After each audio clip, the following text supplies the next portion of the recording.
The Accidental Betrothal, a romantic fantasy audiobook written and narrated by Thora Ravencroft, copyright 2025.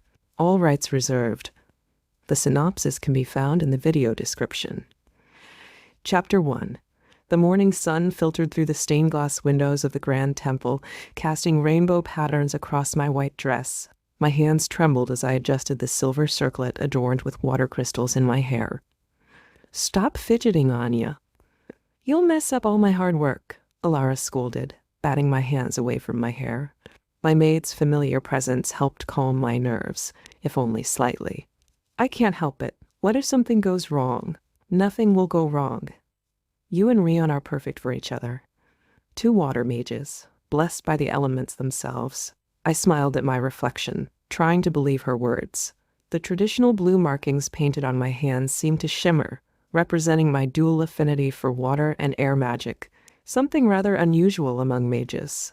"Did you see Rion this morning?" I asked, trying to distract myself from the butterflies in my stomach. "He's as nervous as you are, if not more." I caught him practicing his vows in the garden at dawn.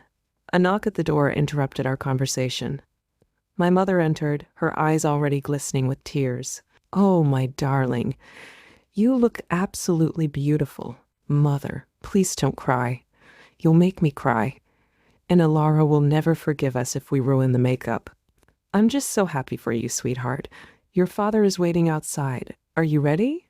I took one last look in the mirror, smoothing down my dress, as ready as I'll ever be. The walk to the main hall felt like floating in a dream. The temple's ancient stones hummed with centuries of magical ceremonies, and I could feel their energy reaching out to me. My father squeezed my hand as we approached the grand doors. "Remember, Anya, no matter what happens today, you'll always be my little girl." If only I had known then how prophetic those words would be. The doors swung open, and the assembled guests turned to watch our entrance. I kept my eyes fixed on Rian, standing tall and handsome at the altar. His blue robes matched the color of his eyes perfectly, and the smile on his face made my heart skip a beat. This was supposed to be the happiest day of my life. Instead, it would become the day everything fell apart. I could feel the temple's magic pulsing through the stone floor as I walked down the aisle, each step bringing me closer to my future. The assembled guests, the cream of magical society, watched with approving smiles. My mother's quiet sniffles echoed in the vast chamber. "We gather here today to witness the joining of two souls blessed by the waters," the high priestess intoned, her silver robes shimmering in the morning light. "Two streams becoming one mighty river." Rian's eyes never left mine as I took my place beside him. His fingers were warm as they intertwined with mine, and I could feel his magic, cool and familiar, reaching out to touch my own. "The ancient rites demand that all bonds be pure and true," the priestess continued, raising her ceremonial staff. "Let us begin the binding." The traditional words flowed between us as we repeated our vows. Everything was perfect, exactly as I'd dreamed it would be, until it wasn't. "With this ring, I pledge my heart, my magic, and my future," Rian said, sliding the enchanted silver band onto my finger. The moment the metal touched my skin, something went horribly wrong. Instead of the gentle blue glow that should have surrounded us, a violent purple light erupted from my hand. The ring burned like ice against my skin, and I couldn't suppress my cry of pain. "What's happening?" I gasped, trying to pull the ring off. It wouldn't budge. The priestess's face had gone pale. There's another claim, prior magical binding." "That's impossible." My voice echoed through the suddenly silent temple. "I've never been bound to anyone." Rian's face had turned to stone, his eyes no longer warm but cold as winter frost. "You're already betrothed?" "No, I would never. I couldn't." The purple light pulsed brighter, and suddenly I could feel it, a connection I'd never known existed, stretching away from me like a thread of fate. Somewhere, someone else's magic was responding to mine, and the feeling was both terrifying and exhilarating. "The ceremony cannot continue," the priestess declared, her voice heavy with regret. "The old magic has spoken. There is another." The whispers started then, spreading through the crowd like wildfire. I saw the judgment in their eyes, the assumptions already forming. Rian stepped away from me, his shoulders rigid with hurt and anger. Rian, please, I reached for him, but he flinched away from my touch. Don't. The word fell between us like a wall of ice. Just don't. I looked desperately to my parents, but my father's face was ashen, and my mother had pressed her hands to her mouth in horror. The only person who didn't seem completely shocked was my grandfather, Eldrin, and the expression on his face sent a chill down my spine. He knew something he hadn't told me. The purple light continued to pulse, mocking me with its steady rhythm, and I did the only thing I could think of. I ran. My wedding dress caught on the temple steps as I fled, the sound of tearing fabric lost beneath the pounding of my heart and the horrified murmurs of the guests. I didn't stop running until I reached the temple gardens, where I collapsed beside the reflecting pool, my carefully arranged hair falling around my face in disarray. The cursed ring still gleamed on my finger, a permanent reminder of how thoroughly my life had just fallen apart. "Anya!" Alara's voice carried across the garden. She hurried toward me, her arms full of my torn veil. "Your grandfather wants to see you immediately." "I don't want to see anyone." My voice cracked as I stared at my reflection in the pool. The purple light from the ring created eerie patterns on the water's surface. "This isn't a request, my lady." "He's waiting in the temple's private chamber with your parents." I let her help me up, my legs shaking beneath the weight of my ruined wedding dress. The walk back through the temple felt like a walk of shame, with servants and lingering guests quickly averting their eyes as we passed. The private chamber was tucked away behind the main altar, a room I'd only seen once before during my magical initiation. My grandfather stood by the window, his archmage robes gleaming with embedded crystals. My parents sat in high-backed chairs, looking shell-shocked. "Close the door, Lara," grandfather commanded. "What I'm about to say must not leave this room." My maid did as instructed, then took up her position behind my chair, her hand resting supportively on my shoulder. "Would someone please explain what's happening?" I demanded, holding up my hand where the ring continued its mocking purple pulse. "Who am I supposedly betrothed to?" My grandfather's ancient face was creased with worry. "Lysander Darkfire." The name hit me like a physical blow. Everyone knew of the Darkfire family, one of the most powerful magical dynasties in the kingdom, and Lysander. He was practically legendary at the Arcane Academy where he taught. "That's impossible. I've never even met him." "No, but I have." Grandfather's voice was heavy with regret. "It happened 20 years ago when you were just a child. There was a gathering of the magical houses. 20 years ago? I was 3 years old. It was an accident," he continued. Lysander had just come of age, and his parents were pushing for a formal betrothal. We were all celebrating, drinking enchanted wine. My mother made a strangled sound. "Father, what did you do?" The wine, it loosened tongues and magic alike. Lyria Darkfire was insisting her son needed a proper match. I may have suggested you, Anya. Said you'd be perfect for him when you came of age. You were drunk and accidentally betrothed me to a stranger?" The words came out in a horrified whisper. "Magic taken during celebrations of the old houses is binding," he explained miserably. I didn't realize. The bond was supposed to activate when you came of age, but something delayed it. Perhaps your relationship with Rian interfered somehow. "Fix it," I demanded. "You're the Archmage. Surely you can break it." "I can't. Only Lysander can release you from the bond, or what?" "Or you fulfill it." The silence in the room was deafening. My father finally spoke, his voice tight with anger. "So either this Lysander Darkfire agrees to break the betrothal, or my daughter has to marry him instead of the man she loves?" "There's more," grandfather said quietly. "The magic that bound you, it's ancient and powerful. If the betrothal is broken improperly, it could have severe consequences for both of you." I slumped in my chair, feeling the weight of 20 years of magical mistakes crushing down on me. "What am I supposed to do?" "You'll have to go to the capital," grandfather said. "Meet with Lysander, explain the situation. Perhaps he'll be understanding." "Understanding?" I laughed bitterly. I just ruined his betrothal, too. "I doubt he'll be in a very understanding mood." "His betrothal?" my mother asked sharply. Everyone knows he's engaged to Flare Emberheart, I explained. It was announced months ago. And now I've probably ruined his life just as thoroughly as mine has been ruined. The silence in the private chamber grew heavier as my grandfather paced near the window.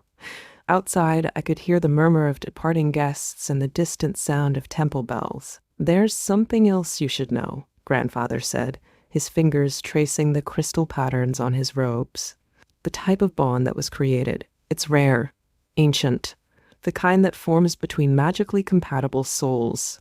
"What exactly does that mean?" My mother's voice was sharp with concern. "It means their magic resonates on the same frequency. Such bonds were once sought after, cultivated even. They can amplify both parties' magical abilities exponentially." I stared at the ring, which seemed to pulse in time with my heartbeat now. "Is that why my water magic has always been different? Stronger than it should be?" "Possibly. The bond has been dormant but not inactive. It's likely been affecting your magical development since childhood." "And what about my air affinity?" I asked. "Did that come from him too?" Grandfather shook his head. "No, that's entirely your own, which makes this situation even more unique. Dual affinities are rare enough, but to have one and still be compatible with another mage. I don't care about being magically compatible." I stood up abruptly, my ruined dress rustling. "I love Rian. I want to marry Rian." "Speaking of Rian," my father interjected, "someone needs to talk to him. This isn't his fault either." "I'll go," Alara offered quietly. "He should hear a gentle explanation." I caught her hand as she turned to leave. Tell him I'm sorry. That I didn't know." After she left, I turned back to my grandfather. "How long do I have before I need to leave for the capital?" "The sooner the better," he replied. "The bond is active now. You'll both begin to feel its effects more strongly the longer you're apart." "Effects?" my mother asked worriedly. "Nothing dangerous," he assured us. "But they'll be aware of each other's presence. Their magic will reach for each other. It can be distracting." As if to prove his point, the purple light flared brighter, and I felt a sudden pull, like a compass pointing north. Somewhere in the capital, was Lysander Darkfire feeling the same thing? "I'll leave tomorrow," I decided. "But I need to know everything. No more secrets, Grandfather. Tell me exactly what happened that night 20 years ago." He sank into a chair, suddenly looking every one of his 80 years. "It was at the summer solstice celebration. The Darkfire family had always been close allies with ours, and Lysander had just turned 21. His mother, Lyria, was determined to secure a suitable match for him. As my grandfather spoke, I could almost see the scene unfolding, the grand celebration, the flowing wine, the casual words that would change my life forever. But one detail caught my attention. "Wait," I interrupted. "You said Lysander was 21 then? So he's F41 now, yes." I felt the blood drain from my face. Not only was I magically bound to a stranger, but he was 18 years older than me. This situation kept getting better and better. Does he know about this bond?" I asked hesitantly. "No," Grandfather admitted. "I don't believe anyone remembered that night clearly. The wine was heavily enchanted, you see. It wasn't until today, when the bond activated, that the memory came back to me. Night had fallen by the time I finally returned to my chambers. The wedding decorations still hung mockingly from the walls, and my packed trunk for the honeymoon sat in the corner, a reminder of the future that would never be. "I've prepared a travel bag for tomorrow," Alara announced, returning from her mission to speak with Rian. Her eyes were red-rimmed, telling me everything I needed to know about how that conversation had gone. "How is he?" "Hurt, confused, but mostly worried about you, actually. He knows you well enough to know you'd never intentionally deceive him." I sank onto my bed, still wearing my ruined wedding dress. "Did you tell him about Lysander?" "Only that there was an accidental magical binding from your childhood. I thought the rest should come from you when you're ready." Ready. Would I ever be ready for any of this? I finally gathered the courage to ask the question that had been burning in my mind. "What do you know about him? About Lysander Darkfire?" Alara sat beside me, her hands busy with unlacing my dress. "He's brilliant, from what I hear. One of the youngest professors ever appointed to the Arcane Academy. They say his control over fire magic is unmatched in the kingdom. Fire magic? I felt a chill despite the warm evening. But I'm a water mage. With an air affinity, Alara reminded me. Perhaps that's what makes the bond possible. Fire needs air to thrive, after all. I stood, letting the wedding dress pool at my feet like fallen snow. The purple light from the ring cast strange shadows on the wall as I changed into a simple nightgown. What about his betrothal to Flare Emberheart? A political match, from what I understand.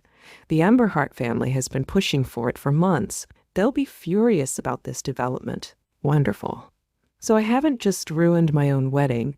I've potentially started a magical feud between noble houses.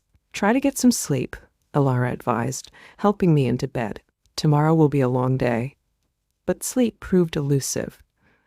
I lay awake, watching the purple light pulse steadily, feeling that strange pull toward the capital grow stronger with each passing hour. Was Lysander lying awake too, feeling this same connection? Was he angry, confused? Just before dawn, I felt something new, a warmth that wasn't my own, like sunlight on my skin. The ring's purple light flared briefly, then settled into a steady glow. Somehow, I knew that Lysander was awake now too, and that our journey toward each other had already begun. Chapter 2.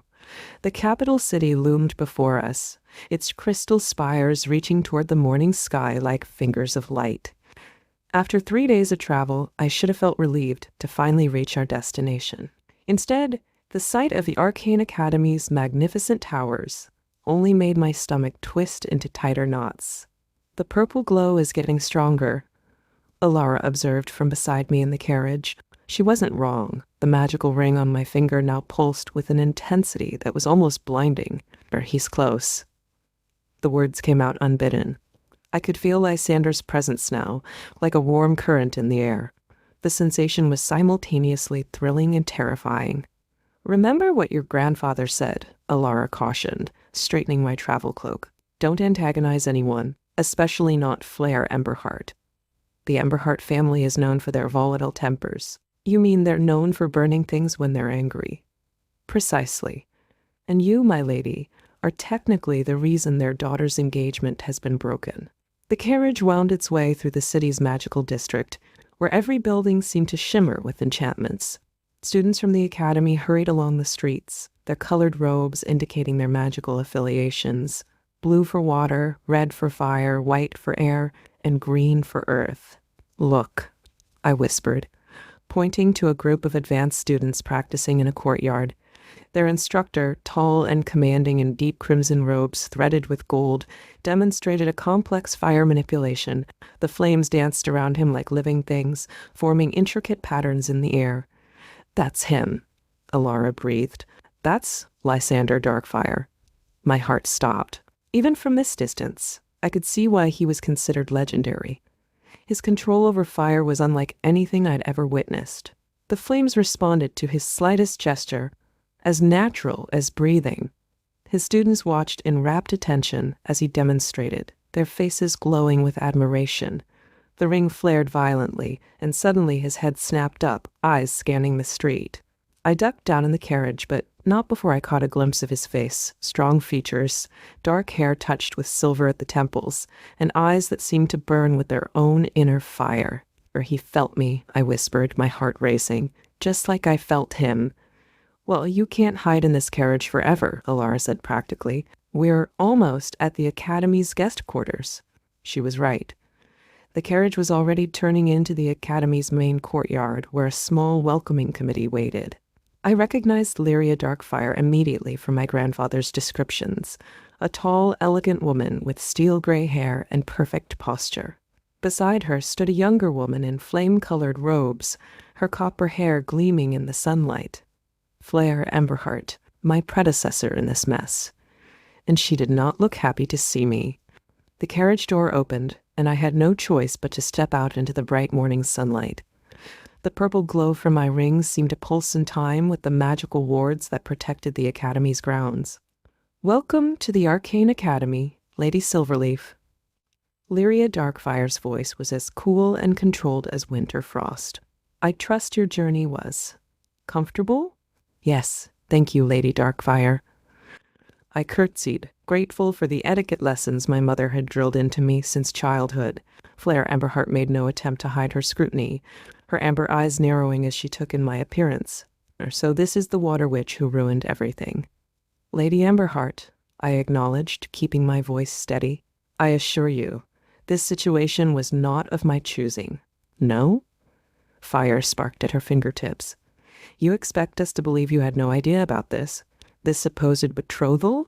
I was 3 years old when it happened, I explained, fighting to keep my own magic under control as it responded to her hostility.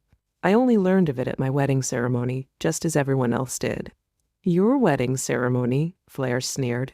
How convenient that this ancient bond chose that exact moment to reveal itself. Just when I had finally secured my own engagement to Lysander. Flare! Lyria's voice held a note of warning. This is neither the time nor the place for such accusations. The ring flared again, more intensely this time, and I felt that pull strengthen. Looking past the welcoming committee, I saw him approaching, Lysander Darkfire, still in his teaching robes, moving with the fluid grace of a practiced mage. The closer he got, the more I could feel our magics reaching for each other. The air around us seemed to crackle with energy, and I noticed small puddles on the ground beginning to ripple in response to my agitation. Professor Darkfire, Lyria called out. Your betrothed has arrived. He stopped a few paces away, and I finally got a proper look at him. Up close, he was even more imposing, tall and broad-shouldered, with an air of contained power that made the air around him shimmer with heat. His eyes, when they met mine, were the color of burnished copper, and they held the same mix of confusion and fascination that I felt. Lady Silverleaf, he said, his voice deep and resonant. Welcome to the Academy. The moment he spoke, both our rings flared with blinding purple light. The magical connection between us surged, and I gasped at the intensity of it.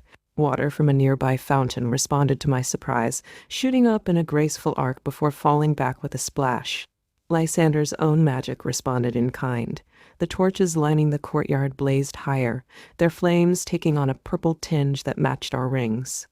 Well, Flare said acidly, I suppose that answers any questions about the authenticity of this bond. Perhaps we should continue this discussion somewhere more private, Lyria suggested, eyeing the growing crowd of students who had stopped to watch the magical display. The council chamber should suffice. I followed the group through the Academy's grand halls, trying not to stare too obviously at Lysander's back as he walked ahead of me. The magical pull between us was almost painful now, like a string being pulled too tight. Your grandfather sent word of your arrival, Lyria said as we entered a circular room dominated by a massive crystal table, though I must admit his explanation of events was lacking in certain details. I'm still trying to understand those details myself, I admitted, taking the offered seat. The distance between Lysander and me decreased, and our rings pulsed in unison. Perhaps you could start by explaining exactly what happened at your wedding ceremony, Lysander spoke, his voice carefully controlled. I was in the middle of teaching when I felt. He paused, searching for words. When I felt something shift, I was exchanging vows with Rion when the ring he gave me turned purple instead of blue. The high priestess said there was a prior magical binding, a binding that apparently took place when you were 3 years old, Flare interjected, still standing by the door with her arms crossed. How convenient that no one remembered this binding until now. The wine served at that celebration was heavily enchanted, Lyria mused, her eyes distant with memory. I remember very little of that night myself, though I do recall your grandfather being particularly enthusiastic about strengthening ties between our families. But why didn't the bond activate until now? I asked, directing the question to Lysander.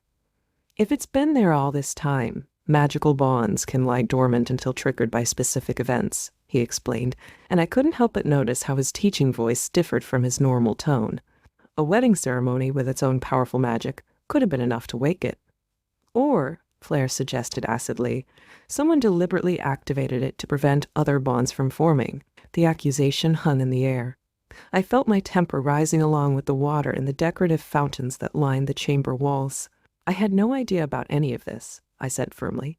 I was supposed to be getting married 3 days ago. Instead, I'm here, trying to understand why I'm magically bound to a man 18 years my senior who, until today, I'd never even met. The fountains bubbled dangerously, and I felt Lysander's magic respond to my agitation. The temperature in the room rose noticeably. Fascinating, Lyria murmured, watching our magical interaction with scholarly interest. Your magics are already synchronized, despite being opposing elements. I've never seen anything quite like it. That's because it's not natural, Flare snapped. This whole situation is ridiculous. Lysander, surely you're not going to let this stand? He remained silent for a long moment, his copper eyes fixed on me with an intensity that made my breath catch. Finally, he spoke. The bond is real. Whether we like it or not, we need to understand it before we can decide how to proceed. Perhaps a demonstration of this bond would be enlightening, Lyria suggested, her academic curiosity evident. Lysander, if you would. He nodded, rising from his seat. The air around him shimmered with heat as he extended his hand toward me. May I? I stood, my heart hammering against my ribs. As I reached for his outstretched hand, the purple light from our rings intensified. The moment our fingers touched, magic exploded through the room. Fire and water danced together in impossible patterns, neither element extinguishing the other. Instead, they merged, creating something entirely new. Steam that glowed with that same purple light, forming intricate designs in the air around us. Extraordinary, Lyria breathed. The elements aren't fighting each other at all. They're harmonizing. I could barely hear her over the rush of power flowing between Lysander and me. His magic felt like summer sunshine on my skin, warming but not burning.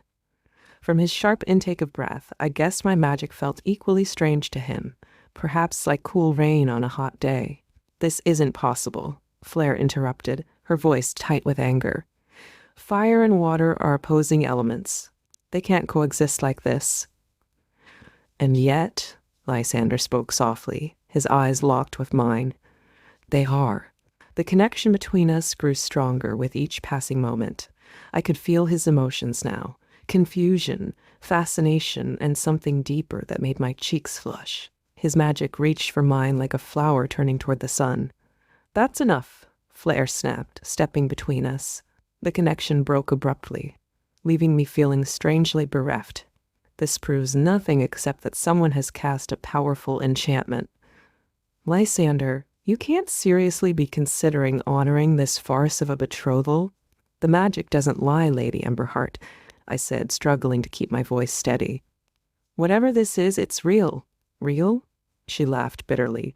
You're barely more than a child. What could you possibly offer someone like Lysander? I am his equal in power, in status, in age. We make sense together. Flare, Lysander's voice held a note of warning. That's enough. No, it's not enough. I won't stand here and watch while some water witch tries to steal what's mine with parlor tricks and ancient magic. The temperature in the room soared as Flare's control slipped. Flames erupted around her hands, and I instinctively called water to mine, ready to defend myself if necessary. Stop this immediately. Lyria's voice cracked like a whip through the tension. Flare, control yourself. This is the Arcane Academy, not a dueling ground. But Flare's rage had pushed her beyond reason. The flames around her hands grew larger, taking on the distinctive orange-red hue of combat fire magic. You think you can just walk in here and take everything I've worked for? I won't allow it. Before anyone could react, she launched a fireball directly at me. Time seemed to slow as I watched the deadly projectile approach, its heat already singeing the air. My water magic rose instinctively to defend me, but I knew it wouldn't be enough against such concentrated fire. Then Lysander was there, stepping between us. With a gesture that spoke of decades of mastery, he caught Flare's fireball in midair, transforming it into harmless sparks that scattered across the floor. Enough! His voice resonated with power, and the temperature in the room dropped instantly.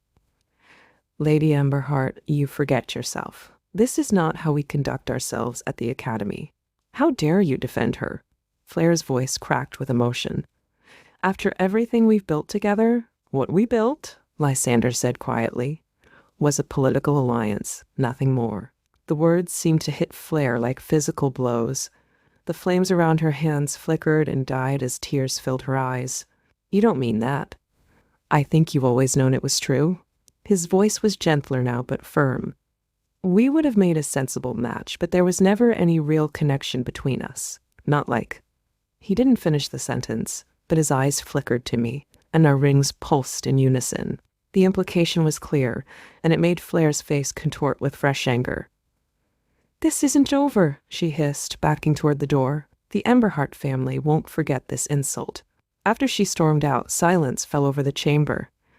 I became acutely aware that my hands were shaking, and the water from the fountains had risen several feet above its normal level. "Well," Lyria said dryly, "that could have gone better." She turned to me with an appraising look. "Though I must say, your control over your magic is impressive for someone so young. Most water mages would have instinctively lashed out when threatened." "I've had practice," I admitted, thinking of the years spent learning to control my unusually strong abilities. "Though I've never felt my magic respond quite like this before." "The bond," Lysander explained, still standing protectively close to me. "It's amplifying both our powers. We'll need to learn to control it before someone gets hurt," I finished. The weight of the situation was finally hitting me. This wasn't just about a magical accident or a broken engagement anymore. This was about power, politics, and magic beyond anything I'd ever encountered. "You'll need training," Lyria announced, breaking the tense silence. "Both of you. This kind of magical bond hasn't been seen in generations. If not properly managed, it could be dangerous." "Dangerous how?" I asked, watching as Lysander waved his hand, instantly repairing the scorch marks Flair's attack had left on the floor. "Magical bonds of this magnitude can become unstable if the participants aren't in harmony," he explained, his teaching voice returning. "The more powerful the mages involved, the more critical the balance becomes. And we're both rather powerful, aren't we?" I didn't mean it as a boast. It was simply truth. My dual affinity had always made me stronger than average, and Lysander's reputation spoke for itself.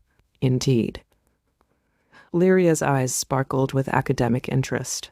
"Which is why you'll begin training together immediately. Lysander, I suggest using the Eastern practice grounds. They're warded against magical accidents." "Now?" I glanced down at my travel clothes, suddenly self-conscious. "No time like the present," Lysander said, and I felt a flutter in my stomach at the way his eyes lingered on me. "Unless you're too tired from your journey?" "I'm not tired." The words came out more forcefully than I intended, making him smile slightly. "Very well, then." He offered me his arm, and I took it, trying to ignore how natural it felt. "Mother, if you'll excuse us?" "Of course." Lyria's expression was knowing as she watched us. "Oh, and Lysander, do try not to destroy any Academy property this time. The Council is still complaining about the last training accident." As we left the chamber, I could feel the eyes of passing students following us. No doubt rumors about the morning's events were already spreading through the Academy like wildfire. "Your mother seems accepting of this situation," I ventured as we walked. "She's more interested in the magical implications than the personal ones," he replied dryly. "To her, we're fascinating research subjects first, people second. And what are we to you?" The question slipped out before I could stop it. He paused, turning to face me in the middle of the corridor. Our rings pulsed in perfect synchronization as his copper eyes met mine. "I don't know yet," he admitted softly, "but I intend to find out." Chapter 3. The Eastern practice grounds were impressive, a vast circular arena surrounded by towering crystal pillars that hummed with protective magic. The morning sun cast rainbow patterns through the crystals, creating an ever-shifting light show on the ground. "The wards here can contain even the most powerful magical accidents," Lysander explained as he led me to the center of the arena, which is fortunate given our current situation. I watched as he removed his formal outer robe, revealing a simpler tunic beneath. The movement was casual, but I couldn't help noticing how the fabric clung to his broad shoulders. He caught me staring and raised an eyebrow, making me blush and quickly look away. "Before we begin," he said, his voice taking on that professional tone again, "I need to understand the full extent of your abilities. Your grandfather mentioned you have a dual affinity?" Yes, water is my primary element, but I also have some control over air. Show me. Taking a deep breath, I reached for my magic. Water from the practice grounds fountains responded immediately, rising in graceful streams that danced around us. Then I added my air magic, creating a swirling vortex that lifted the water higher, forming complex patterns in the morning light. Impressive control, Lysander murmured, watching intently. Most dual affinity mages struggle to use both elements simultaneously. I've always found it natural, I admitted, letting the water settle back into the fountains. Though since the bond activated, everything feels different, stronger. Indeed. He stepped closer, and our rings pulsed in response. Shall we test that theory? Before I could respond, he called his own magic. Fire bloomed in his hands, not the angry red of combat magic, but a deeper, more controlled gold. The heat should have been uncomfortable, but instead it felt welcoming, like stepping into warm sunlight. Your turn, he said softly. Don't fight the connection. Let it guide you. I summoned water again, but this time I let myself feel the bond between us. Our magics reached for each other like old friends reuniting. Where fire and water met, that strange purple light appeared, creating something entirely new. Remarkable, Lysander breathed, his copper eyes reflecting the magical display. The elements aren't just coexisting, they're enhancing each other. He was right. My water magic felt more powerful than ever, and I could sense his fire responding in kind. The purple light grew stronger, filling the practice grounds with its otherworldly glow. I've never seen anything like this, a familiar voice called from the entrance. We turned to see Archmage Eldrin himself standing there, looking both pleased and concerned, though I suspected something like this might happen. Grandfather? I let my magic fade in surprise. What are you doing here? Did you really think I'd let my granddaughter enter this situation without supervision? He strode toward us, his archmage robes billowing. Besides, I believe I owe both of you a more detailed explanation about that night 20 years ago. Before you begin explaining, Lysander interrupted, his voice tight with barely contained emotion. Perhaps you could tell us why you waited 3 days to come here? Surely this information was important enough to share immediately. My grandfather had the grace to look sheepish. I needed time to confirm my suspicions, and to gather these.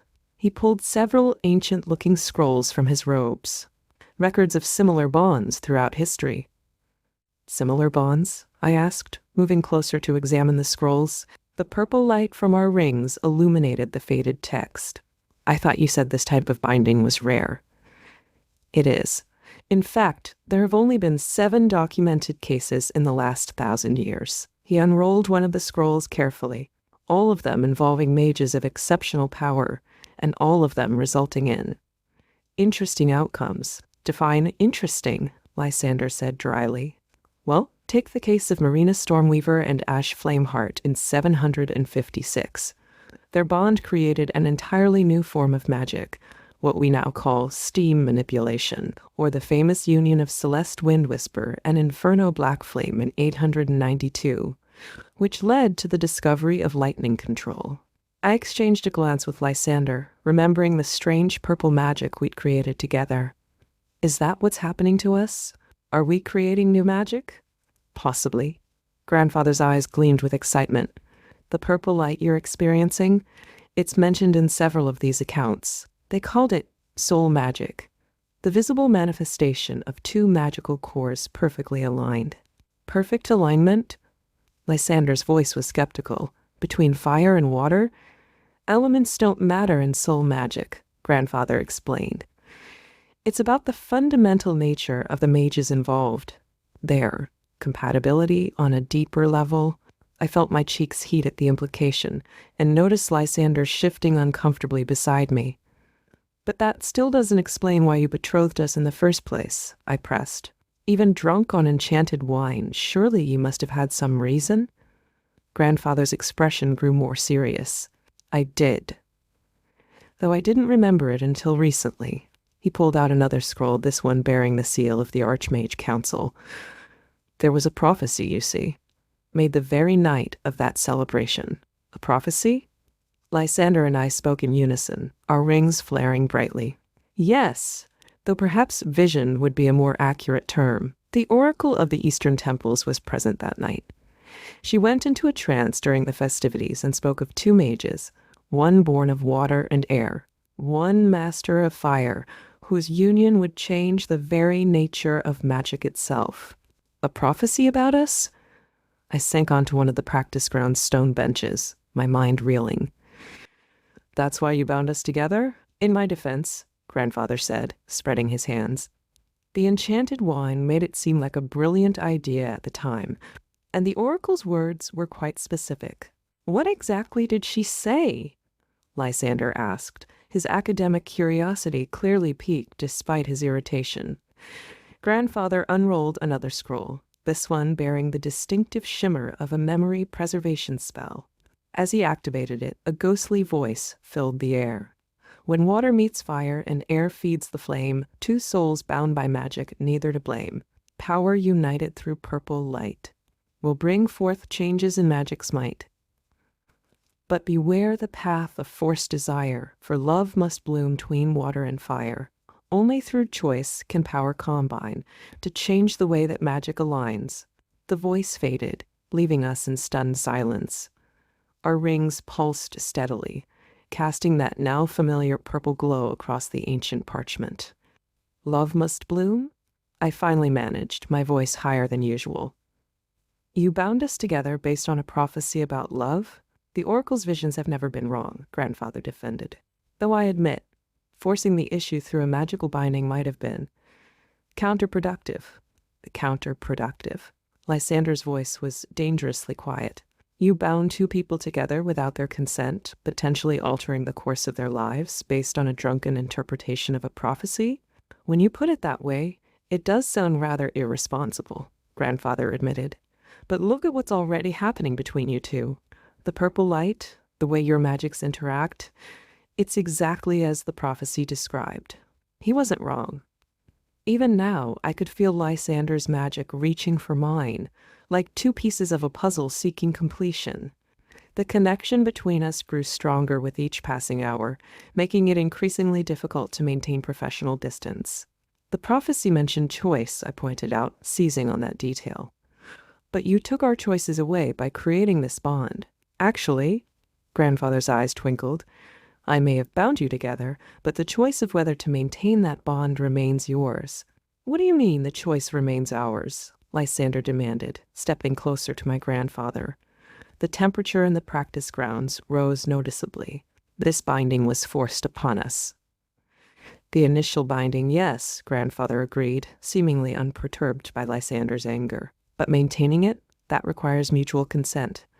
Haven't you noticed how the bond strengthens when you work together, when you choose to connect?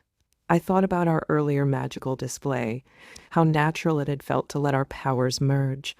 That hadn't been forced, it had been instinctive, almost, desired. So we could break it? I asked, trying to ignore how my heart clenched at the thought. Theoretically, yes, if you both truly wished it. Grandfather's eyes twinkled knowingly. Though given what I've just witnessed, I doubt that's what either of you really wants. That's not the point, Lysander growled, though I noticed he didn't deny the statement. The prophecy specifically warned against forced desire, yet you created this binding anyway. I created a possibility, Grandfather corrected. The binding merely ensures you can't ignore the potential between you.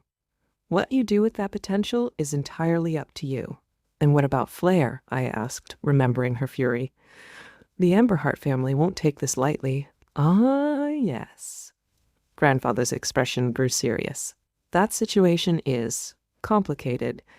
The Emberhearts have already filed a formal complaint with the council. They're demanding the binding be investigated and potentially dissolved. Can they do that? The question came out more anxiously than I intended.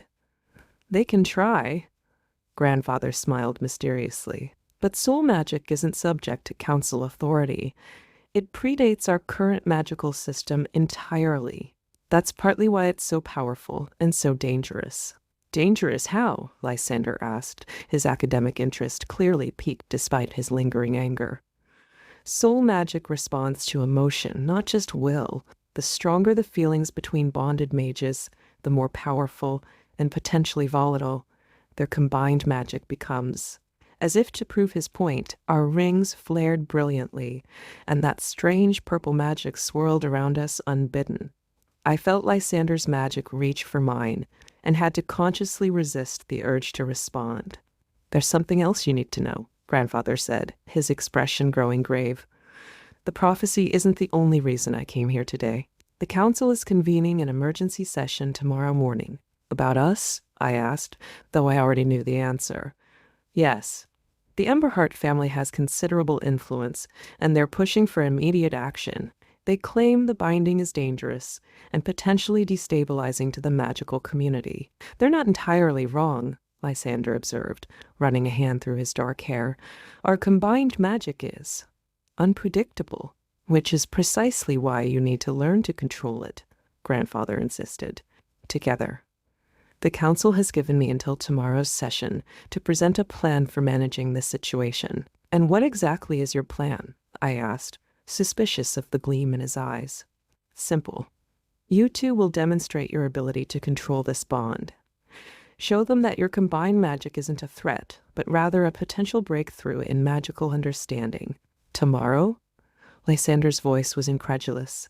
"We've barely begun to understand this connection ourselves. Then I suggest you spend the rest of today practicing," Grandfather said cheerfully.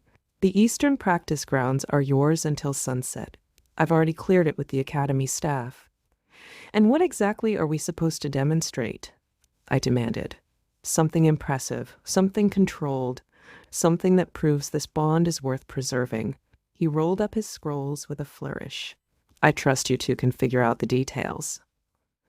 Before either of us could protest further, he turned and strode toward the exit. At the doorway, he paused and looked back.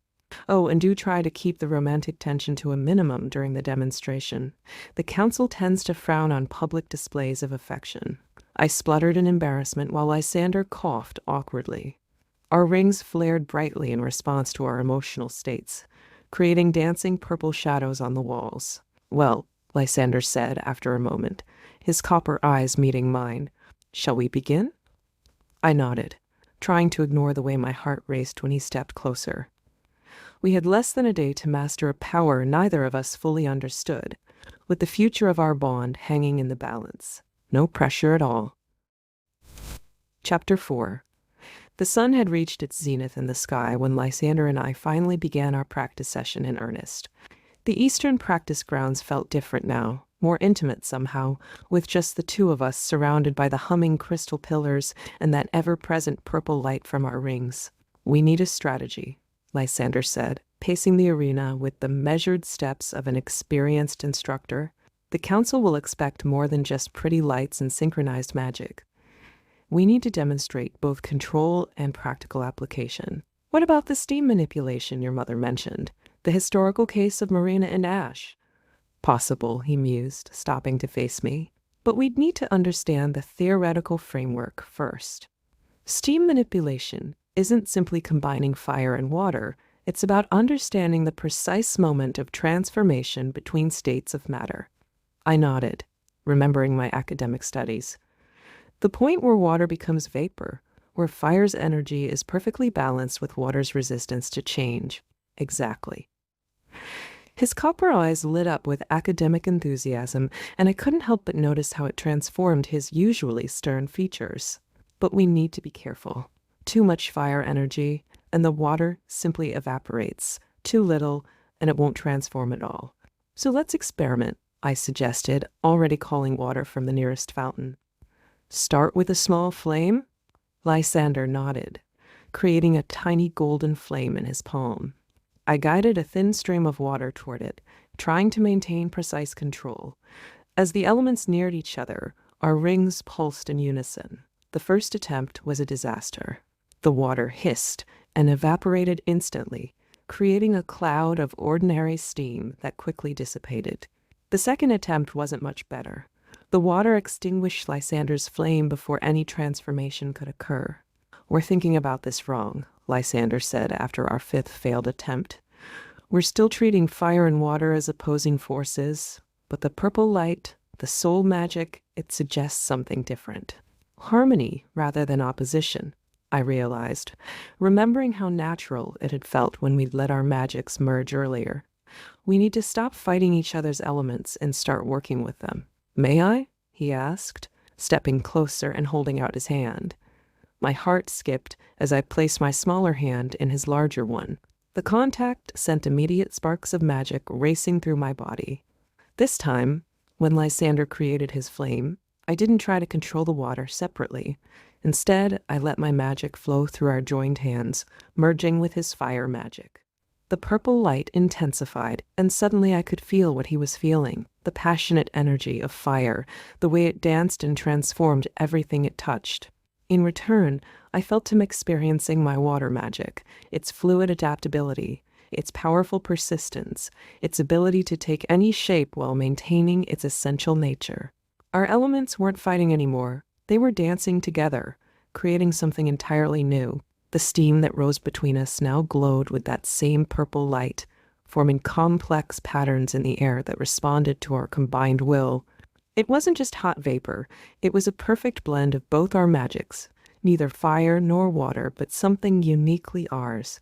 Remarkable, Lysander breathed, his face close enough that I could feel the warmth of his words. Do you feel how the elements are interacting? Yes, I whispered, transfixed by the way our magic moved together. It's like they're having a conversation, teaching each other new ways to exist. We spent the next hour exploring this new form of magic, discovering that we could shape the purple steam into solid forms, use it to carry objects, even infuse it with different properties by adjusting the balance between fire and water. Each success brought us closer together, both physically and magically, until the bond between us hummed with potential. This might actually work, Lysander said finally, reluctantly releasing my hand. But we'll need something more dramatic for the council demonstration. Something that proves this bond isn't just about creating pretty lights. I might have an idea about that, I replied, thinking of the defensive magic we'd discovered earlier. But you're not going to like it. Absolutely not, Lysander said firmly, after I explained my idea. A magical duel in front of the council? Have you lost your mind? Think about it, I insisted, pacing the arena excitedly. They're worried about our magic being unstable and dangerous. What better way to prove we can control it than by demonstrating combat magic in a controlled environment? Or we could lose control and destroy the council chambers, he countered. But I could see the academic interest sparking in his copper eyes, though the theoretical applications are fascinating. Exactly. I stopped pacing and faced him.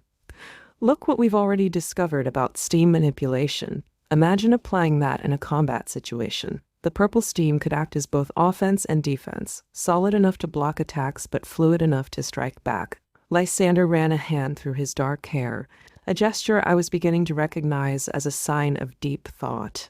The control required would be immense. We'd need perfect synchronization. We already have that, I pointed out, holding up my ring-adorned hand. The purple light pulsed steadily. The bond ensures our magic works in harmony. We just need to practice the specific applications. And who exactly would we be dueling? He asked, though his tone suggested he already knew the answer. Flare, I said simply. She's already furious with both of us. The council will expect her to challenge our bond anyway. This way, we control the situation. You want to deliberately provoke a duel with one of the most powerful fire mages in the academy? Lysander's voice was incredulous. The same mage who tried to incinerate you this morning? Yes, I met his gaze steadily. Because this time we'll be working together, and because nothing will prove our control more than defeating her without causing serious harm. The temperature in the practice grounds rose as Lysander considered my words. I could feel his magic responding to his emotions, concern, interest, and something deeper that made my heart race. It's risky, he said finally.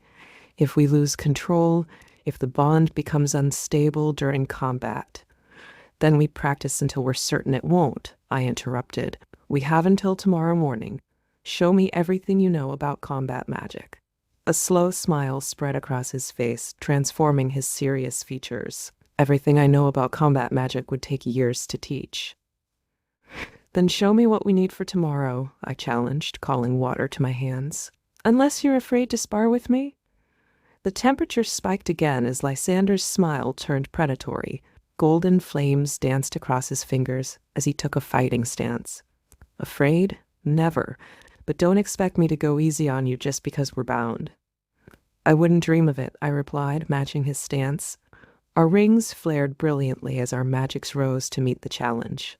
The real training was about to begin. The next several hours were intense, filled with magical exchanges that pushed both of us to our limits. Lysander proved to be an exceptional teacher, even while sparring. His instructions came between bursts of golden flame that I had to dodge or counter. Your defensive instincts are good, he called out, sending another carefully controlled fireball my way. But you're still treating water as just a shield. Think creatively. I gritted my teeth, transforming my water shield into ice spears that shot toward him. He melted them easily, but I was already moving, using my air magic to propel myself to a higher vantage point atop one of the crystal pillars. Better. His approval was evident even as he launched a complex attack pattern, multiple fire streams that curved and twisted through the air like serpents. Now, let's see how you handle multiple threats.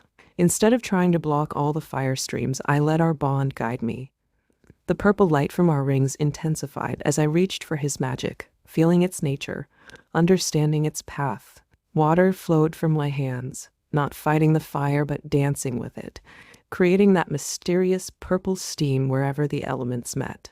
Excellent! Lysander's eyes gleamed with excitement. You're learning to read the fire's intent through our bond.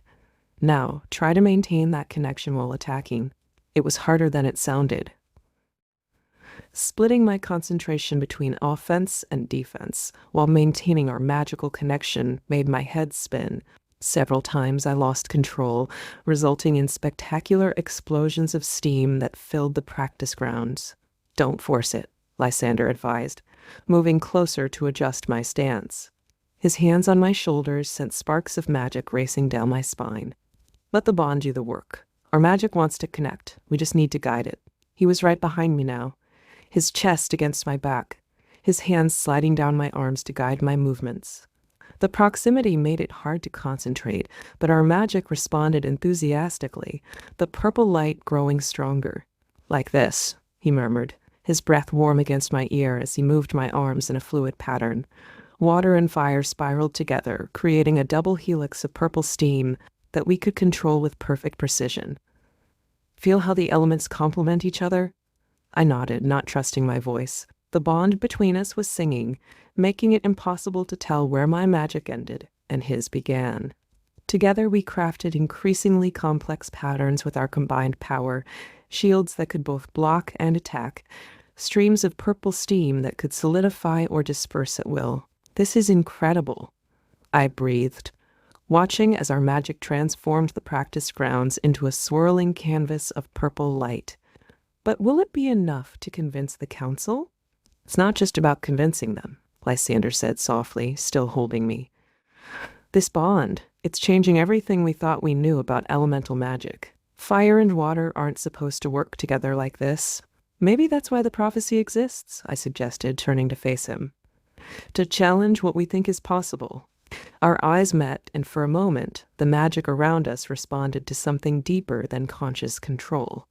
The purple light pulsed with our heartbeats, creating patterns too complex to follow. We should rest, Lysander said finally, stepping back with visible reluctance. Save our strength for tomorrow's demonstration. But as we moved to leave the practice grounds, both of us knew that something fundamental had shifted between us. The bond wasn't just a magical connection anymore. It was becoming something far more personal, far more dangerous. And tomorrow, we would have to prove it was worth preserving. Chapter 5. The sun was setting when we finally left the practice grounds, casting long shadows through the crystal pillars. Both of us were exhausted, our magical reserves nearly depleted from hours of intense training. Yet the bond between us felt stronger than ever, humming with potential. We should discuss strategy for tomorrow, Lysander said as we walked through the academy's corridors. The council will expect a formal presentation before any demonstration. And what exactly are we going to tell them? I asked. trying not to focus on how close he was walking beside me. That their archmage got drunk and accidentally created an ancient form of soul magic? Perhaps we should emphasize the positive aspects instead, he suggested dryly. The educational possibilities alone are fascinating. Imagine being able to teach students how different elements can work together instead of in opposition. Assuming the Emberhearts don't convince the council to dissolve the bond first, I reminded him. Flare seemed quite determined this morning. Lysander's expression darkened. Flare has always been passionate, but she's also intelligent. If we can demonstrate that this bond serves a greater purpose than just our personal lives, she might be persuaded to withdraw her objection. You really believe that? I couldn't keep the skepticism from my voice. I believe she cares about magical advancement as much as anyone at the Academy, he replied carefully. And what we discovered today, the purple steam, the way our elements enhance each other, it's unprecedented. We reached the guest quarters where I'd been assigned rooms. Lysander paused at the door, his copper eyes reflecting the purple light from our rings. Get some rest, he said softly. Tomorrow will be challenging enough without magical exhaustion. Lysander? I called as he turned to leave. What if?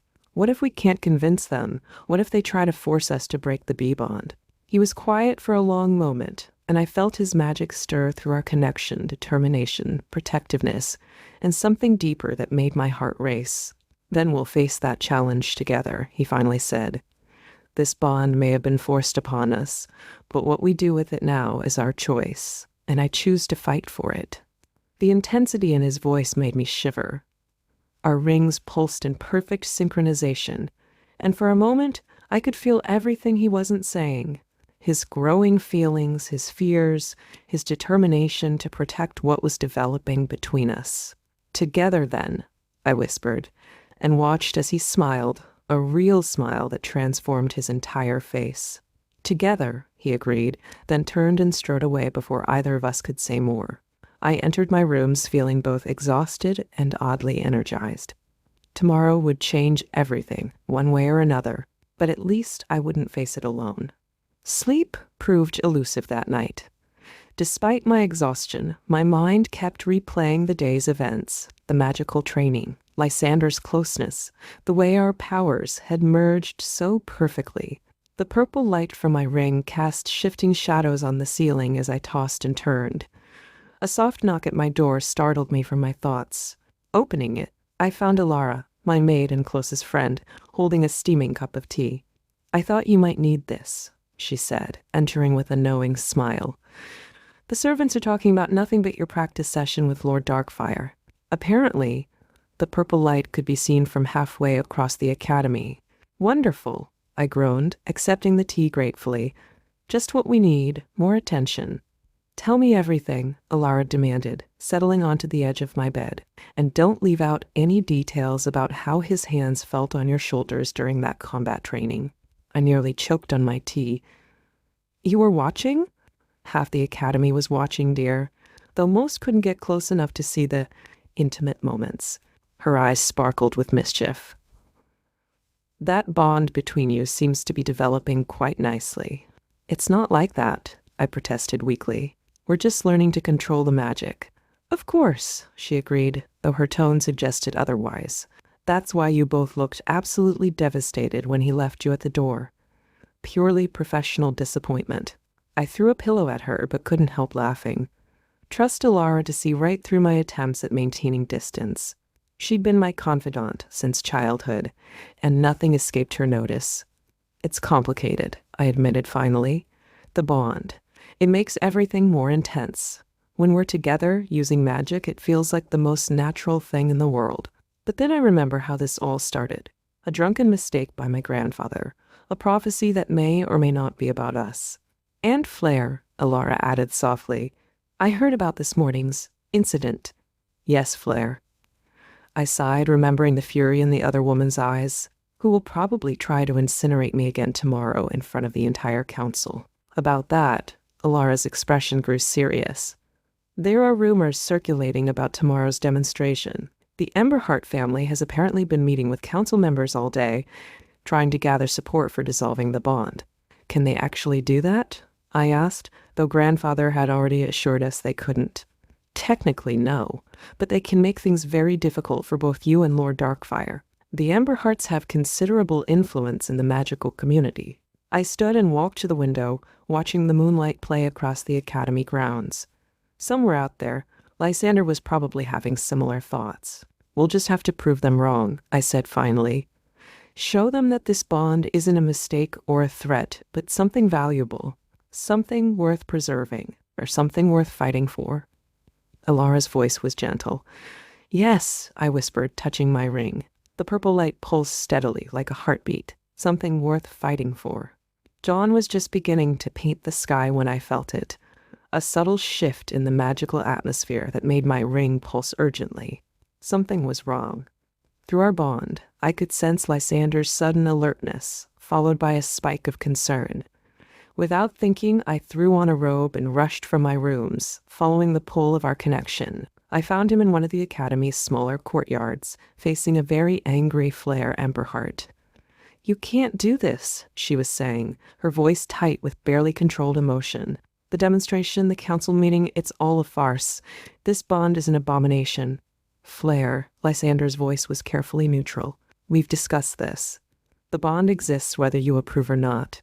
Then I'll make sure the council sees exactly how dangerous it is," she threatened, flames dancing around her clenched fists. "One way or another, this ends today." I stepped into the courtyard, making my presence known. "It doesn't have to be like this, Flare. We can work together to understand what's happening. Understanding?" She laughed bitterly. "I understand perfectly. My betrothed is bound to another woman because of some drunken old man's mistake. And now you're both pretending it's some grand magical discovery?" "It's not pretense," Lysander said firmly. "What's happening between us is real magic, Flare, ancient and powerful. Fighting it won't change anything. We'll see about that." Her eyes blazed with determination. "I challenge you both right now, before the council can interfere." "That's not wise," I warned, feeling our rings pulse in response to the threat. Purple light began to fill the courtyard. "We've been practicing. Our combined magic is stronger than you realize." She struck without warning, sending a massive fireball directly at me. But this time, I was ready. Water rose to meet the attack, guided by both my will and Lysander's understanding of fire's nature. Where the elements met, purple steam erupted, absorbing and transforming the energy. "Impossible," Flare breathed, watching as her attack dissipated harmlessly.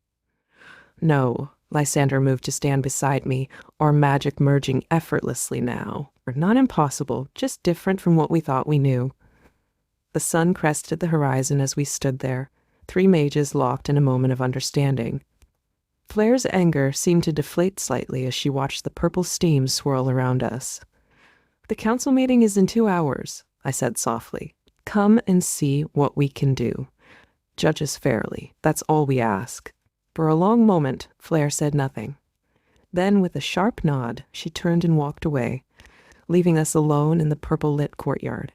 "Well," Lysander said dryly, "I suppose that counts as a practice run." I couldn't help laughing, the tension breaking. "At least now we know our control holds under pressure." "Indeed." He smiled, taking my hand. "Ready to face the council?" I squeezed his hand, feeling our magic sing through the connection. "Ready?" Chapter 6. The council chambers were located in the highest tower of the academy, a vast circular room with walls of pure crystal that caught the morning light. As Lysander and I entered, I couldn't help but marvel at the ancient magic that hummed through the very stones. 12 ornate chairs were arranged in a semicircle, each occupied by a council member in formal robes. My grandfather sat in the center, his archmage's staff gleaming. The gallery above was packed with spectators, students, professors, and what seemed like half the magical nobility of the capital. I spotted Flare among them, her expression unreadable. After our confrontation at dawn, I wasn't sure if she would support or oppose us. "Lysander Darkfire and Anya Silverleaf." My grandfather's voice rang out formally. "You stand before the council to address concerns regarding the magical bond between you. The Emberheart family has filed a formal complaint, citing dangers to the magical community and requesting immediate dissolution of the bond. I felt Lysander tense beside me, our rings pulsing in sync. Through our connection, I could sense his determination mixing with my own nervousness. "Before we hear arguments," Counselor Moonshadow spoke up, her silver hair gleaming, "perhaps a demonstration of this controversial magic would be appropriate. We've heard many claims about its nature." "Of course, honored counsel." Lysander stepped forward, his voice steady. "With your permission, we would like to show you what we've discovered about the interaction between fire and water magic through this bond." "Proceed." My grandfather nodded, though I caught the glimmer of concern in his eyes. He hadn't expected us to volunteer for a demonstration so quickly.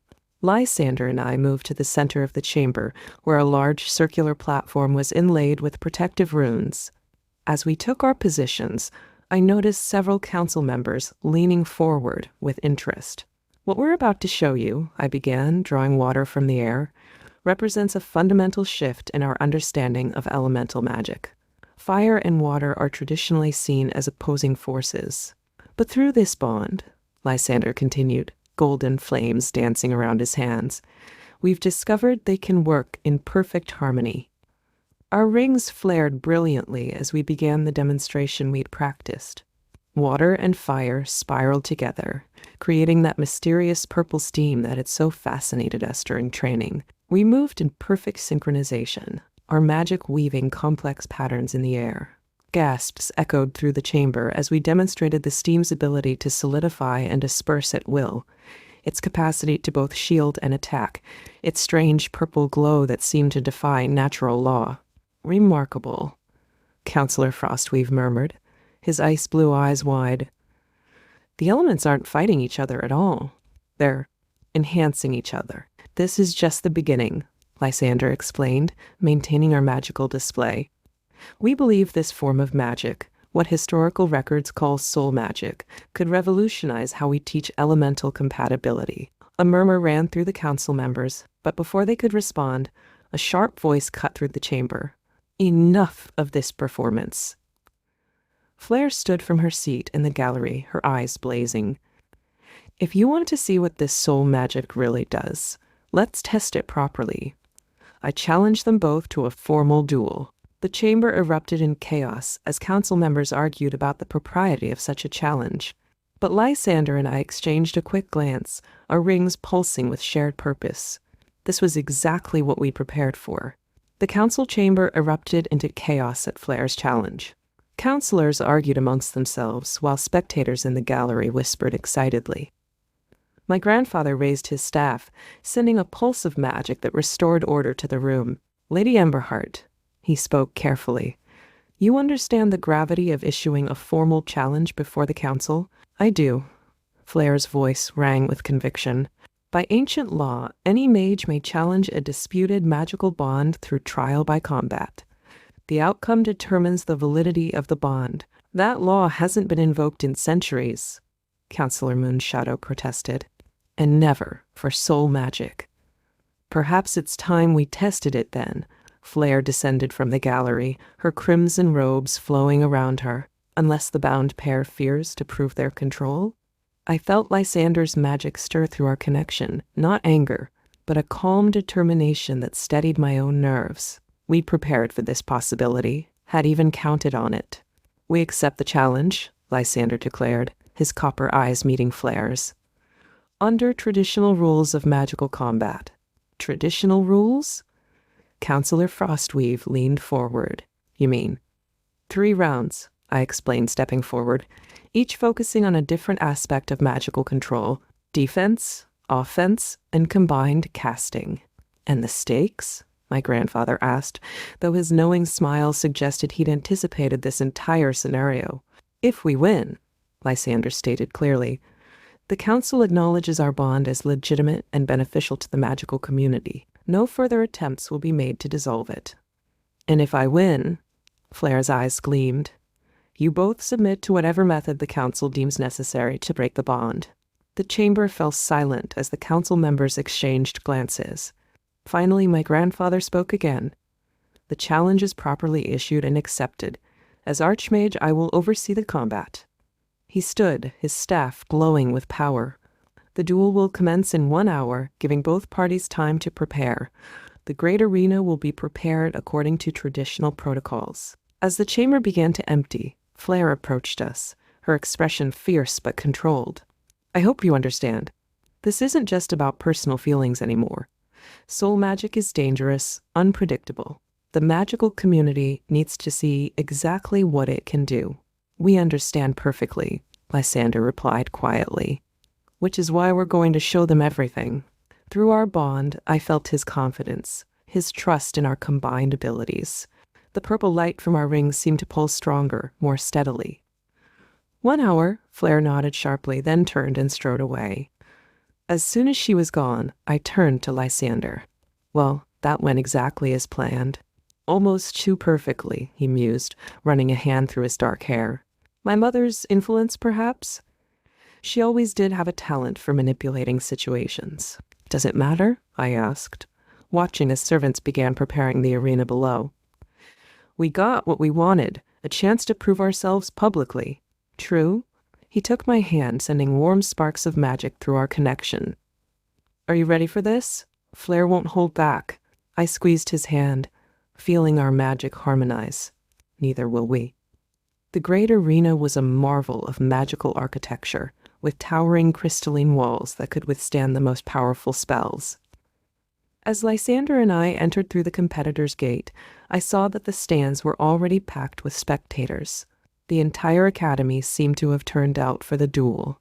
The traditional rules of magical combat are simple, my grandfather announced from his position in the judge's box. 3 rounds, each with a specific focus. Competitors may use any form of magic at their disposal, but killing blows are strictly forbidden. The council will judge each round based on skill, control, and effectiveness. I noticed several protective barriers being erected around the arena, standard procedure for high-level magical duels. The air hummed with anticipation and barely contained power. First round, defense, grandfather declared. Competitors will demonstrate their ability to protect themselves and others from magical attacks. Lady Emberheart will attack, while Lord Darkfire and Lady Silverleaf defend. Begin when ready. Flare took her position at one end of the arena, her crimson robes billowing in the magical wind that seemed to follow her. Lysander and I stood together at the opposite end, our rings pulsing with shared energy. Remember, Lysander murmured, we don't just need to block her attacks. We need to show them something they've never seen before. I nodded, feeling our magic merge into that now familiar harmony. The purple light between us grew stronger, drawing curious whispers from the crowd. Flare didn't waste time with warnings. Her first attack was a massive wave of golden fire that roared toward us like a dragon's breath. But we were ready. Water and fire merged under our combined will, creating a shield of purple steam that didn't just block her attack, it absorbed it, growing stronger. Impossible, I heard someone in the crowd gasp. Flare's eyes narrowed, and she launched a more complex assault, multiple fireballs that split and curved, trying to find weak points in our defense. Again, our purple steam responded, forming intricate patterns that caught and transformed each attack. Remarkable control, Counselor Moonshadow commented. The elements aren't fighting each other at all. But Flare wasn't finished. Her next attack was her signature move, a spiral of white-hot flame that could melt stone.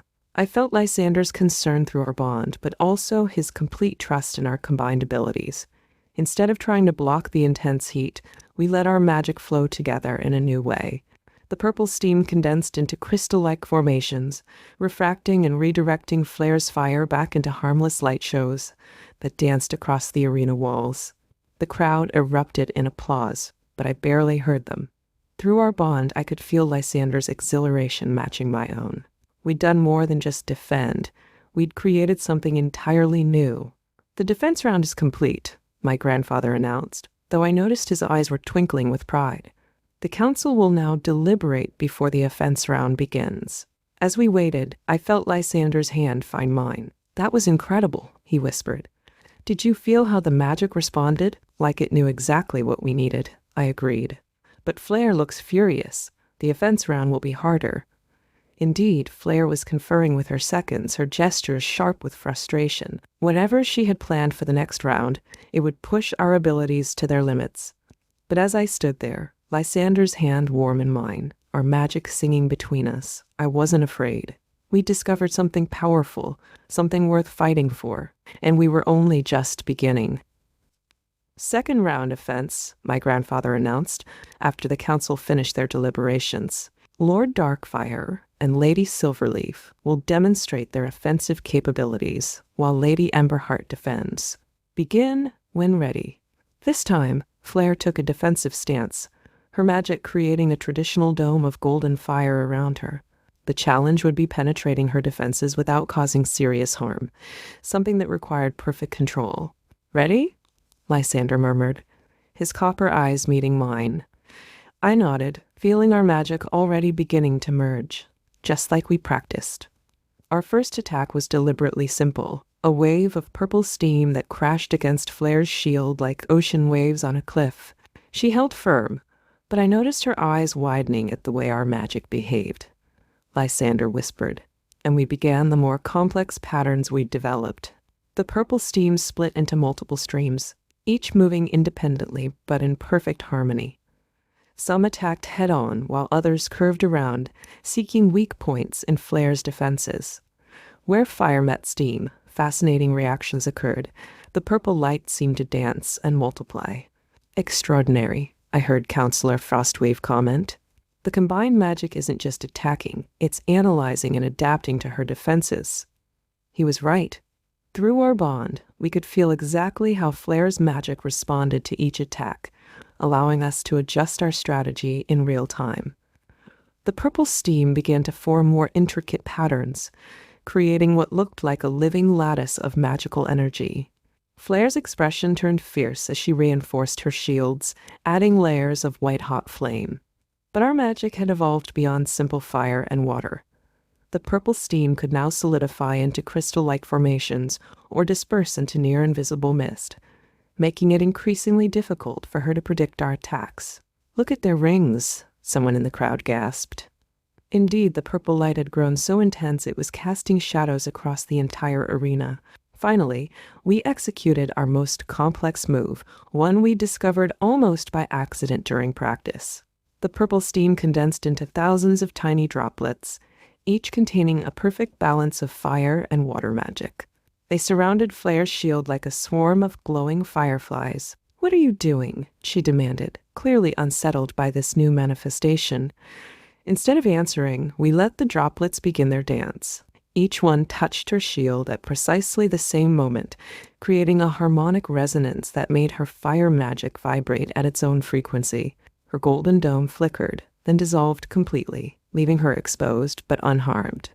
The arena erupted in applause and excited chatter. Even some council members were standing, pointing at various aspects of our display and arguing about the theoretical implications. "Enough!" Flare's voice cut through the noise. Her eyes blazed with a mixture of anger and, "Was that fear? You've made your point about control.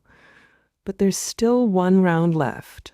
"Combined casting," my grandfather confirmed, though he was beaming with barely concealed pride. After a brief rest, both parties will demonstrate their ability to work together on a shared magical goal. As we moved to the resting area, Lysander kept his hand in mine. "That was incredible," he said softly. "The way you anticipated every movement, every adjustment." "It wasn't just me," I replied, squeezing his hand. "Our magic. It's like it has a mind of its own now. Like it knows exactly what we need before we do." Through our bond, I felt his agreement and something deeper, a growing certainty that what we shared was more than just magical compatibility. The purple light pulsed steadily between us, a visible manifestation of something that was becoming increasingly difficult to deny. But as we watched Flare conferring intensely with her seconds, we both knew the hardest test was still to come. Combined casting would require all three of us to work together, something that seemed almost impossible given the current tensions. "Whatever happens," Lysander said quietly, "we face it together." I nodded, drawing strength from our connection. Together. The final round of combined casting was traditionally meant to demonstrate magical cooperation between opposing parties. As we took our positions in the arena, I could feel the tension crackling in the air like static before a storm. "For the final round," my grandfather announced, All three competitors must work together to create a unified magical display. The council will judge based on harmony, control, and artistic merit. Flare approached us slowly, her expression guarded. "I propose we create a fountain," she said stiffly. "Fire for light, water for substance, and our combined magic for structure." "Agreed," Lysander nodded, though I felt his caution through our bond. "Anya can provide the water base, you can add the fire elements, and I'll help coordinate between the two." I took my position, drawing water from the air to create the foundation of our display. The water formed a basic circular pool, waiting for Flare's contribution. She added streams of golden fire that began to dance around the water, creating beautiful patterns of light and shadow. At first, everything seemed to be working perfectly. Our magics wove together in a stunning display of elemental harmony. But then I felt it, a subtle shift in the magical balance. Flare was pushing more power into her fire streams, making them burn hotter and brighter. "Careful," Lysander warned, sensing the change through our bond. "Too much heat will destabilize the entire structure." But Flare didn't back down. If anything, her flames grew more intense. The water began to steam rapidly, threatening to evaporate completely. Through our bond, I felt Lysander's growing concern. "We need to stabilize it," he murmured. "Together." Understanding flowed between us through the purple light. Without speaking, we let our magic merge completely, creating that unique purple steam that had become our signature. It spread through the fountain, acting as a buffer between Flare's fire and my water. The effect was spectacular. The purple steam formed intricate spirals and patterns, refracting both fire and water in ways that created rainbow-like displays across the arena. Even Flare seemed momentarily stunned by the beauty of it. But then something unexpected happened. As our three magics intertwined, the purple light from our rings suddenly flared brilliantly. Ancient runes appeared in the air around us, glowing with their own inner light. "The prophecy," I heard someone in the council gasp. Indeed, the runes matched those from the ancient texts about soul magic. They spun around our fountain, adding their own magic to the display. The entire arena was bathed in shifting patterns of gold, blue, and purple light. Through our bond, I felt Lysander's amazement matching my own. This wasn't just a magical display anymore. It was proof that the prophecy was real, that our bond was meant to be. Even Flare seemed affected. Her expression shifted from anger to something closer to awe as she watched the runes dance through our combined magic. For a moment, all three of us were perfectly synchronized, our powers working in complete harmony. The display reached its crescendo, the runes spinning faster and faster until they burst into thousands of tiny lights that rained down over the amazed spectators. As the magic faded, the arena fell into stunned silence. Then my grandfather stood, his eyes shining with tears of joy. "I believe," he said softly, "the council has seen enough." The council chambers fell into hushed silence as the members gathered to deliver their verdict. The afternoon sun streamed through the crystal walls, casting rainbow patterns across the floor, a fitting echo of our magical display. "Before we announce our decision," my grandfather began, his voice carrying the weight of his office, "I believe Lady Emberheart has something to say." All eyes turned to Flare as she stepped forward. Her expression was complex, a mixture of resignation, respect, and lingering sadness. "I withdraw my objection to the bond," she said clearly, though the words seemed to cost her. "What I witnessed today, it goes beyond personal feelings or traditional magic. The prophecy runes that appeared during our combined casting, they prove this bond serves a greater purpose." A murmur ran through the assembled crowd. Lysander squeezed my hand, our rings pulsing in perfect harmony. "The council agrees," Councillor Moonshadow announced, standing.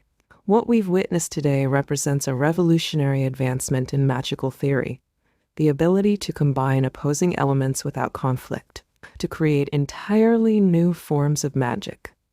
The educational implications alone are staggering. Therefore," my grandfather continued, "by unanimous decision, the council recognizes and sanctions the soul bond between Lysander Darkfire and Anya Silverleaf." Furthermore, we request that they work with the Academy to document and study this new form of magic for the benefit of future generations. The chamber erupted in applause. I felt Lysander's joy and relief flowing through our bond, matching my own emotions perfectly. The purple light between us seemed to dance with celebration.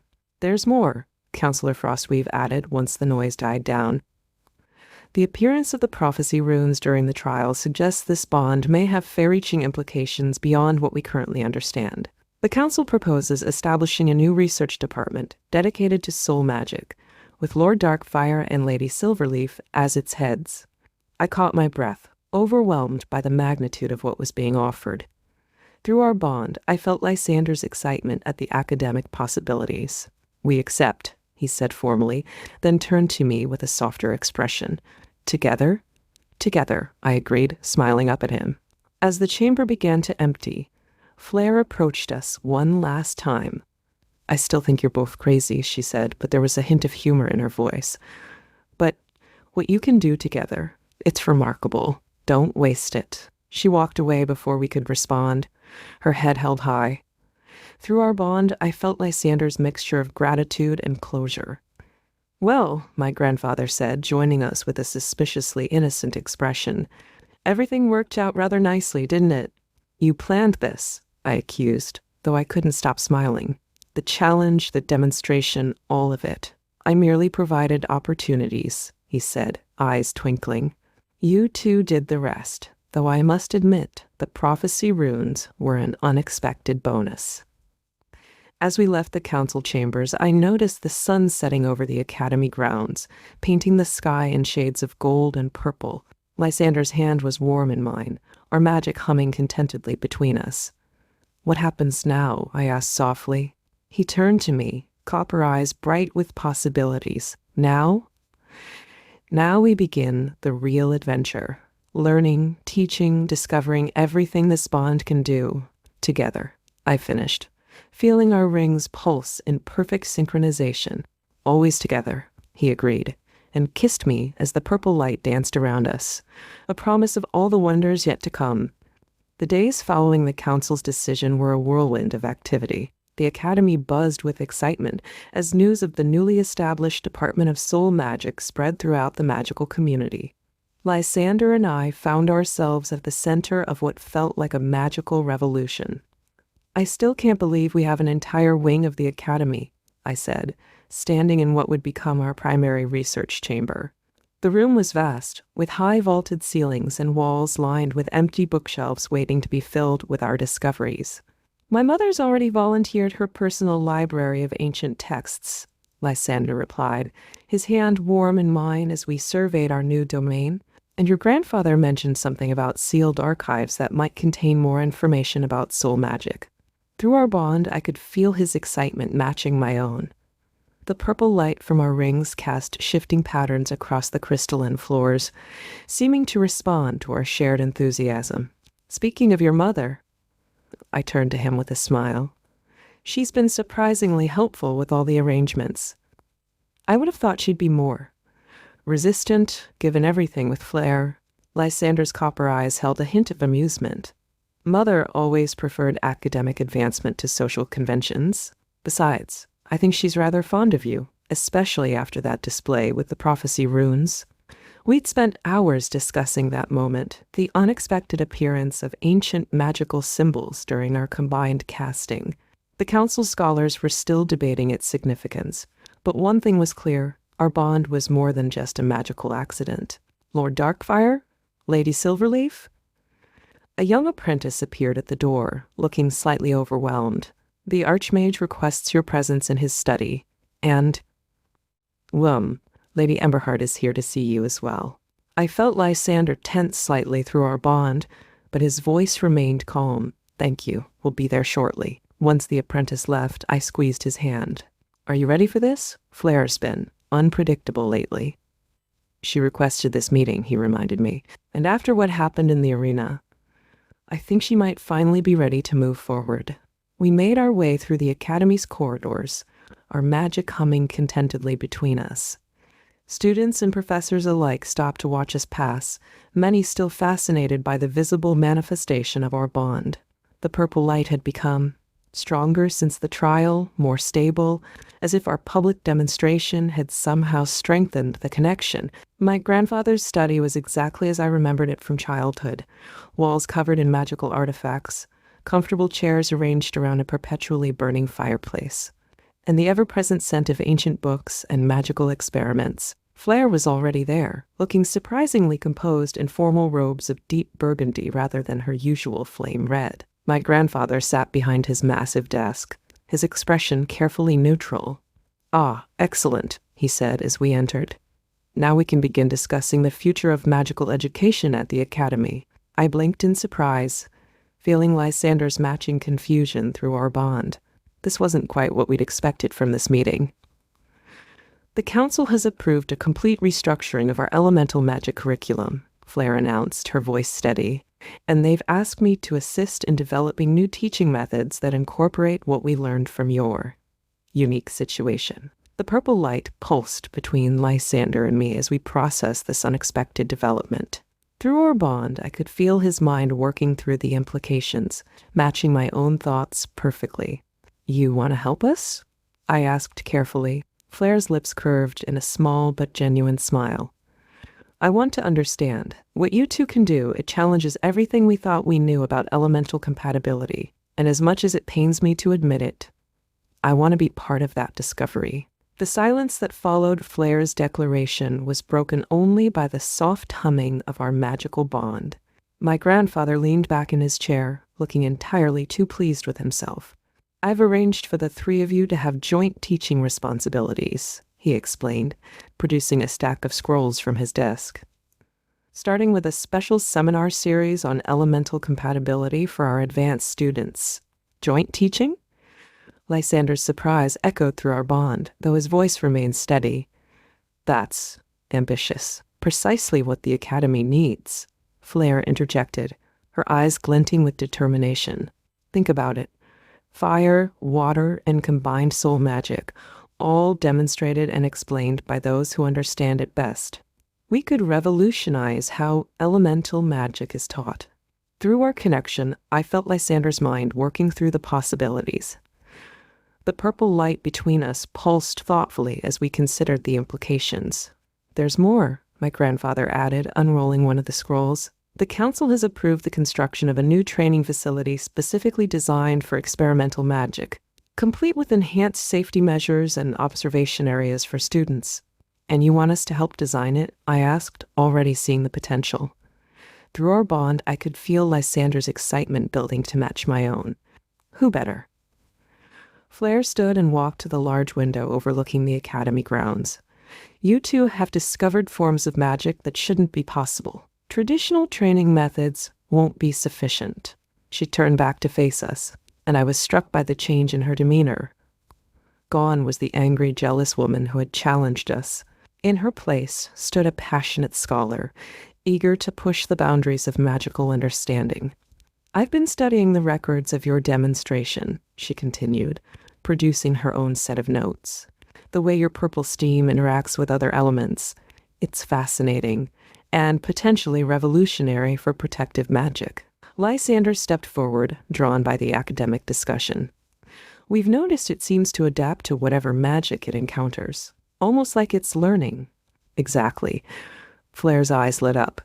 "And if we can understand how that works, we might be able to develop new forms of magical shields, ones that grow stronger instead of weaker under attack." The three of us gathered around my grandfather's desk, examining Flair's notes. The purple light from our rings cast shifting patterns across the parchment as we discussed theories and possibilities. "There's something else you should know," my grandfather interrupted gently. "The prophecy runes that appeared during your demonstration, they've been appearing elsewhere in the Academy. Always in pairs, always in the same purple light." "What does it mean?" I asked, feeling Lysander's concern mirror my own. "We're not entirely sure," he admitted, "but the ancient texts suggest this might be just the beginning. Soul magic was once much more common, used not just for combat, but for healing, protection, even building entire cities. And you think we could rediscover those applications?" Lysander's voice was thoughtful. With the right team, Flair answered before my grandfather could speak. The three of us working together, we could unlock secrets that have been lost for centuries. Through our bond, I felt Lysander's agreement and growing excitement. The purple light seemed to brighten, responding to our shared purpose. Well then, I said, smiling at both of them, when do we start? The next few weeks transformed the academy in ways none of us could have predicted. Our new department quickly became the most talked-about addition to the magical curriculum in centuries. Students would gather outside our research chamber, hoping to catch glimpses of the purple light that now regularly illuminated our experiments. I think we need more space, Lysander observed one morning, surveying our increasingly crowded workspace.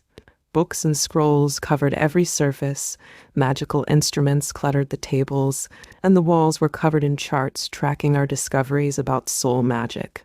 Through our bond, I felt his mild frustration with the chaos, though it was tempered by excitement about our progress. The purple light between us had grown stronger with each passing day, responding to our deepening understanding of its nature.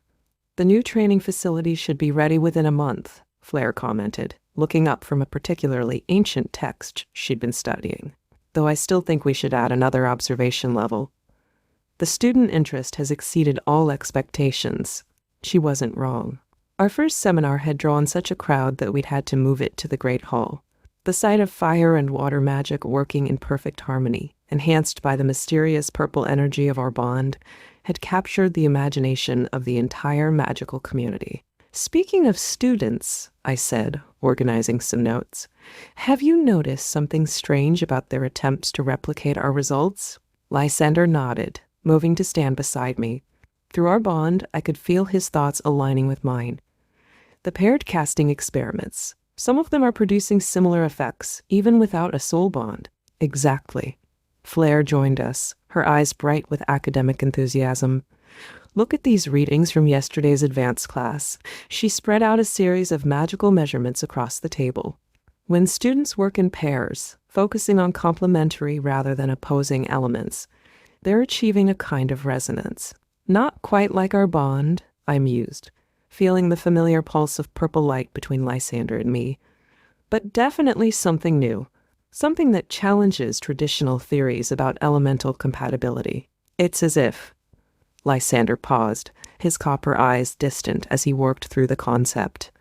Through our connection, I could feel him assembling the pieces of a larger theory, as if the soul bond isn't creating the harmony between elements, but rather revealing a potential that was always there. That would explain the prophecy runes, Flair added excitedly. If soul magic was once common, maybe it wasn't because more people had soul bonds, but because they understood how to achieve elemental harmony without them. The implications were staggering. Through our bond, I felt Lysander's mind racing alongside mine, considering the possibilities. The purple light seemed to pulse with renewed energy, responding to our shared revelation. We need to document this, I said, already reaching for fresh parchment. If we can develop a systematic approach to teaching elemental harmony, it could revolutionize magical education entirely, Flair finished, her previous antagonism completely forgotten in the excitement of discovery. No more rigid separation of elements. No more limiting students to their primary affinities. A complete restructuring of how we understand and teach magic, Lysander agreed, his hand finding mine as our rings pulsed in perfect synchronization. Just then, a familiar figure appeared in the doorway, my grandfather, looking both amused and proud. I see you've finally figured it out, he said, eyes twinkling. The true purpose of soul magic. My grandfather settled into his favorite chair by the fireplace, a knowing smile playing across his face. The ancient texts speak of a time when elemental magic was far more fluid, more interconnected. Soul bonds weren't just romantic connections, they were teaching tools. Teaching tools? Lysander and I exchanged glances, our rings pulsing with shared curiosity. Indeed. Grandfather produced an ancient scroll from his robes. This document describes how master mages would form temporary soul bonds with their students to demonstrate the true nature of elemental harmony. The bond would allow students to experience firsthand how different types of magic could work together. Flare leaned forward, her academic interest fully engaged. But something changed. The knowledge was lost. Not lost, Grandfather corrected. Hidden. There were those who believed such power was too dangerous, that it would upset the carefully maintained balance between magical disciplines. They worked to suppress the knowledge, to enforce strict separation between elements. Through our bond, I felt Lysander's mind racing alongside mine, connecting pieces of a puzzle we hadn't even known we were solving. The purple light between us seemed to pulse with renewed purpose. That's why the prophecy runes are appearing now, I said slowly. They're not just about our bond, they're about restoring what was lost. Precisely, Grandfather beamed. Your bond isn't an accident or a mistake. It's a catalyst, meant to help rebuild the bridges between magical disciplines that were deliberately torn down centuries ago. But why now? Lysander asked, though through our connection, I could feel him already forming theories. Why us? Because you were ready, Grandfather said simply. Both of you have always questioned traditional limitations. And Flare, he turned to her with a warm smile.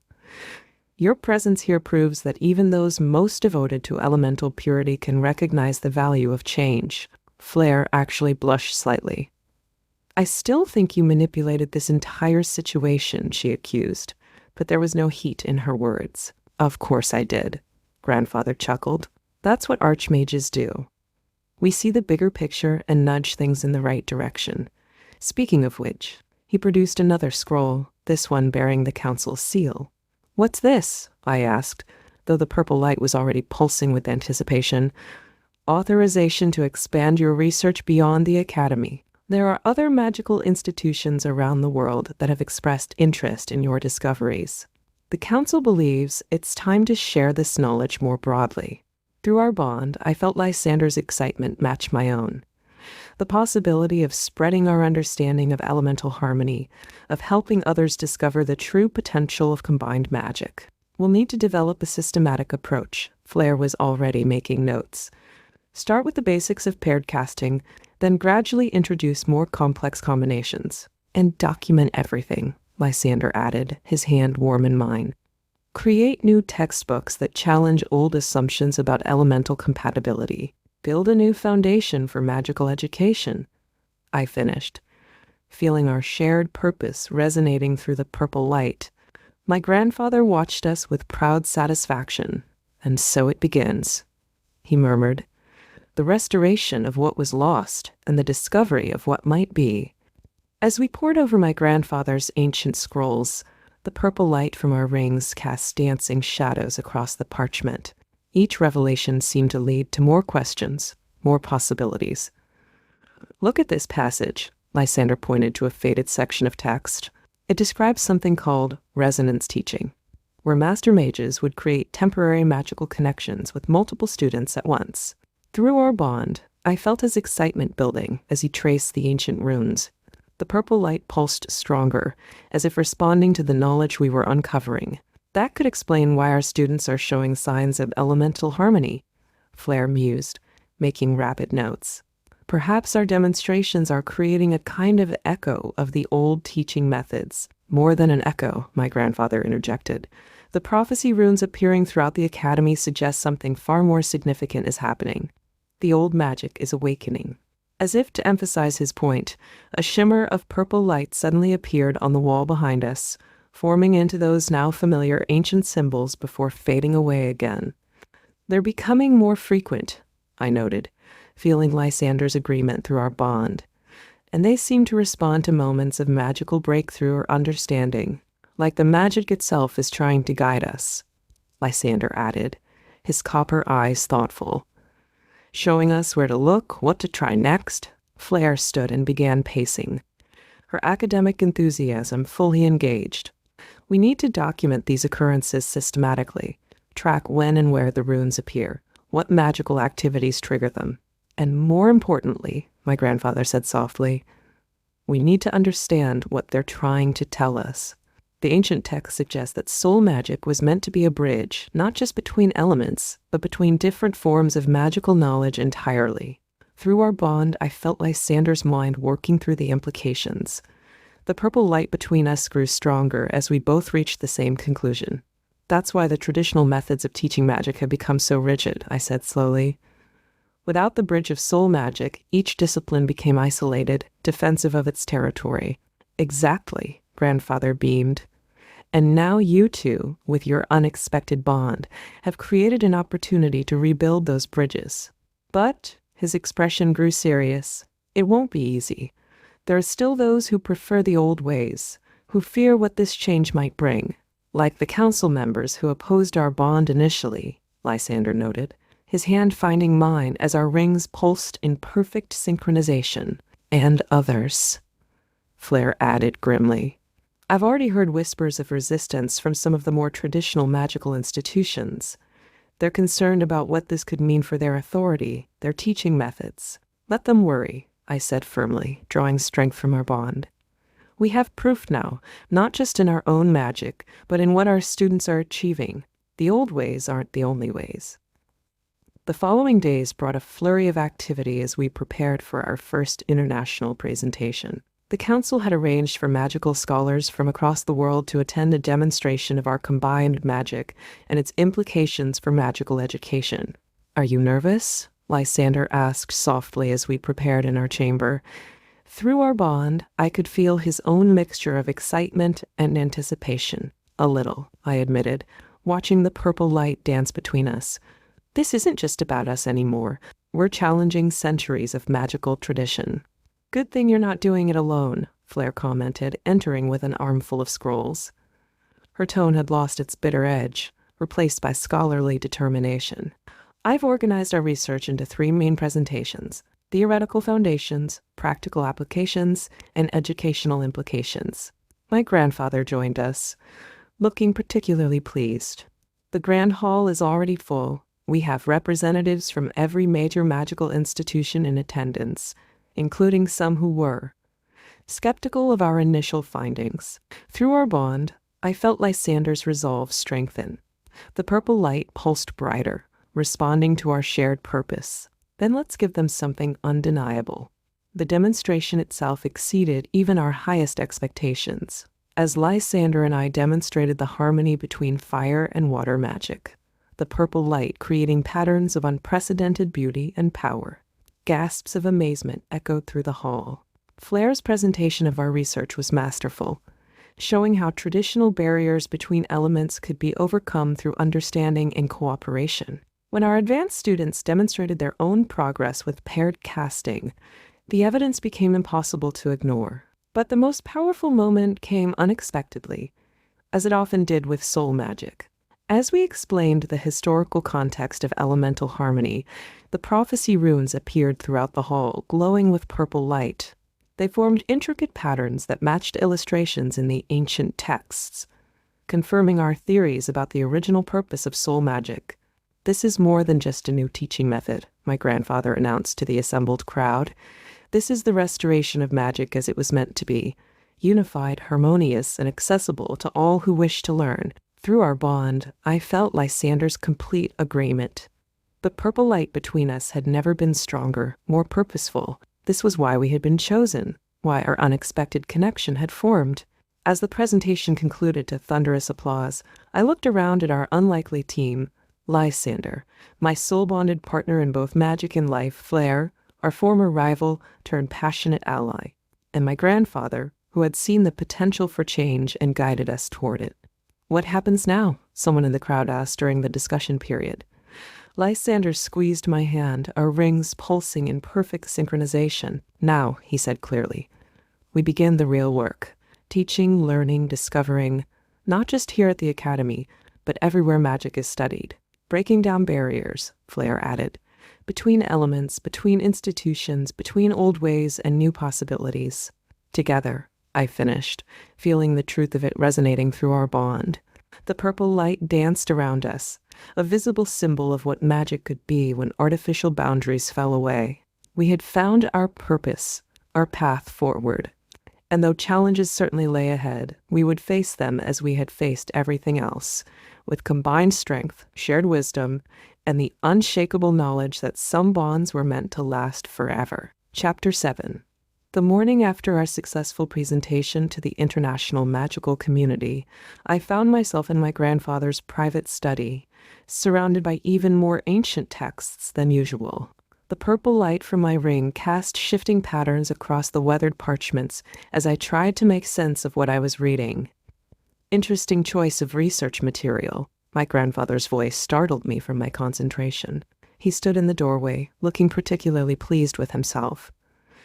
The ancient protocols of magical bonding, not light reading by any measure. Through our bond, I felt Lysander's immediate attention, though he was currently teaching across the academy.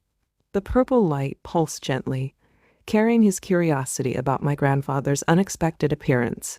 "I've been trying to understand something," I said, gesturing to the scattered documents. "These texts describe different types of magical bonds, but they're inconsistent. Some passages suggest bonds were common teaching tools, while others treat them as rare and sacred connections." "Ah," grandfather settled into his favorite chair, eyes twinkling. "You've noticed the deliberate contradictions. Tell me, what do you make of this particular passage?" He pointed to a section I'd been struggling with. Before I could answer, Lysander appeared in the doorway, slightly out of breath. Through our bond, I felt his mixture of concern and intrigue. "I felt something important was happening," he explained, moving to stand beside me. "Perfect timing," grandfather beamed. "I was just about to explain why I've been, shall we say, orchestrating certain events." Flair chose that moment to burst in, clutching a stack of research notes. "The results from this morning's student trials are extraordinary. The paired casting success rate has increased by..." She stopped, noticing the tension in the room. What did I miss? "Nothing yet," grandfather gestured for her to join us. "In fact, your presence completes the group I needed to speak with. It's time you understood the true nature of the game we've been playing." The purple light between Lysander and me pulsed stronger, responding to our shared anticipation and slight apprehension. Through our bond, we both recognized that this was more than just another academic discussion. "Game?" Flair's eyes narrowed. "What exactly have you been planning, Archmage?" "Everything," he said simply, producing a small crystal sphere from his robes. As he set it on the table, it began to glow with a familiar purple light. "The challenge at the council, the international presentation, even the initial revelation of your soul bond. All carefully arranged steps in a much larger plan." "But why?" I asked, though through our connection, I felt Lysander beginning to understand something profound. "Because," grandfather's eyes grew serious, "the magical world stands at a crossroads. The old ways of rigid separation between elements, of restricted knowledge and limited cooperation, they're leading us towards stagnation. We needed a catalyst for change, a demonstration so powerful it couldn't be ignored." "Us," Lysander said softly, his hand finding mine as our rings pulsed in perfect synchronization. "You engineered our bond to prove what was possible." "Not exactly," grandfather smiled. "The bond between you was genuine, a rare and precious thing. What I engineered were the circumstances that would allow that bond to flourish and demonstrate its full potential to the magical community." The crystal sphere on my grandfather's desk continued to pulse with purple light, casting ethereal shadows across our faces. Through our bond, I felt Lysander's mind working through the implications of what we'd just learned. "You didn't just engineer circumstances," Flair said slowly, her academic mind piecing together the puzzle. "You've been documenting everything. Those random visits to check on our progress, the convenient appearance of ancient texts exactly when we needed them." "Guilty as charged," grandfather's eyes twinkled, "though I prefer to think of it as providing appropriate resources at opportune moments. The crystal sphere, for instance, has been recording every magical interaction between you three since the day of the council challenge." I leaned forward to examine the sphere more closely.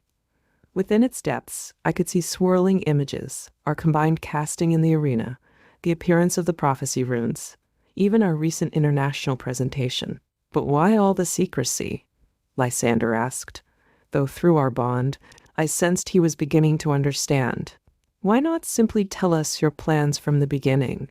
"Because," grandfather replied, his expression growing serious, "genuine reactions cannot be manufactured. I needed to document the natural progression of your abilities. the authentic development of your understanding. The magical community wouldn't have accepted staged demonstrations. Through our connection, I felt Lysander's grudging admiration for the complexity of the plan. The purple light between us pulsed stronger as we both recognized the careful manipulation that had brought us to this point. The soul bond, though, I pressed, needing to understand. You said it was genuine, but you must have known it would form.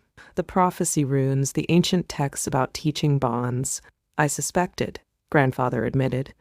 Your natural affinity for water magic, Lysander's mastery of fire, you were perfect opposites.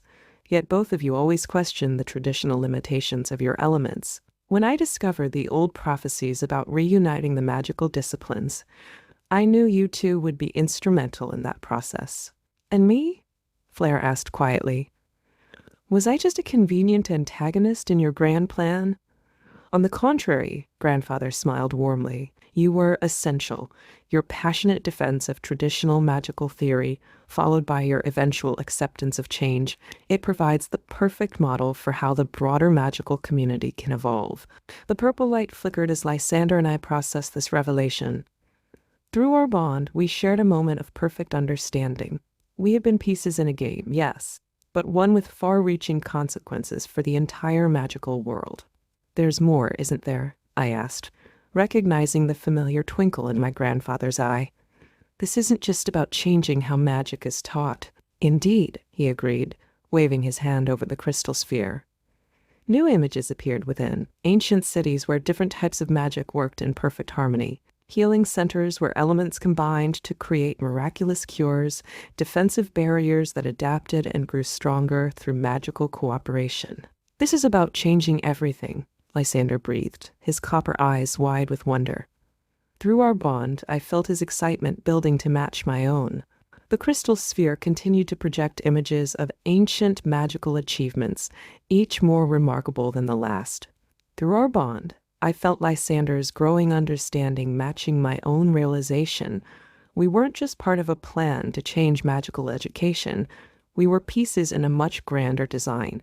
The ancient cities you're showing us, Flair leaned forward, her academic curiosity fully engaged. They're using combined magic in ways we've never seen before. The architecture itself seems to be powered by multiple elements working in harmony. Precisely, Grandfather nodded approvingly. In the age before the great divide between magical disciplines, mages understood that true power came from cooperation, not isolation. The buildings you see were created through the combined efforts of earth mages for foundation, fire mages for forging, water mages for flow and balance, and air mages for ventilation and stability. Through our bond, I felt Lysander's excitement building as he recognized the implications.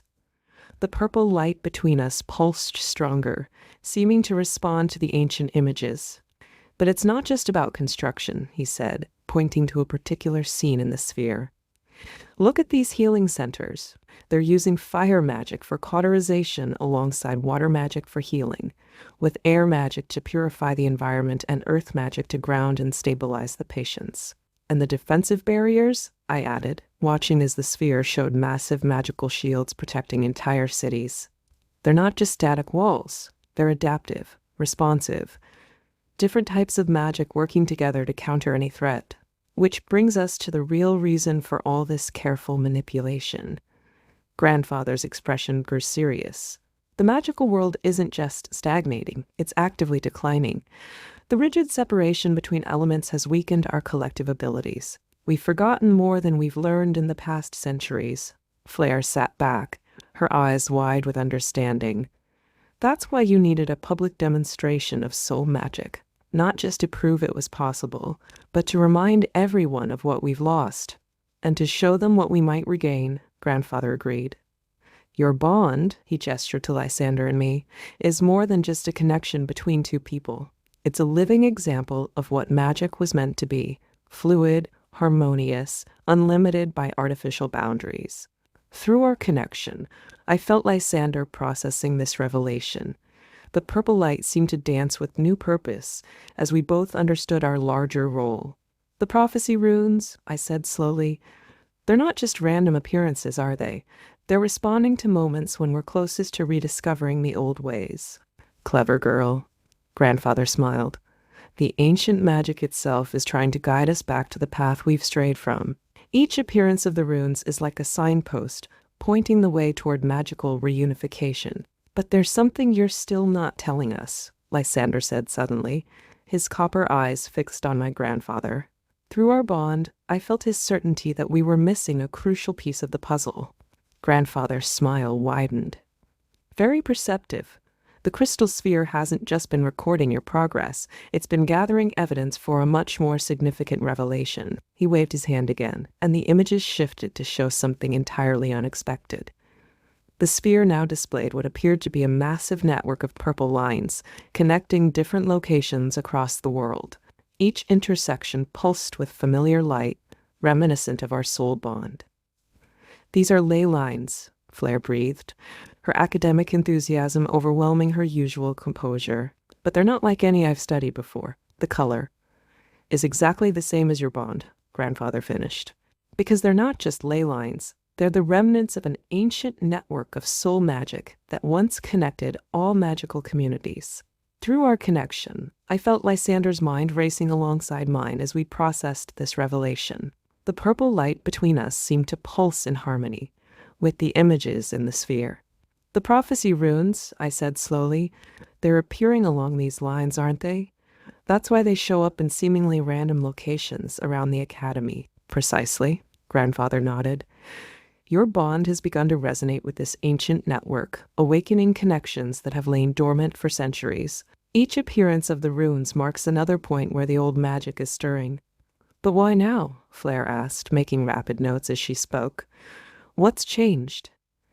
"Everything," Lysander answered before my grandfather could speak. "Through our bond, I felt his growing understanding. The rigid separation between magical disciplines didn't just affect how we teach magic, it weakened the entire network. Our bond, combining water and fire magic in ways that shouldn't be possible, is like striking a tuning fork," I finished, feeling the rightness of the analogy through our connection. "The resonance is spreading through the old network, waking it up. And with it," Grandfather added gravely, "awakening powers and possibilities that the magical world hasn't seen in generations. Powers that some would prefer remain forgotten." The purple light pulsed stronger as we all absorbed the implications of this revelation. Through our bond, Lysander and I shared a moment of perfect understanding. We weren't just challenging educational traditions or social conventions.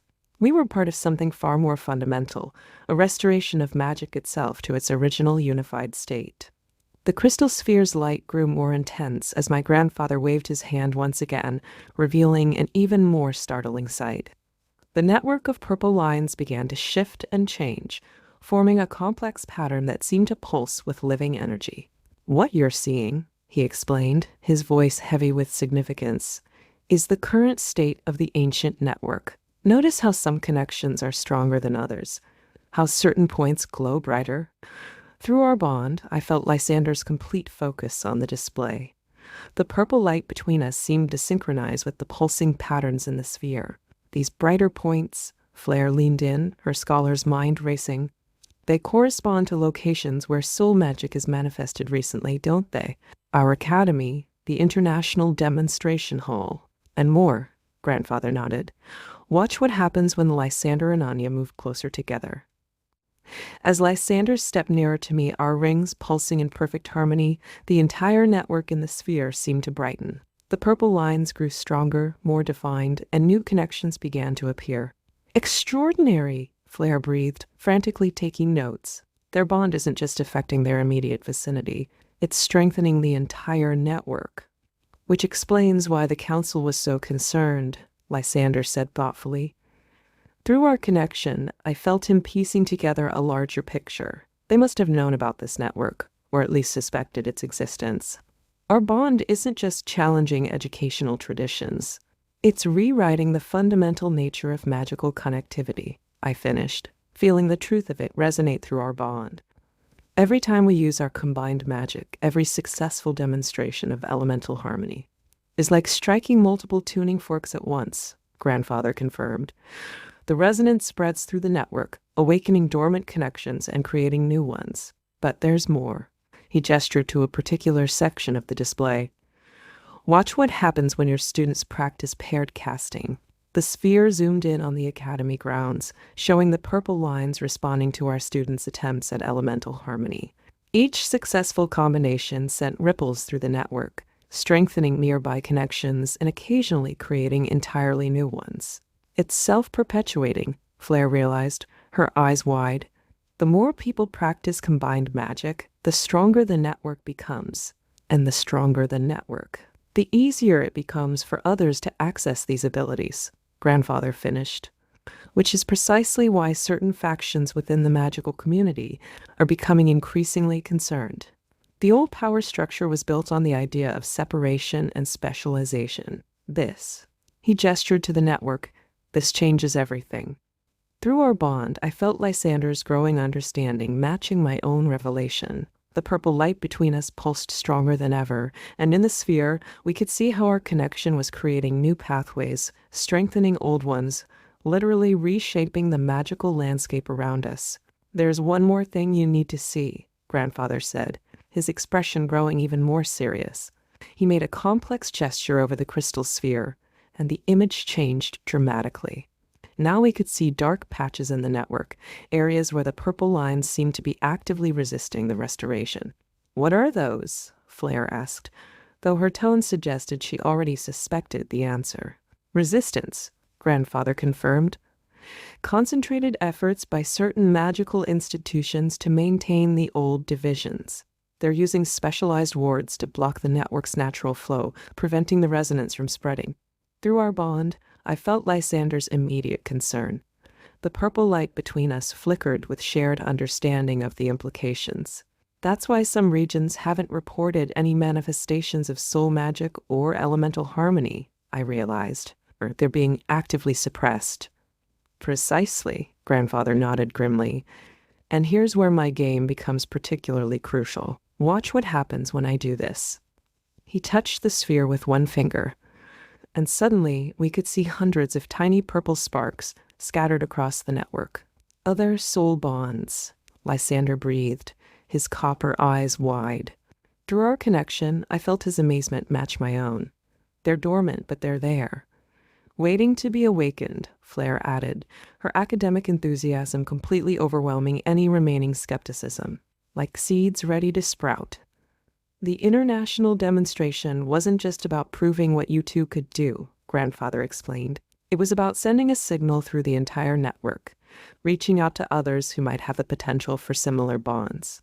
Already, we're receiving reports of unexpected magical resonances, of students achieving unprecedented success with paired casting. And the resistance? I asked, noting how the dark patches seemed to be spreading in some areas. Will only grow stronger as more bonds awaken, Grandfather admitted, which is why the next phase of our work is so crucial. You're not just teachers now, you're beacons, showing others what's possible when artificial barriers fall away. Through our bond, I felt Lysander's determination rising to match my own. The purple light between us pulsed stronger than ever, and in the sphere, we could see how our connection was creating new pathways around the blocked areas. We'll need help, Flair said decisively, her organizational mind already planning. A network of our own to identify and support new manifestations of soul magic as they appear. Already in progress, Grandfather smiled, producing a stack of letters. These arrived this morning, responses from magical institutions around the world, requesting guidance in developing their own paired casting programs. Then we have work to do, Lysander said, his hand finding mine as our rings pulsed in perfect synchronization. Through our bond, I felt his absolute certainty that this was our true purpose, not just to demonstrate what was possible, but to help others discover it for themselves. The purple light danced around us, stronger and more purposeful than ever. In the crystal sphere, the network continued to pulse and grow, each new connection a step toward restoring magic to its original, unified state. We had become part of something far larger than ourselves, a transformation that would reshape the magical world forever, and we were ready. Chapter 8. The morning after my grandfather's revelations about the ancient magical network, I found myself alone in my chambers, staring at the purple ring that still refused to leave my finger. Through our bond, I could sense Lysander was busy with his morning classes, his mind focused on teaching, but with an undercurrent of awareness of my presence. The events of yesterday still weighed heavily on my mind. The crystal sphere's revelations, the network of dormant soul bonds waiting to be awakened, and the growing resistance from those who wanted to maintain the old divisions, it was almost too much to process. But what troubled me most was the persistent thought that had kept me awake most of the night. What if we were wrong to pursue this? With trembling fingers, I reached for the ring again, not really expecting it to budge, but feeling compelled to try. The purple light pulsed warningly as I touched it, and through our bond, I felt Lysander's immediate attention shift to me, his concern flowing through our connection. Still trying to remove it? His voice came from the doorway, startling me so badly I nearly fell from my chair. Through our bond, I felt his mixture of amusement and understanding, though his copper eyes held a hint of hurt. I wasn't. I started, but the lie died on my lips. Our bond made dishonesty between us nearly impossible. Yes, I admitted finally. Not because I want to break our connection, but because I'm afraid. Lysander crossed the room to kneel beside my chair, taking my hands in his. The purple light between us grew stronger, more reassuring. Afraid of what? He asked softly, though through our bond, I could feel that he already suspected the answer. Of what we learned yesterday, I whispered. The responsibility, the magnitude of what we're part of. These other soul bonds waiting to be awakened, the people actively trying to stop us. What if we make things worse? What if awakening the old network causes more harm than good? Through our connection, I felt Lysander's own doubts and fears mirror mine. But there was something else, too, a deep conviction that we were on the right path. The purple light seemed to pulse in agreement. "Do you remember what your grandfather showed us in the sphere?" he asked, his thumb tracing circles on my palm. "Those dark patches where the network is being suppressed, they're not just blocking potential soul bonds. They're limiting all forms of magical growth and discovery. How many students in those regions might never reach their full potential because they're being told their natural abilities are wrong or impossible?" Before I could respond, a commotion in the hallway drew our attention. Through our bond, we both felt a surge of warning just before Flare burst into the room, her face flushed with excitement. "You need to see this," she announced, brandishing a scroll covered in familiar purple runes. "The network, it's not just connecting existing magical institutions. Look at these readings from supposedly non-magical areas." Flare spread the scroll across my desk, her hands trembling with excitement. The purple runes glowed softly in the morning light, forming patterns I'd never seen before. "Look here." She pointed to a particular cluster of symbols. "These readings are coming from areas we've always considered magically dormant. But according to this, they're not dormant at all. They're just different." Through our bond, I felt Lysander's intense interest as he leaned over to examine the scroll. The purple light between us pulsed stronger as we both recognized the implications. "These patterns," he said slowly, tracing one of the glowing lines. "They're similar to the resonance we create when we combine our magic. But they're occurring naturally, without any formal training or guidance." "Exactly." Flare's enthusiasm was contagious. "And look at the distribution." She pulled out a map covered in her precise notations. "These non-magical areas form a perfect counterpoint to the established magical institutions. It's like they're maintaining balance," I finished, feeling the truth of it resonate through our bond. The network isn't just connecting existing magical centers. It's revealing an entirely different kind of magic that's been there all along. But that means... Lysander's copper eyes widened as he reached the same conclusion I had. Through our connection, I felt his mind racing alongside mine. "The traditional definition of magic itself might be wrong," Flare stated, her academic passion fully engaged. "We've been so focused on categorical elements, fire, water, earth, air, that we've completely missed other forms of magical expression." Just then, a flash of purple light drew our attention to the wall. The prophecy runes were appearing again, but this time they were different, more complex, more urgent somehow. Through our bond, I felt Lysander's recognition match my own. They're trying to tell us something, he said softly, moving closer to examine the symbols. These aren't just random manifestations anymore. They're a warning. My grandfather's voice came from the doorway, making us all jump. He looked more serious than I'd ever seen him. And we're not the only ones who can read them. My grandfather's expression was grave as he entered the room, his eyes fixed on the glowing runes. Through our bond, I felt Lysander's immediate tension, and the purple light between us pulsed with shared concern. What do you mean? We're not the only ones who can read them, Flair demanded, her academic curiosity momentarily overriding her usual respect for the Archmage's authority. The resistance we discussed yesterday?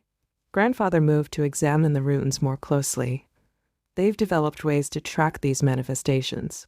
Even now, they're gathering evidence of what they call magical anomalies in the non-traditional areas you've discovered.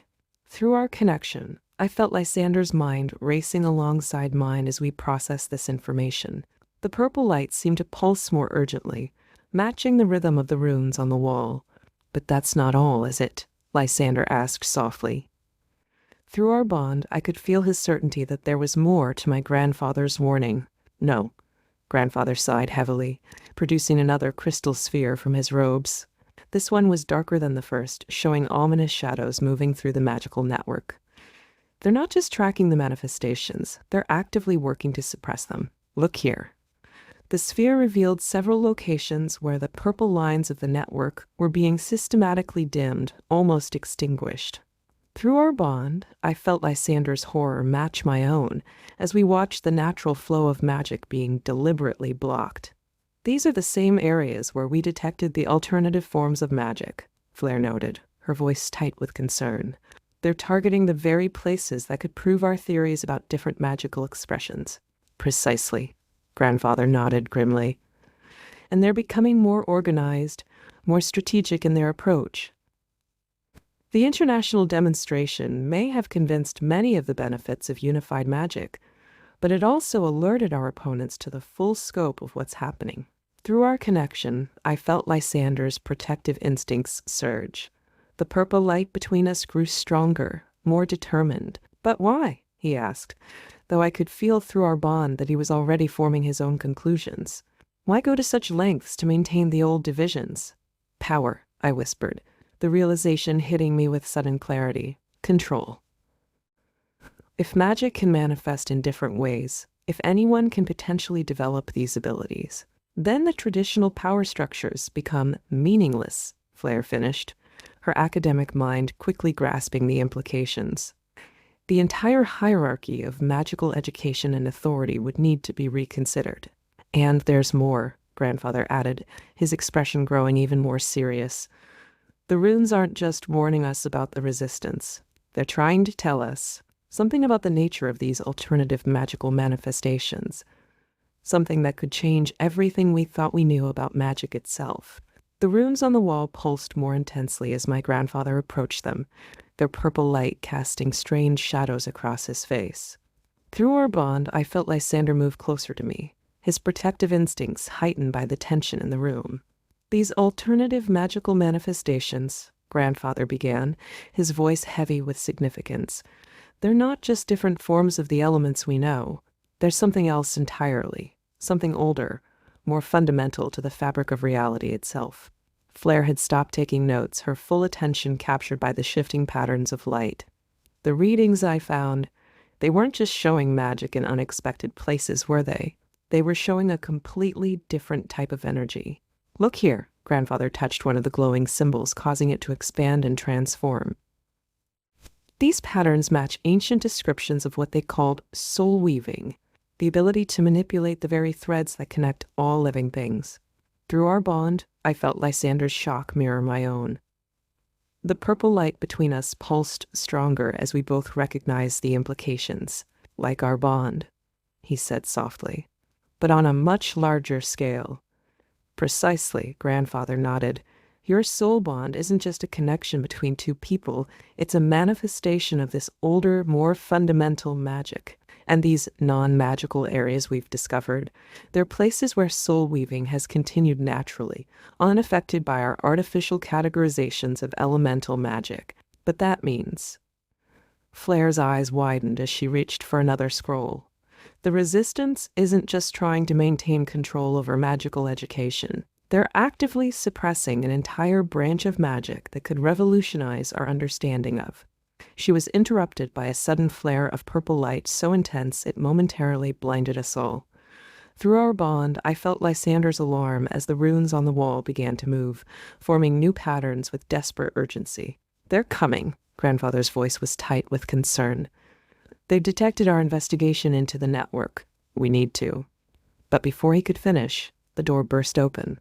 A group of figures in dark robes stood in the doorway, their wands raised and glowing with ominous power. Through our connection, I felt Lysander's immediate shift to battle readiness, the purple light between us transforming from a gentle pulse to a brilliant shield. "By order of the Council of Magical Preservation," one of the figures announced, "you are hereby charged with unauthorized manipulation of fundamental magical forces. Surrender your research materials immediately." The tension in the room was palpable as we faced the Council's agents. Through our bond, I felt Lysander's mind working rapidly, assessing threats and forming strategies. The purple light between us had transformed into a protective barrier, instinctively responding to our shared sense of danger.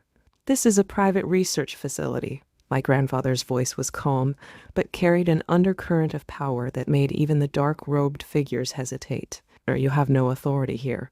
"We have every authority." The lead figure stepped forward, lowering his hood to reveal a face I recognized from the international demonstration. Counselor Magnus Blackthorn, one of the most vocal opponents of unified magic.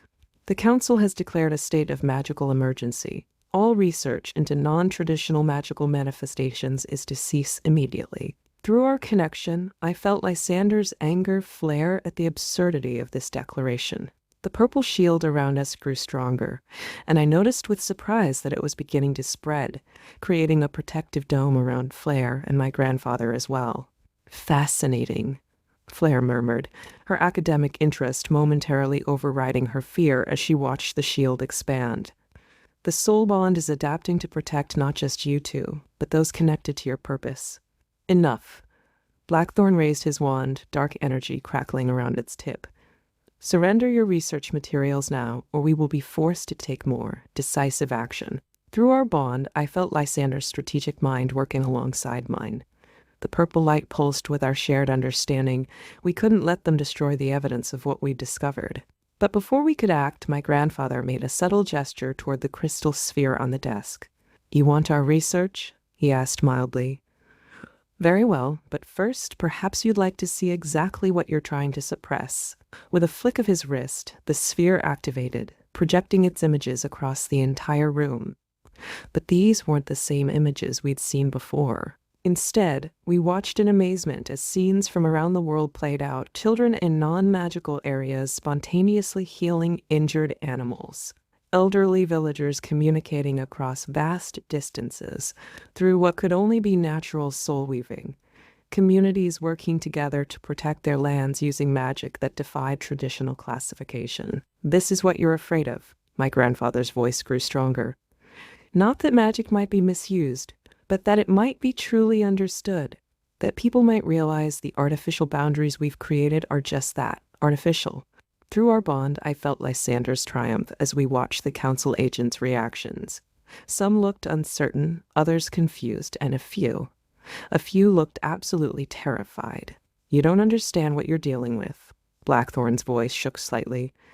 "These manifestations, they're dangerous, unpredictable. They could destroy everything we've built. Or rebuild what we've lost," I found myself saying, drawing strength from Lysander's presence through our bond. The purple light around us pulsed with conviction. "You're not protecting magic, you're imprisoning it." The tension in the room reached a breaking point as Blackthorn raised his wand higher, dark energy crackling around him.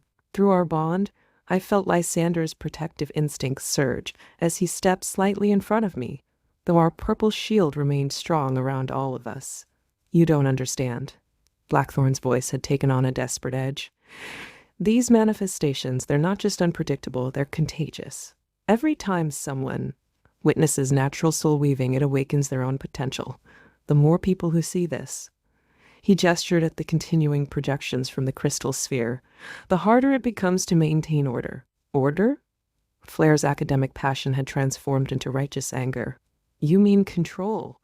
You're not protecting anyone, you're denying them their birthright." Through our connection, I felt Lysander's mind working alongside mine, forming a plan. The purple light between us pulsed with shared purpose as we both reached the same conclusion. "Watch," I said softly, taking Lysander's hand. Through our bond, I felt his immediate understanding of my intent. Together, we reached out to the natural magic flowing through the room, not trying to control it, but simply allowing it to move through us. The effect was immediate and stunning. The purple shield around us began to pulse with new energy, and to everyone's amazement, thin threads of light started extending from it, reaching toward each person in the room. Even the council agents found themselves touched by these gentle tendrils of power. "This is what you're trying to suppress." My grandfather's voice was gentle but firm. "Not chaos, not disorder, connection, the natural state of magic itself." Through our bond, I felt Lysander's triumph as we watched the council agents' reactions. One by one, their wands lowered as the purple threads touched them, each face showing a mixture of wonder and recognition. It's beautiful," one of the younger agents whispered, staring at the thread of light connecting him to the others. "This is impossible." Blackthorn stumbled backward, but even he couldn't completely resist the gentle pull of the natural magic. "The council, the traditions, are based on an incomplete understanding," my grandfather finished. "Look around you, Magnus. Feel what's happening. This isn't destruction. It's restoration." Through our connection, I felt Lysander's certainty match my own. The purple light between us had never been stronger, and now we could see similar lights beginning to spark between others in the room. Faint, barely visible, but undeniably present. "The choice is yours," Lysander spoke for the first time, his voice carrying the weight of absolute conviction. "You can continue fighting against the natural flow of magic, trying to maintain artificial boundaries that were never meant to exist. Or you can help us understand it," I finished, feeling his thoughts align perfectly with mine. "Help us guide others as they discover their own connections. Be part of the restoration instead of resisting it." The room fell silent as everyone absorbed this moment of choice. Through our bond, Lysander and I held steady, maintaining the gentle flow of natural magic that continued to weave its way through the space, connecting, awakening, restoring. The future of magic itself hung in the balance, and we were ready to face whatever came next, together. Chapter 9. The events in my chambers with the council agents had left everyone shaken, but none more so than me. Through our bond, I could feel Lysander's lingering concern as he helped my grandfather secure the research materials and escort the remaining agents from the academy grounds. The purple light between us pulsed with shared tension, even across the distance. Left alone in my room that evening, I found myself drawn to the window, watching the sunset paint the academy towers in shades of gold and crimson. The prophecy runes had faded from the walls, but their message lingered in my mind, along with something else, something that had been nagging at me since the confrontation. During the chaos, I'd noticed something peculiar about Blackthorn's reaction to the crystal sphere's projections. It wasn't just fear or anger I'd seen in his eyes. It was recognition, as if he'd seen something similar before, something he'd been desperate to keep hidden. Through our bond, I felt Lysander's attention shift to me, sensing my troubled thoughts. The purple light flickered questioningly, and I knew he was wondering what had captured my focus so completely. "There's more to this than they're telling us," I murmured, knowing he could feel my certainty through our connection, the way Blackthorn reacted. It wasn't just about maintaining control. He knows something specific about these alternative magical manifestations. I turned from the window, my eyes drawn to the ancient texts Flair had left scattered across my desk. Among them was a particularly old volume, its spine cracked and faded, but with a familiar symbol embossed in tarnished gold, the same symbol I'd noticed on Blackthorn's ring during the confrontation. With trembling fingers, I reached for the book. The moment I touched it, the purple light between Lysander and me pulsed stronger, as if responding to something within its pages. Through our bond, I felt his immediate interest. and then his footsteps hurrying toward my chambers. He arrived just as I was carefully opening the ancient tome, its pages crackling with age and preserved magic.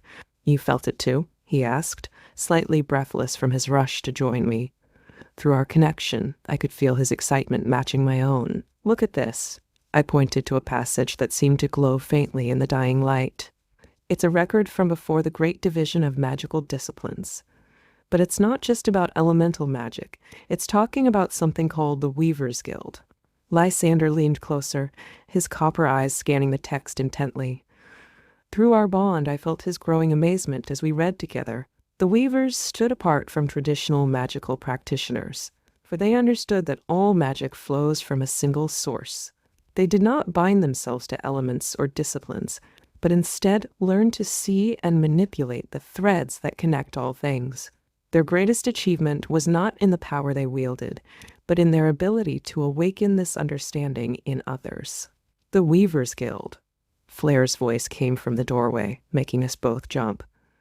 She hurried into the room, her arms full of additional ancient texts. Through our bond, I felt Lysander's mix of surprise and curiosity match my own. "You know about them?" I asked, noting the excitement in her eyes. "Only fragments, whispers really," she replied, spreading her books across my desk. "But after what happened today with Blackthorn, I started searching through the oldest sections of the library. Look at this." She opened one of her books to a carefully marked page, revealing an intricate illustration. It showed a group of robed figures standing in a circle, purple threads of light connecting them all. The image was so similar to what we'd created during the confrontation that I felt Lysander's shock echo through our bond. "According to these records," Flair continued, her scholar's passion fully engaged, "the Weavers weren't just another magical faction. They were the original keepers of magical knowledge before the Great Division into elemental disciplines. They understood that all magic was connected through what they called the Great Weave, a network of energy that bound all living things together. Through our connection, I felt Lysander's mind racing alongside mine as we processed this information. The purple light between us pulsed stronger as we examined more of the ancient texts. "But there's more." Flair's voice dropped to a near whisper. "The symbol on Blackthorn's ring? It's not just any magical sigil. It's the mark of the Weaver's inner circle, their most sacred leaders. And look at this passage." She pointed to a section of text that seemed to shimmer slightly as we read it. "The inner circle, keepers of the deepest mysteries, bore the responsibility of maintaining balance in the Great Weave. But as magic grew more widespread, a schism formed within their ranks. Some believed the power of the Weave should be shared freely, while others feared its potential for chaos. In their conflict, a terrible choice was made. The division of magical disciplines," Lysander finished, his copper eyes wide with understanding. Through our bond, I felt his growing certainty. It wasn't natural or accidental. It was deliberate, a way to control and limit access to the Weave. And Blackthorn. I gasped as the pieces fell into place. "He's not just a council member trying to maintain tradition. He's a descendant of the Inner Circle faction that chose to divide magic in the first place." Just then, my grandfather burst into the room, his face pale with urgency. Through our bond, I felt Lysander's immediate alert response, and the purple light between us intensified protectively. "They're coming back," Grandfather announced without preamble. "Blackthorn has convinced the full council to conduct an emergency inspection of the academy. But that's not the worst of it." He gestured to the ancient text spread across my desk. "I see you've already discovered part of the truth.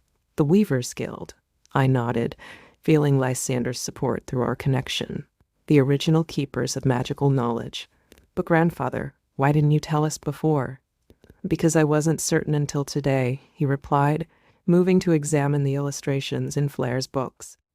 When Blackthorn revealed his ring during the confrontation, it confirmed what I'd long suspected.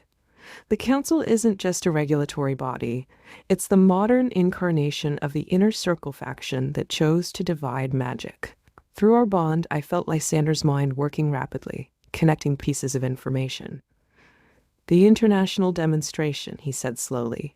"That's why they were so concerned. Our soul bond, the purple light, the way we can combine different elements. It's all part of the original weave, Flair finished excitedly, pulling out another ancient text.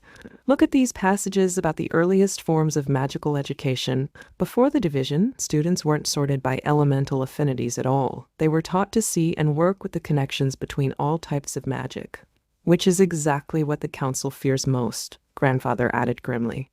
Your bond isn't just challenging their authority, it's threatening to expose the very foundations of their power. The division of magical disciplines wasn't a natural evolution of magical understanding. It was a deliberate suppression, I whispered, feeling the truth of it resonate through our connection with Lysander. The purple light pulsed with shared understanding. They fragmented magic itself to maintain control over how it was taught and used. But why? Flair demanded, frantically taking notes. What could be so dangerous about unified magic that they'd go to such lengths to suppress it? Through our bond, I felt Lysander's revelation match my own as we both reached the same conclusion. The purple light between us grew stronger as we shared our understanding. It's not about danger, Lysander said softly. It's about accessibility. When magic is divided into strict disciplines, it's easier to control who can learn what. But if people understand that all magic is connected, then anyone could potentially learn any form of magic, I finished, feeling the weight of this truth.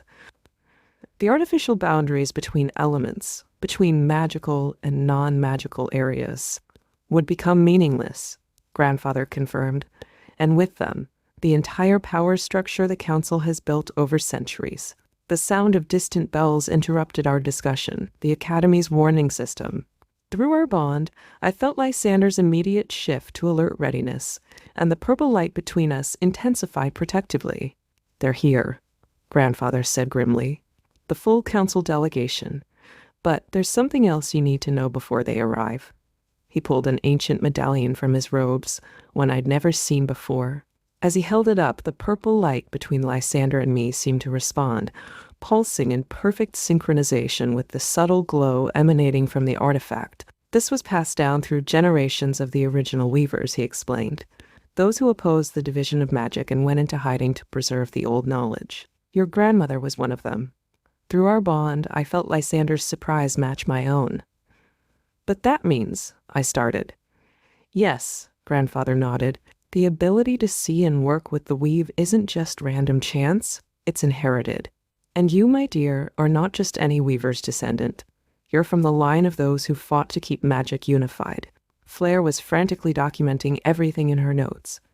The soul bonds, the purple light, the way you two can combine different elements, it's all making sense now. You're not breaking magical laws. You're operating on a deeper level of magic that predates our current understanding. Through our connection, I felt Lysander processing this revelation. His copper eyes were intense as he studied the medallion. The ring that appeared during our first meeting, he said slowly. It wasn't just responding to some ancient betrothal agreement, was it? No, Grandfather confirmed. It was recognizing a potential weaver's bond, something far more significant than any arranged marriage. The rings were tools used by the original weavers to identify compatible magical partners who could strengthen and expand the weave together. The purple light between us grew stronger as we absorbed this information. Through our bond, I could feel Lysander's mind working alongside mine, connecting more pieces of the puzzle. That's why Blackthorn was so afraid, I realized. It's not just about us discovering the truth about magical division. Every time we use our combined powers, every time we demonstrate what's possible when magic flows naturally, we're awakening the dormant weaver potential in others.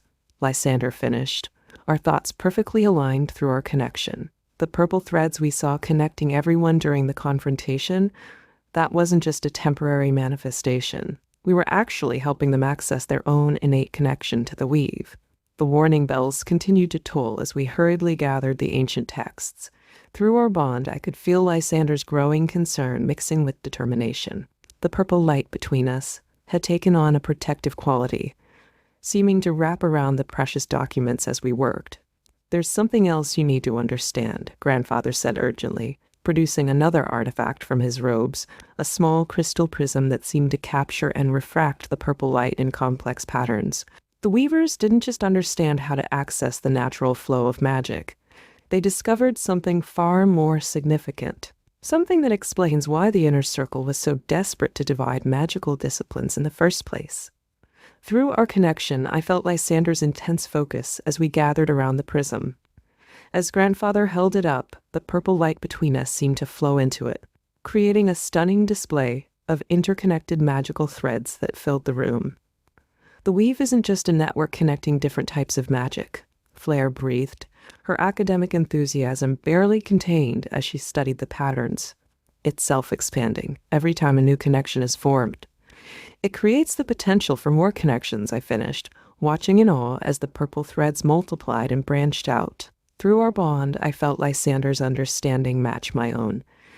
That's why our demonstration at the international gathering had such a powerful effect. We weren't just showing people what was possible. You were actually expanding the weave itself, grandfather confirmed. Each person who witnessed your combined magic became a potential new anchor point for the network. And that's exactly what the inner circle has been fighting to prevent for centuries. Because once the weave starts expanding again, Lysander said slowly, his copper eyes tracking the growing pattern of lights, there's no way to control it. No way to maintain the artificial boundaries they've created. Through our connection, I felt his mind racing alongside mine as we processed the full implications. The purple light pulsed stronger as we reached the same conclusion. The council isn't just coming to inspect the academy, I realized. They're coming to try to suppress the weave before it grows too strong to contain. But if what we're seeing is true, it may already be too late for them to stop it, Flare interjected, frantically documenting the expanding pattern of lights. Look at how the connections are multiplying. Every new thread creates the potential for dozens more. It's exponential growth. The sound of footsteps echoing through the academy corridors snapped us back to our immediate crisis. Through our bond, I felt Lysander's protective instincts surge as he moved closer to me. The purple light between us had never been stronger, creating a subtle dome of protection around our small group. We don't have much time, grandfather said urgently, pressing the crystal prism into my hands. The council will be here any moment, and they'll do everything in their power to suppress what's happening. But remember, the weave isn't just growing stronger, it's becoming more aware. Every connection we make strengthens its consciousness. Through our connection, I felt Lysander's mind racing alongside mine as we processed this revelation. That's why the prophecy runes appeared, he said, his copper eyes wide with understanding. The weave itself was trying to warn us, to prepare us for this moment. Exactly, Flare interjected, still documenting everything. And look at how the purple threads are moving now. They're not just connecting randomly anymore. They're forming specific patterns, almost like it's trying to communicate, I finished, watching in awe as the light formed intricate symbols in the air around us. Through our bond, I felt Lysander's amazement match my own as we recognized some of the patterns from our earlier research. Suddenly, the purple threads coalesced into a clear message: unite the divided. It's not just about reconnecting different types of magic, grandfather explained, his voice urgent. The weave is trying to heal itself, to restore the natural balance that was broken centuries ago. And you two, he looked at Lysander and me meaningfully, are catalysts for that restoration. Through our bond, I felt Lysander's determination strengthen. The purple light between us pulsed with shared purpose as we faced each other. We can't let them suppress this again, he said softly, taking my hand. Through our connection, I could feel his absolute certainty. The world needs to understand what magic truly is. Not a tool to be controlled, but a living force that connects us all. Then we won't, I replied, feeling our combined power flow stronger. But we'll need help. I turned to Flare, who was still frantically documenting everything. Can you get copies of all this research to every major magical institution? Already on it, she grinned, producing several enchanted scrolls that would instantly duplicate and transmit their contents. Once this information is out there, they won't be able to suppress it anymore. And I, grandfather added with a slight smile, will ensure the council understands exactly what they're dealing with. After all, as Archmage, I do have certain privileges when it comes to addressing the full assembly. Through our bond, I felt Lysander's approval of our impromptu plan. The purple light between us spread outward, connecting with the expanding weave that now filled the room with its gentle glow. As the sound of the council's approach grew closer, we stood ready to face whatever came next. Through our connection, Lysander and I shared a moment of perfect understanding. This wasn't just about us anymore. It was about restoring magic to its true nature, about healing the divisions that had kept people separate for so long. The weave pulsed around us, growing stronger with each passing moment, and we knew that no matter what happened next, change was already inevitable. The time of divided magic was coming to an end. Chapter 10. The morning after our confrontation with the council dawned with an unusual purple tinge to the sky. Through our bond, I felt Lysander's quiet amazement match my own as we stood at the window of the Academy's highest tower, watching the sunrise paint the world in ethereal colors. The weave is becoming visible even to those without magical training, Grandfather explained, joining us at the window. After last night's events, there's no going back. The council's attempts to suppress the truth have only made it more apparent. Indeed, the events of the previous night had been extraordinary. When the council members had burst into my chambers, intent on confiscating our research and suppressing the expanding weave, something unexpected had happened. Through our bond, Lysander and I both remembered the moment with perfect clarity. The purple light between us had suddenly expanded, not just connecting us, but reaching out to touch every person in the room. And this time, it hadn't faded.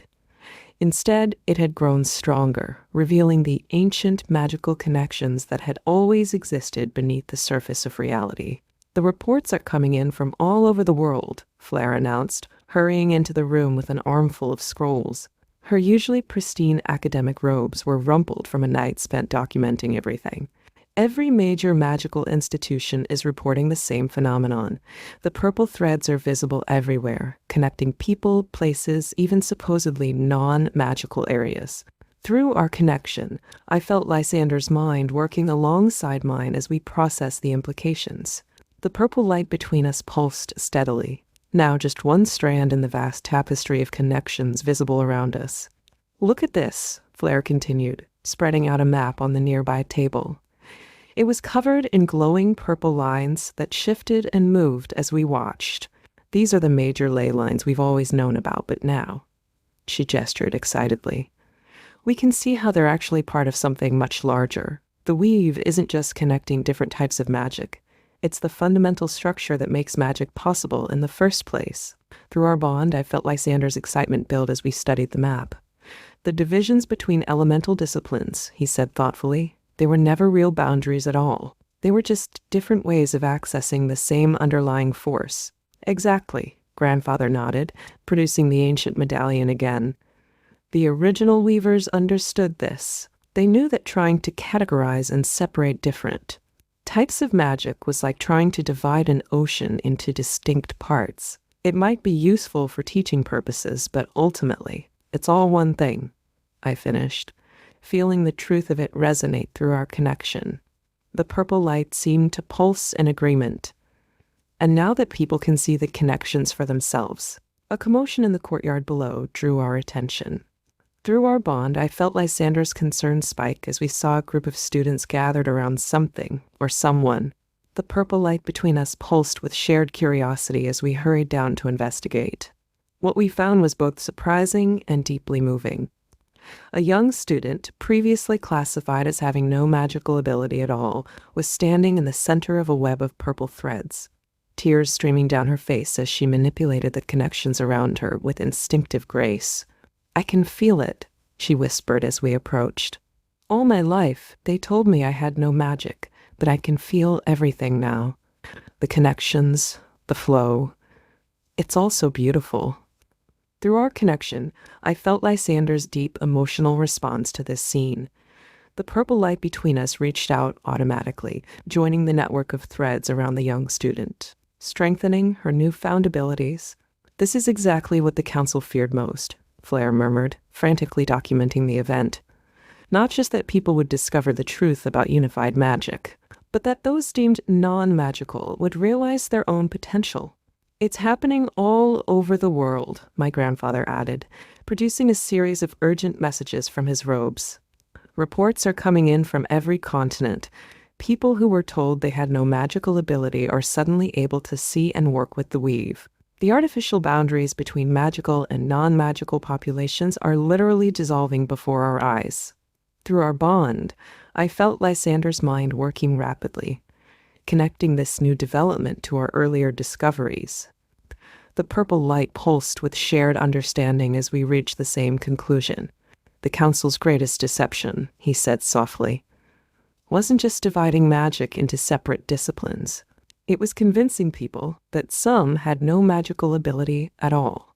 But if everyone can see the weave now, then everyone can learn to work with it, I finished, watching as more students gathered around, their own purple threads beginning to manifest and connect. The distinction between magical and non-magical was never real. It was just another artificial boundary created to maintain control. The academy courtyard had become a gathering place for hundreds of people by midday. Through our bond, Lysander and I watched in amazement as more and more individuals discovered their connection to the weave. The purple light between us pulsed steadily, now part of an intricate tapestry of magical threads that filled the entire space. "We need to document everything," Flair insisted, her academic enthusiasm reaching new heights as she directed a team of scholars who were recording the events. "This is literally rewriting our understanding of magical history. Look at these patterns. They're identical to the ones described in the oldest texts about the Weavers' Guild." Through our connection, I felt Lysander's mind working alongside mine as we observed the remarkable transformations taking place. People who had been labeled as non-magical their entire lives were discovering abilities that defied traditional classification. A group of elderly villagers who had come to the academy seeking answers were now weaving complex patterns in the air, their purple threads intertwining in ways that seemed to strengthen everyone around them. "It's not just about individual power," my grandfather explained, watching the scene with evident emotion. "The weave operates on principles of connection and mutual enhancement. The more people who access it, the stronger it becomes for everyone. This is what the original weavers understood. Magic isn't a limited resource to be hoarded and controlled. It's a living network that grows stronger through sharing." A commotion near the academy gates drew our attention.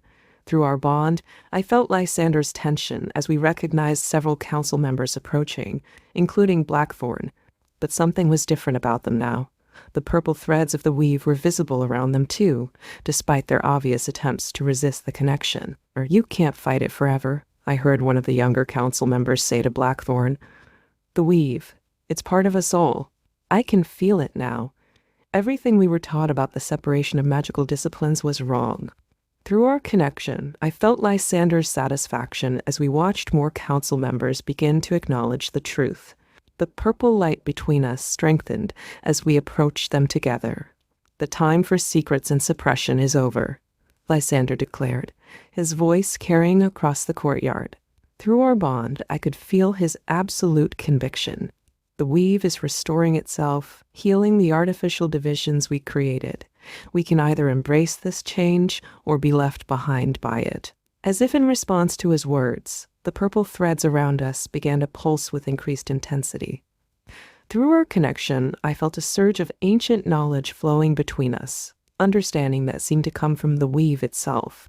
"Look!" Flair exclaimed, pointing to the sky. Above the academy, the purple threads had begun forming distinct patterns, the same symbols we'd seen in the oldest texts about the Weavers' Guild. But now they were visible to everyone, a public declaration of magic's true nature that could no longer be denied or suppressed. As the day progressed, more remarkable transformations continued to unfold in the academy courtyard. Through our bond, Lysander and I watched as centuries of magical barriers began to dissolve. The purple light between us had become part of something far greater, a vast, living network that seemed to pulse with ancient wisdom and newfound purpose. "The Council's archives are being opened," Flair announced, rushing towards us with yet another stack of documents. "Look at these records. They detail exactly how and why the magical disciplines were artificially divided." Her hands trembled as she spread the papers before us. "The deception goes even deeper than we imagined." Through our connection, I felt Lysander's growing concern as we examined the documents together. The purple threads around us seemed to respond to our shared emotions, creating intricate patterns that mirrored our thoughts. They didn't just divide magic into elements, I breathed, reading through the ancient records. They actively suppressed certain forms of magical expression entirely. Look at this passage about dream weaving and soul singing, entire branches of magical practice that were deliberately erased from history because they couldn't be controlled, my grandfather added grimly, studying the documents over our shoulders. These forms of magic operated purely through connection and resonance. They couldn't be standardized or regulated like elemental magic.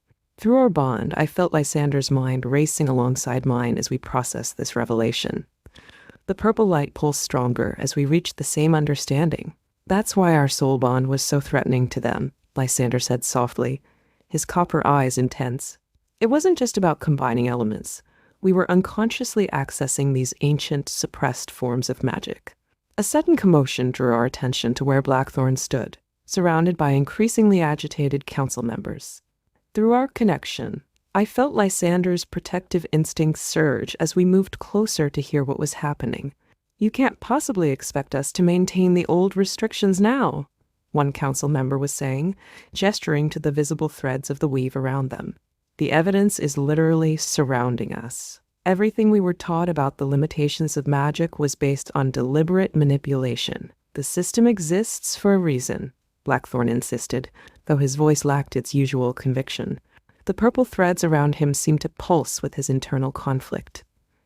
"Without proper control and regulation." "Control?" another council member interrupted. "Look around you, Magnus. The weave isn't chaos, it's the natural order we've been fighting against all this time. These connections, these patterns, they're more organized and harmonious than anything our artificial divisions ever created." Through our bond, I felt Lysander's satisfaction as we watched more council members begin to embrace the truth. The purple light between us strengthened, reaching out to connect with the expanding network of threads that now filled the courtyard. As the afternoon sun cast long shadows across the academy courtyard, something remarkable began to happen. Through our bond, Lysander and I watched in amazement as the purple threads of the weave started forming intricate patterns in the air, not just random connections, but deliberate manifestations of ancient magical knowledge. "It's teaching us," Flair breathed, her quill flying across parchment as she documented everything. "The weave itself is showing us how magic was meant to be practiced. Look at these formations. They're exactly like the illustrations in the oldest weaver texts, but now they're alive, moving, responding to our presence." Through our connection, I felt Lysander's excitement match my own as we observed the unfolding spectacle. The purple light between us pulsed stronger as we recognized patterns we'd seen in our research. "These aren't just random manifestations," my grandfather explained, his voice filled with wonder. "The weave is revealing the fundamental principles of unified magic. See how the threads combine and separate? It's showing us that all magical disciplines are simply different expressions of the same underlying force." Around us, people from all walks of life, scholars, merchants, farmers, and even children, were beginning to interact with the visible threads of magic. Through our bond, Lysander and I could feel the ripple effects of each new connection forming. "The most remarkable thing," Lysander observed, his copper eyes tracking the movements of the threads, "is how naturally everyone seems to understand it. There's no need for complex theoretical frameworks or years of specialized training. The weave itself guides each person according to their natural inclinations."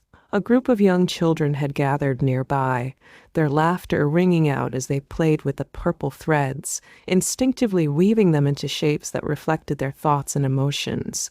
Through our connection, I felt Lysander's deep satisfaction at this sight. "This is how magic was always meant to be," he said softly. "Not a privilege to be earned through years of rigid study, but a birthright to be discovered and explored naturally." Blackthorn, who had been watching these developments with increasing distress, finally stepped forward, but without proper control, without established guidelines. He began, though his voice lacked conviction. "Look around you," I interrupted, gesturing to the harmonious scene before us. Through our bond, I felt Lysander's support as I continued. "Does this look like chaos to you? The weave has its own natural order, its own wisdom. We never needed to control it, we only needed to understand and work with it. As if in response to my words, the purple threads around us began forming even more complex patterns, creating a stunning display that seemed to encompass all known forms of magic while suggesting countless new possibilities. As twilight approached, the academy courtyard had transformed into something truly extraordinary. Through our bond, Lysander and I watched as the purple threads of the weave created a magnificent dome above us, its patterns telling the story of magic's true history and potential future. "It's time," my grandfather announced, stepping forward to address the gathered crowd. For centuries, the council has maintained artificial divisions in the magical world. But today, we have a choice to make, to continue clinging to those divisions, or to embrace the natural unity that the weave represents. Through our connection, I felt Lysander's approval as we moved to stand beside my grandfather. The purple light between us pulsed stronger, joining with the countless threads that now connected everyone present. The Weavers' Guild wasn't just another magical faction, I began, feeling Lysander's support through our bond. They were the keepers of a fundamental truth, that magic is not meant to be divided and controlled, but shared and nurtured. Every person has the potential to connect with the weave in their own unique way. And that connection, Lysander continued, his voice carrying across the courtyard, strengthens everyone. Look around you, see how each new thread adds to the whole, how each person's discovery enriches the entire network. As if in response to our words, the purple threads began forming new patterns, more complex and beautiful than any we'd seen before. Through our bond, I felt a surge of ancient knowledge flowing between us, understanding that seemed to come directly from the weave itself. "The time of divided magic is over," my grandfather declared. "From this day forward, the Academy will teach unified magic, helping each student discover their natural connection to the weave. The artificial boundaries between disciplines will be dissolved, and the suppressed forms of magic will be restored to their rightful place in our curriculum."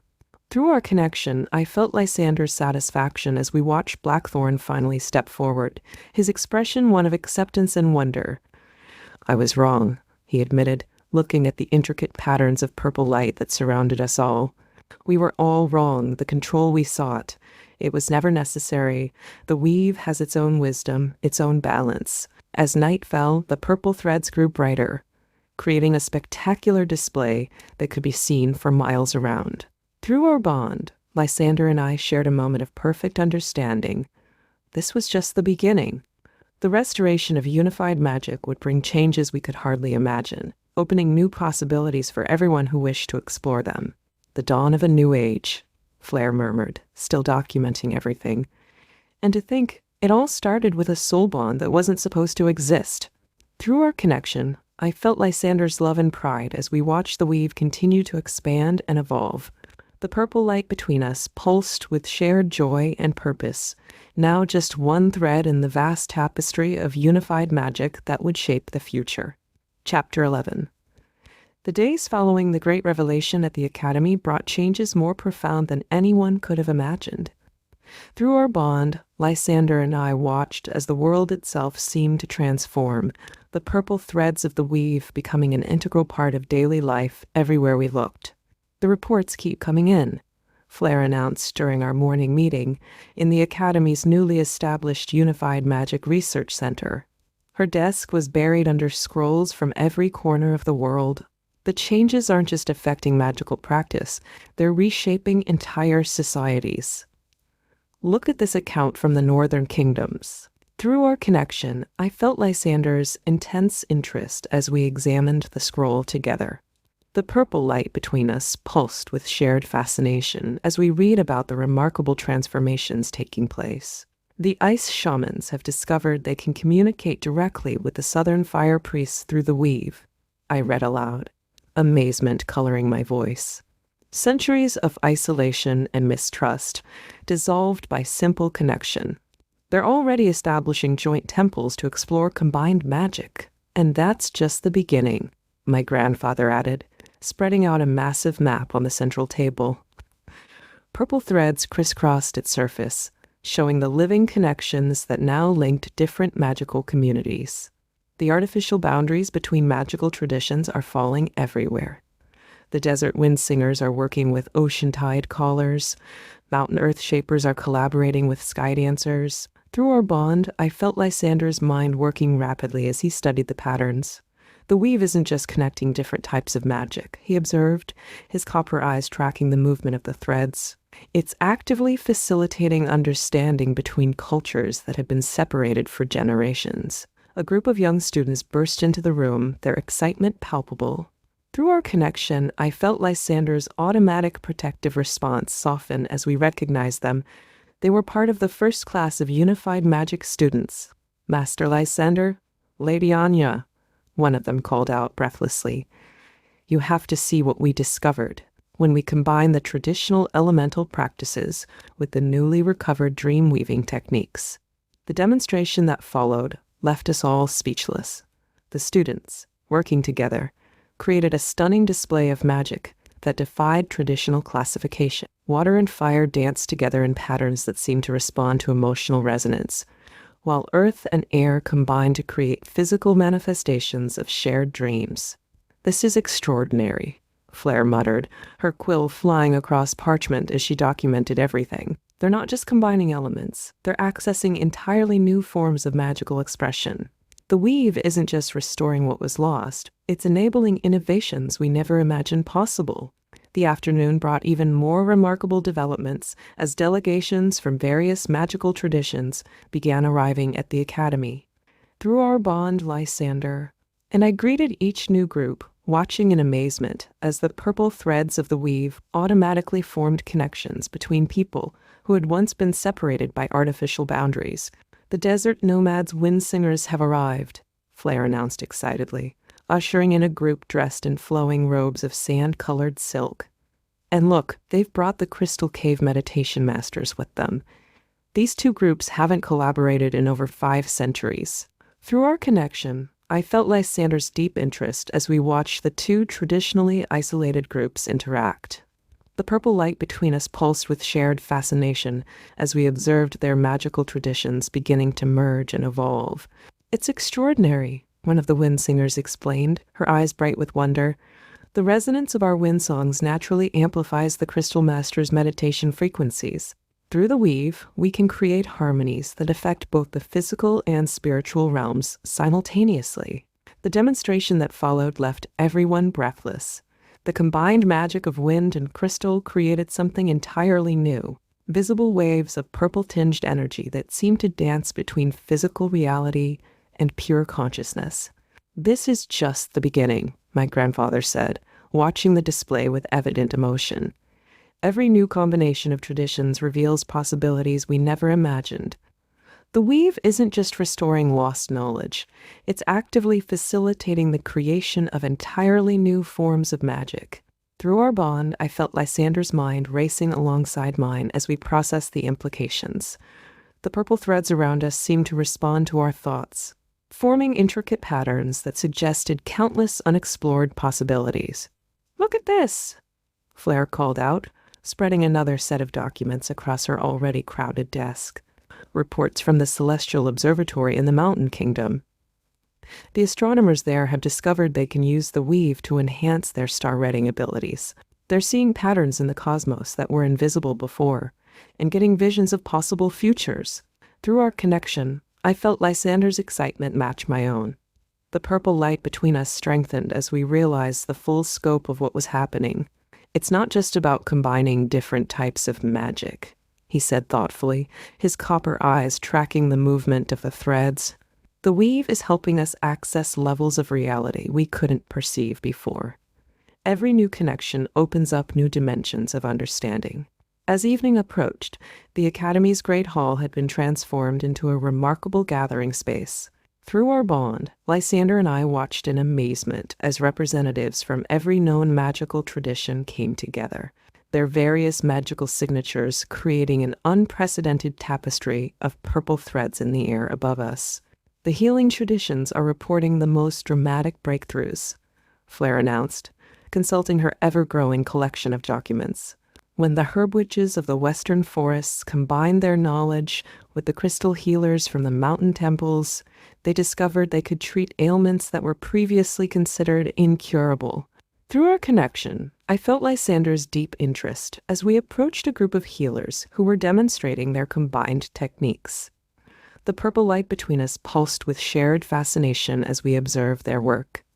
"It's more than just combining different healing methods," explained an elderly herb witch, her hands weaving patterns in the visible threads of magic.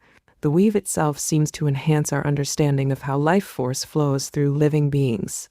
Watch this." She collaborated with a crystal healer, their different magical traditions merging through the purple threads.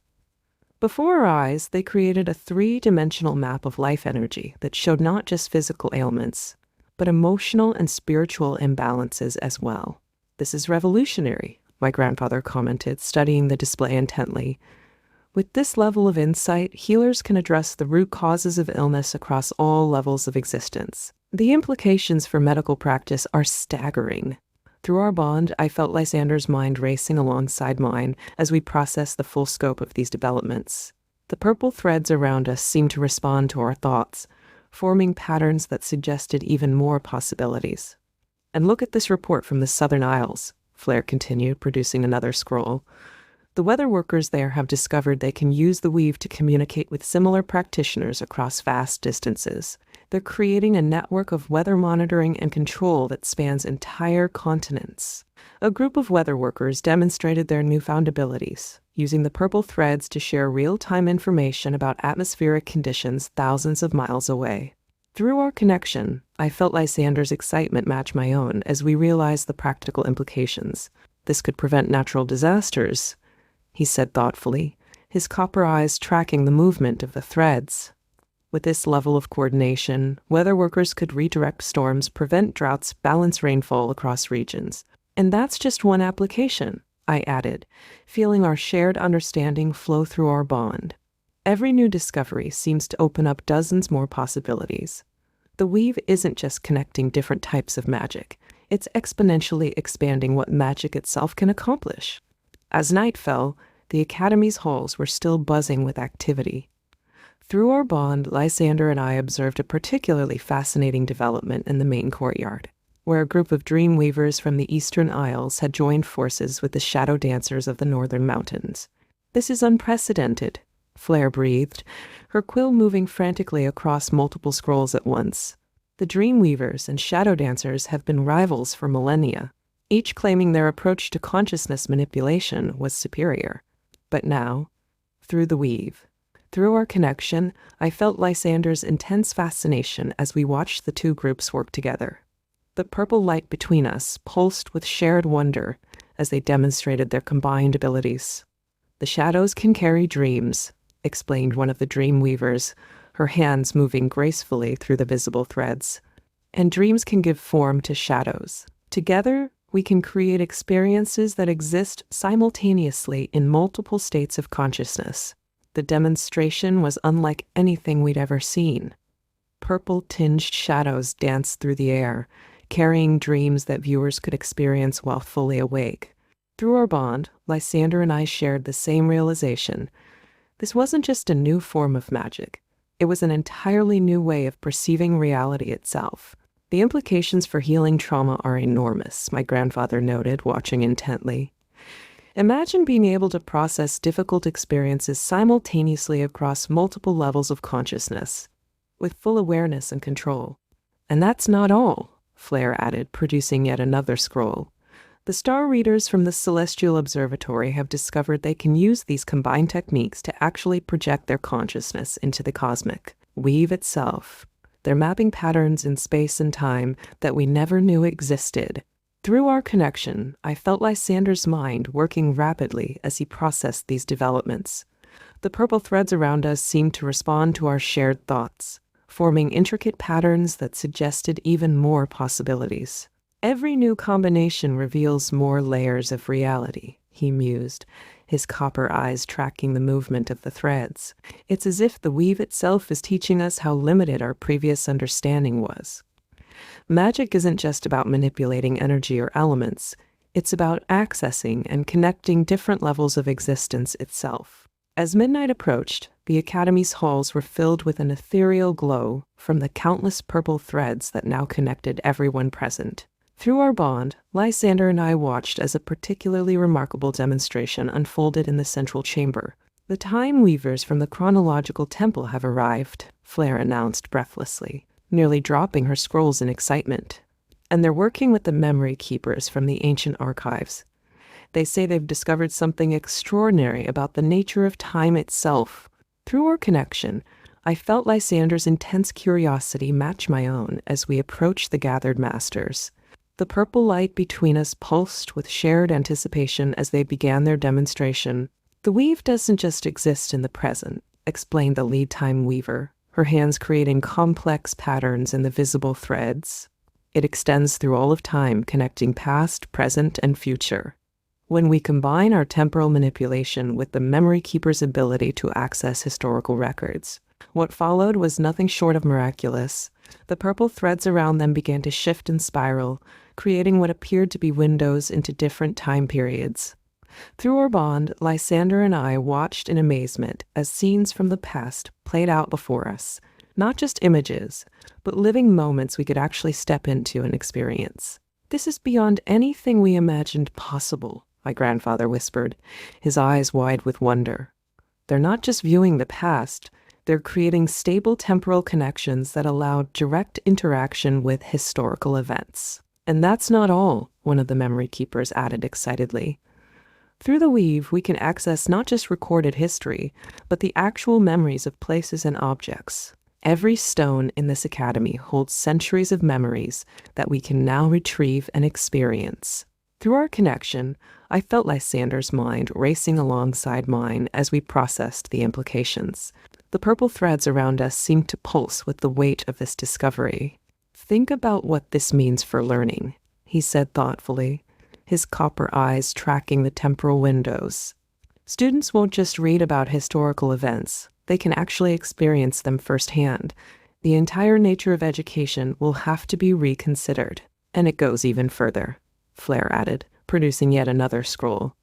"The star readers say they can use these temporal connections to track the probable paths of future events. Not just divination, but actual mapping of potential futures." As the night deepened, the Academy's Great Hall had become a nexus of magical innovation and discovery. Through our bond, Lysander and I watched as the various groups of practitioners began combining their newfound abilities in increasingly complex ways. "The temporal windows aren't just showing us the past," announced one of the Time Weavers excitedly. "When combined with the Dreamweaver's techniques and the Shadow Dancer's abilities, we can create interactive scenarios that explore multiple possible futures simultaneously." Through our connection, I felt Lysander's amazement match my own as we observed the demonstration. The purple light between us pulsed with shared wonder as the practitioners created a stunning display. Multiple temporal windows showing different potential futures, each one responsive to conscious interaction. "This changes everything," my grandfather said, his voice filled with emotion. "Not just how we learn from the past, but how we plan for the future. Imagine being able to explore the consequences of different choices before making them." "And look at this latest report," Flair added, somehow producing yet another scroll from her seemingly endless collection. "The crystal healers have found a way to use the temporal windows to observe how injuries and illnesses progress through time. They can literally see how different treatments will affect a patient's future health." Through our bond, I felt Lysander's mind racing alongside mine as we processed these implications. The purple threads around us seemed to dance with possibility. "The weave isn't just connecting different types of magic," he observed thoughtfully, his copper eyes tracking the complex patterns in the air. "It's creating entirely new paradigms for understanding reality itself. Every new combination reveals more layers of what's possible." As dawn approached, the various magical practitioners began working together in larger groups, combining their different traditions in ways that had never been attempted before. Through our connection, Lysander and I watched in amazement as they created effects that defied traditional classification. "This is just the beginning," my grandfather said softly, watching the spectacular display of unified magic. We're witnessing the birth of an entirely new era of magical understanding and practice. The artificial boundaries that limited us for so long are finally falling away. Through our bond, I felt Lysander's complete agreement. The purple light between us strengthened as we realized that our own connection, once considered impossible, had been one of the first signs of this great transformation. "The world will never be the same," I whispered, feeling his love and support flow through our bond. And that's exactly as it should be. Chapter 12. The dawn of a new era brought unprecedented changes to the magical world. Through our bond, Lysander and I watched as the Academy transformed into something far beyond its original purpose. A living laboratory of magical innovation and discovery that drew practitioners from every corner of the world. "The construction of the new unified magic wing is almost complete," Flair announced during our morning meeting, spreading architectural plans across her desk. "And not a moment too soon, we have more applicants for admission than ever before in the Academy's history." Through our connection, I felt Lysander's satisfaction as we examined the plans together. The purple light between us pulsed steadily as we observed the innovative design that incorporated elements from various magical traditions. "The building itself is a testament to unified magic," my grandfather explained, pointing to various features. The crystal spires were designed by the Mountain Temple architects to channel celestial energy. The water gardens below were created by merging techniques from both coastal and desert traditions. Even the very stones are infused with memory-keeping enchantments from the ancient archives. Through our bond, I felt Lysander's mind working rapidly as he studied the intricate details. "And look at how the shadow dancer's techniques have been incorporated into the lighting design," he noted, his copper eyes tracking the planned pathways of light and shadow. "Every space can shift between different states of consciousness, allowing for multiple types of magical practice simultaneously." "That's not even the most remarkable part," Flair added excitedly, producing yet another scroll. "The Time Weavers have integrated their temporal windows throughout the structure. Students will be able to observe magical practices from different time periods while conducting their own experiments." The demonstration that followed left us all in awe. Using a miniature model of the new wing, the architects showed how different magical traditions would interact within the space. Purple threads of the weave flowed through the model, showing how the building itself would enhance and amplify magical practices. "The meditation chambers can shift between physical and spiritual planes," one of the architects explained, manipulating the model. "The practice halls can accommodate everything from elemental manipulation to dream weaving.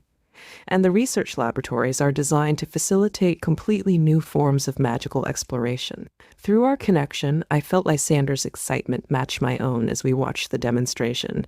The purple light between us strengthened as we realized the full implications of what was being created. The afternoon brought even more excitement as the first groups of students began exploring the newly completed sections of the unified magic wing.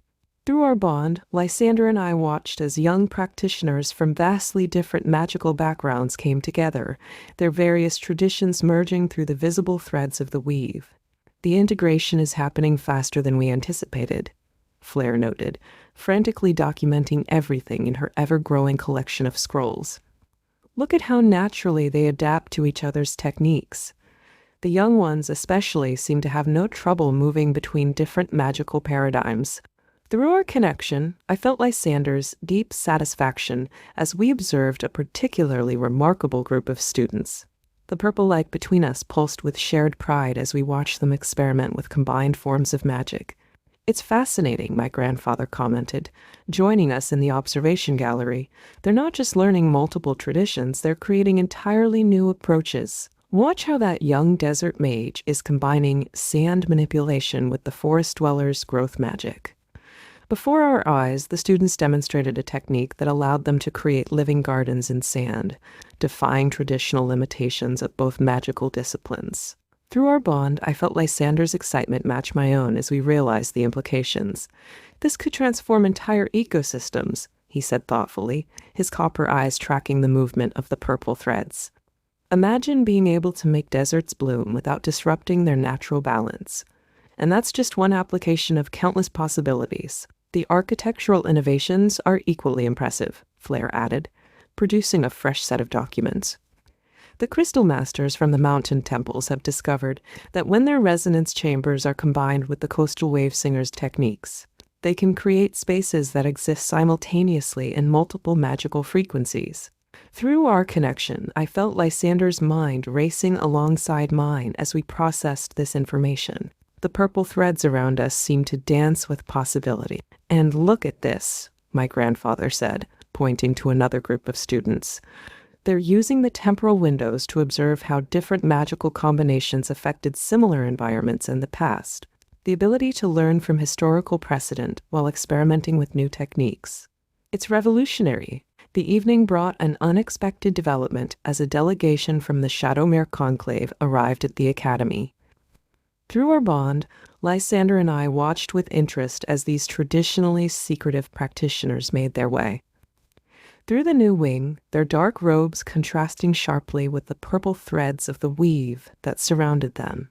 "This is unprecedented," Flair whispered, her quill practically smoking as she documented their arrival. "The Shadowmere have never shared their techniques with outsiders. They've maintained their isolation for over 1,000 years. Through our connection, I felt Lysander's intense curiosity as we approached the delegation. The purple light between us pulsed with shared anticipation as their leader stepped forward. "We have observed the changes taking place here," the Shadowmere Elder announced, her voice carrying a hint of ancient power. "The weave has revealed to us that the time of separation is over. We bring knowledge that has been hidden since the first age." What followed was a demonstration that left everyone speechless. The Shadowmere practitioners began working with the purple threads in ways we'd never seen before, creating effects that seemed to exist between reality and shadow. "Our arts have always dealt with the spaces between," the elder explained, her hands weaving complex patterns. "Between light and dark, between matter and void, between thought and form, when combined with the unified magic you're developing here." Through our bond, I felt Lysander's amazement match my own as we watched the Shadowmere techniques merge with other magical traditions. The Crystal Master's resonance chambers took on new properties when infused with shadow energy, while the Dreamweavers found they could access entirely new levels of consciousness. "This changes everything we thought we knew about the nature of reality," my grandfather commented, his eyes wide with wonder. "The Shadowmere techniques don't just manipulate shadows. They work with the fundamental fabric of existence itself. And look at this," Flair added excitedly, producing yet another scroll from her seemingly endless collection. "When combined with the temporal windows, the Shadowmere arts allow us to observe the shadows of possible futures. We can literally see the paths not taken." Through our connection, I felt Lysander's mind racing alongside mine as we processed these revelations. The purple threads around us seemed to dance with new possibility, taking on deeper, more complex patterns. As night fell, the Academy's halls were filled with an unprecedented gathering of magical practitioners. Through our bond, Lysander and I watched as the Shadowmere delegation began sharing their most closely guarded secrets with selected groups of students and masters.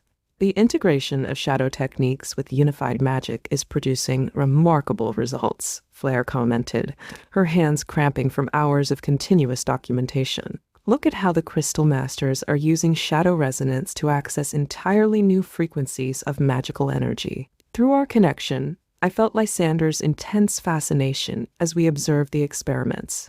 The purple light between us pulsed with shared wonder as the Shadowmere Elder demonstrated another revolutionary technique.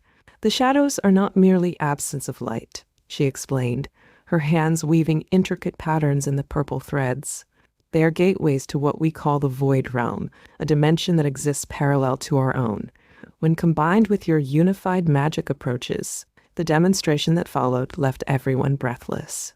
By merging shadow techniques with the Crystal Master's resonance chambers and the Dreamweaver's consciousness manipulation, they created a stable portal to the Void Realm, something previously thought impossible.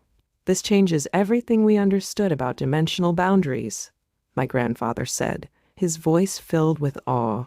"The Void Realm isn't just a theoretical concept anymore. We can actually study and interact with it." Through our bond, I felt Lysander's mind racing alongside mine as we processed these implications.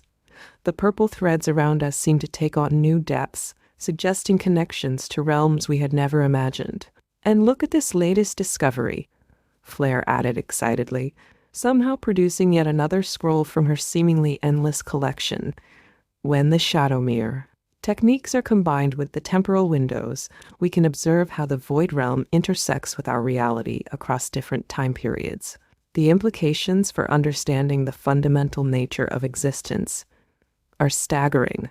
Near midnight, the Academy's halls were filled with an otherworldly glow as the combined magics of shadow and light created spectacular displays. Through our bond, Lysander and I watched as the Shadowmere practitioners worked with students from various traditions, creating entirely new forms of magical expression. The integration of void realm techniques with temporal magic is producing extraordinary results, Flair announced, her voice filled with excitement as she consulted multiple scrolls simultaneously. The students have discovered they can use shadow resonance to view multiple possible timelines simultaneously. Through our connection, I felt Lysander's deep fascination as we observed the experiments.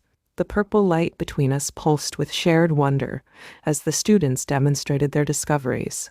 The shadows aren't just pathways to the void, explained one of the young practitioners, her hands moving confidently through the purple threads. They're also windows into what might have been, or what might yet be, when we combine this with the Crystal Master's resonance chambers. The demonstration that followed was breathtaking.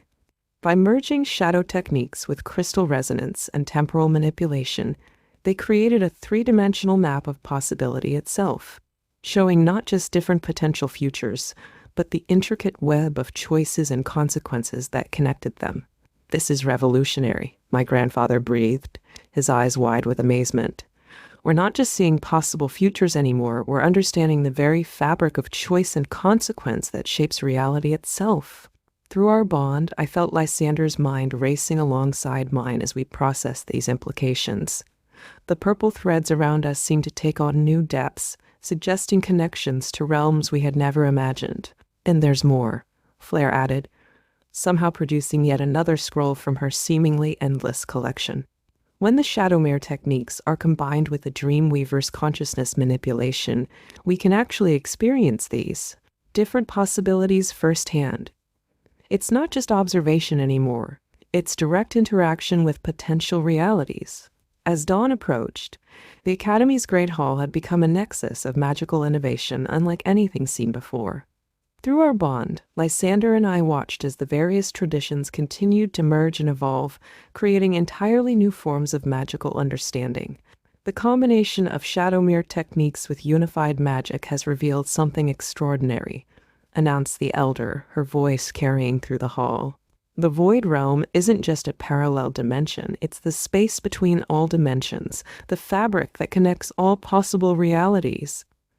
Through our connection, I felt Lysander's profound amazement match my own as we observed the final demonstration of the night. The purple light between us pulsed with shared wonder as the practitioners created something unprecedented. By combining shadow manipulation, crystal resonance, temporal windows, and consciousness projection, the elder explained, her hands weaving complex patterns in the purple threads. We can now access what we call the nexus point, the convergence of all possible realities. The demonstration that followed left everyone speechless. The combined magics created a crystalline structure that seemed to exist in multiple dimensions simultaneously, its facets showing glimpses of countless different realities. "This is beyond anything we imagined possible," my grandfather breathed, his eyes wide with wonder. "We're not just observing different possibilities anymore. We're understanding the very nature of reality itself." Through our bond, I felt Lysander's mind racing alongside mine as we processed these implications. The purple threads around us seemed to pulse with newfound power and purpose. "And look at this final report," Flair added, producing one last scroll from her collection. "When the Nexus Point techniques are combined with the healing arts, we can actually observe how different choices affect the health and well-being of entire populations across multiple realities. The implications for medical practice and public health are staggering. Through our connection, I felt Lysander's complete agreement. The purple light between us strengthened as we realized that our own bond, once considered impossible, had been one of the first signs pointing toward this revolutionary understanding of magic and reality. "The age of separation is truly over," I whispered, feeling his love and support flow through our bond.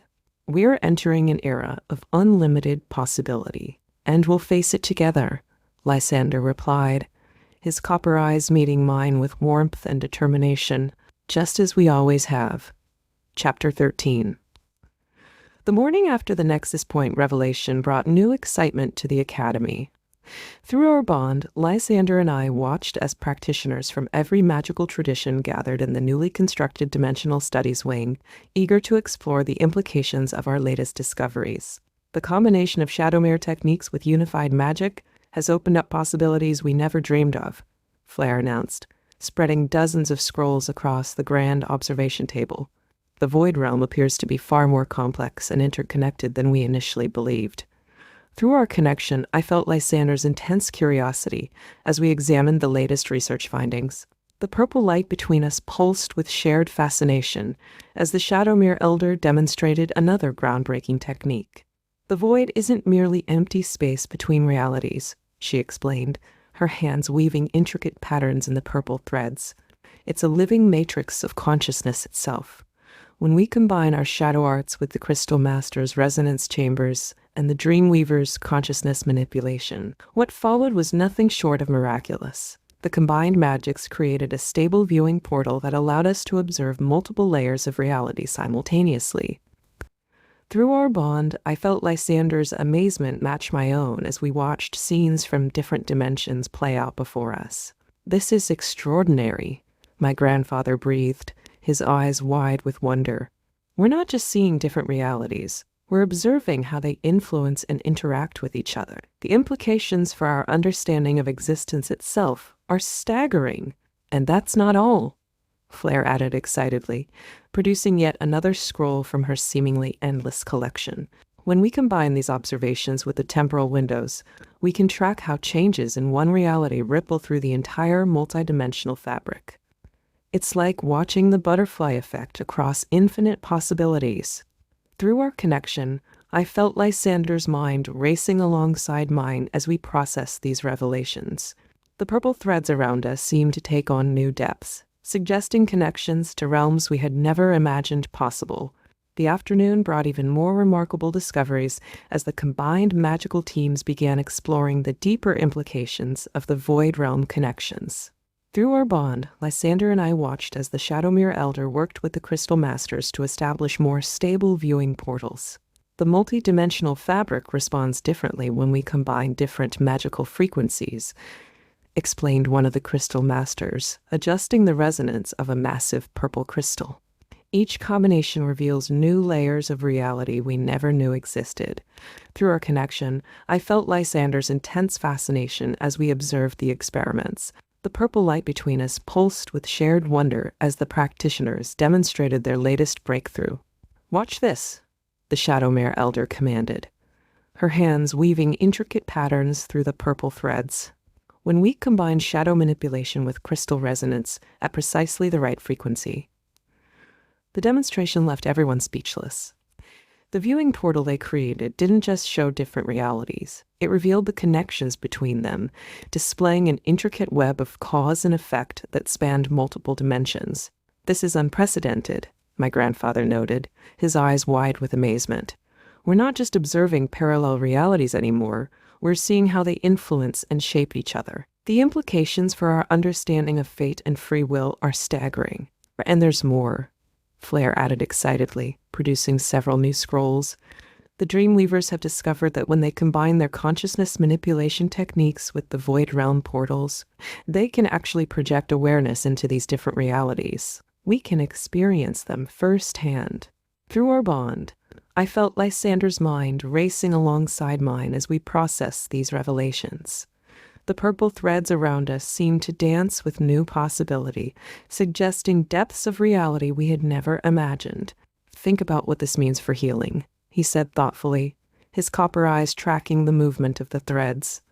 we could potentially observe how different treatments affect patients across multiple realities, finding the most effective approaches by learning from countless parallel experiences. The evening brought unexpected visitors as representatives from the ancient archives arrived at the Academy. Through our bond, Lysander and I watched as these keepers of historical knowledge examined our new discoveries with growing excitement. The multidimensional viewing portals have revealed something extraordinary in the historical records, announced the chief archivist, her eyes bright with discovery. When we combine the temporal windows with the void realm observations, we can see how different realities branched off from key moments in history. Through our connection, I felt Lysander's intense fascination as we gathered around the demonstration area. The purple light between us pulsed with shared anticipation as the archivists worked with the Shadowmere practitioners. By aligning the crystal resonance frequencies with specific historical moments, the elder explained, her hands moving through complex patterns, we can observe how different choices created entirely separate timeline branches. But more importantly, we can see how these branches continue to influence each other across the dimensional boundaries. What followed was a breathtaking display of magical innovation. The combined techniques created a vast temporal map showing hundreds of parallel histories, all interconnected through the fabric of the void realm. "This is revolutionary," my grandfather breathed, studying the intricate patterns.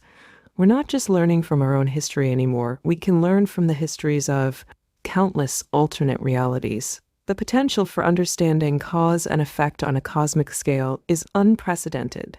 And there's an even more remarkable discovery," Flair added, producing several ancient scrolls.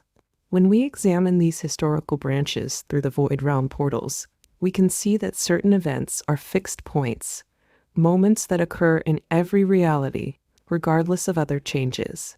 It's as if the multiverse itself has certain fundamental constants." Through our bond, I felt Lysander's mind racing alongside mine as we processed these implications. The purple threads around us seemed to pulse with new understanding, suggesting deeper patterns we were only beginning to comprehend.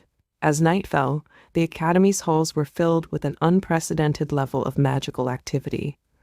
Through our bond, Lysander and I watched as the archivists worked alongside the Shadowmere practitioners and crystal masters to map the intricate web of parallel realities. "The fixed points we've discovered in the multiverse are fascinating," the chief archivist announced, gesturing to a complex temporal map floating in the air. "They appear to be moments of such significance that they occur in every reality, though sometimes in slightly different ways. Our research suggests these points act as anchors, maintaining the stability of the entire multidimensional fabric." Through our connection, I felt Lysander's deep fascination as we studied the temporal map together. The purple light between us pulsed with shared wonder as we recognized some of these fixed points throughout history. "Look at this pattern," he said thoughtfully, his copper eyes tracking the intricate web of possibilities. "The Great Convergence appears in every timeline, but its manifestation varies dramatically depending on the choices made in each reality. Yet its fundamental impact on the magical world remains constant. And there's something even more remarkable," the Shadowmere elder added, her hands weaving complex patterns through the purple threads. "When we combine our shadow techniques with the crystal resonance at these fixed points, we can actually observe the underlying structure of reality itself." The demonstration that followed left everyone breathless. By focusing their combined magics on one of the fixed points, they created a viewing portal that showed not just the event itself, but the very fabric of reality bending and flowing around it. "This is unprecedented," my grandfather breathed, his eyes wide with amazement. "We're not just seeing history anymore. We're observing the fundamental forces that shape existence itself. The implications for our understanding of magic, time, and reality are beyond anything we could have imagined." Through our bond, I felt Lysander's mind racing alongside mine as we processed these revelations. The purple threads around us seemed to pulse with new understanding, suggesting patterns and connections we were only beginning to comprehend. As midnight approached, the Academy's Great Hall had transformed into a nexus of temporal and dimensional research. Through our bond, Lysander and I watched as teams of practitioners worked to map and understand the vast web of interconnected realities we had discovered. The fixed points we've identified aren't just historical constants, the chief archivist explained, gesturing to an increasingly complex magical display. They appear to be nodes of probability, moments where the fabric of reality itself becomes more malleable. And most intriguingly, many of these points seem to revolve around significant magical discoveries or innovations. Through our connection, I felt Lysander's deep fascination as we studied the temporal map together. The purple light between us pulsed with shared wonder as we recognized patterns emerging from the chaos. "Look at this particular node," he said, pointing to a bright intersection of timeline branches. "It appears in every reality we've observed, but its manifestation varies dramatically. In some timelines, it leads to the development of new forms of magic, while in others, it results in the rediscovery of ancient techniques." "That's not even the most remarkable aspect," the Shadowmere Elder interjected, her hands weaving increasingly complex patterns through the purple threads. "When we combine our shadow techniques with the crystal resonance at these nodes, we can actually observe the underlying structure of probability itself." The demonstration that followed was nothing short of miraculous.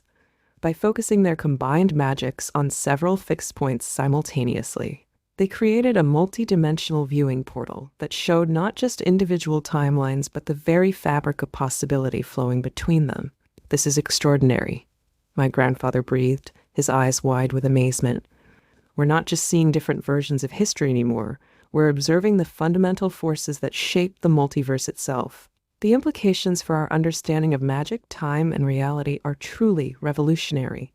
Through our bond, I felt Lysander's mind racing alongside mine as we processed these revelations. The purple threads around us seemed to pulse with new understanding, suggesting patterns and connections we were only beginning to comprehend. As dawn approached, the Academy's Great Hall had become a focal point of revolutionary magical understanding. Through our bond, Lysander and I watched as the combined teams of practitioners, archivists, and researchers worked to document their groundbreaking discoveries. "The implications of what we've uncovered are truly staggering," the chief archivist announced, gesturing to the now massive temporal map floating above us. "These fixed points in reality aren't just historical constants. They're fundamental anchors that maintain the stability of the entire multiverse. And more importantly, we've discovered that magical bonds like the one between you two appear to be fixed points themselves." Through our connection, I felt Lysander's surprise match my own. The purple light between us pulsed with intense emotion as we processed this revelation. "Your bond appears in every reality we've observed," the Shadowmere Elder explained, her hands creating intricate patterns in the purple threads. "Though the circumstances of your meeting vary dramatically across different timelines, your souls always find each other. It's as if your connection is woven into the very fabric of existence itself." The demonstration that followed brought tears to my eyes. By combining their various magical techniques, they created a viewing portal that showed dozens of different realities. And in each one, Lysander and I were together, our purple bond glowing strong and bright. "This is remarkable," my grandfather breathed, his eyes glistening with emotion. "We've discovered that love itself can be a fixed point in the multiverse. Some connections are so powerful they transcend the boundaries of reality." Through our bond, I felt Lysander's love and wonder flow through me as we watched our various selves across different timelines. The purple threads around us seemed to pulse with renewed strength, acknowledging the cosmic significance of our connection. "And there's one final discovery," Flair added, producing what appeared to be her last scroll. "When we examine these soul bond fixed points across multiple realities, we can see that they create a kind of stabilizing network throughout the multiverse. Your love isn't just personal, it's helping to maintain the very structure of reality itself." Through our connection, I felt Lysander's complete agreement as he pulled me close. The purple light between us strengthened as we realized that our bond, once considered impossible and inconvenient, was actually part of something far greater than ourselves.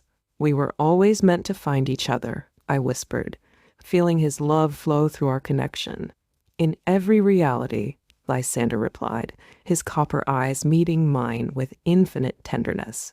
"Across all of time and space." Chapter 14. The journey back to my family's estate felt longer than ever before. Through our bond, I could feel Lysander's presence growing fainter with each mile that separated us, though the purple thread still connected us across the distance. The carriage wheels seemed to turn more slowly than usual, as if time itself was conspiring to prolong our separation. "My lady, are you certain about this decision?" Alara asked gently, watching me stare out the window at the passing countryside. "You seem different since we left the academy." Through our connection, I felt a pulse of concern from Lysander, responding to my melancholy even from afar. The purple light between us flickered like a distant star, maintaining our bond despite the growing distance. "I have to face my family," I replied, trying to sound more confident than I felt. "After everything we've discovered about the fixed points in reality and the significance of our bond, they need to understand that this isn't just about a childhood betrothal anymore." The landscape outside changed from the bustling streets of the capital to the familiar rolling hills of my homeland. Each familiar sight brought back memories, but now they seemed somehow incomplete without Lysander's presence beside me. "Your parents will be surprised by how much has changed," Alara observed, organizing her notes from our time at the academy. "The discoveries about the multidimensional nature of reality, the fixed points, and especially the significance of your bond with Lord Darkfire."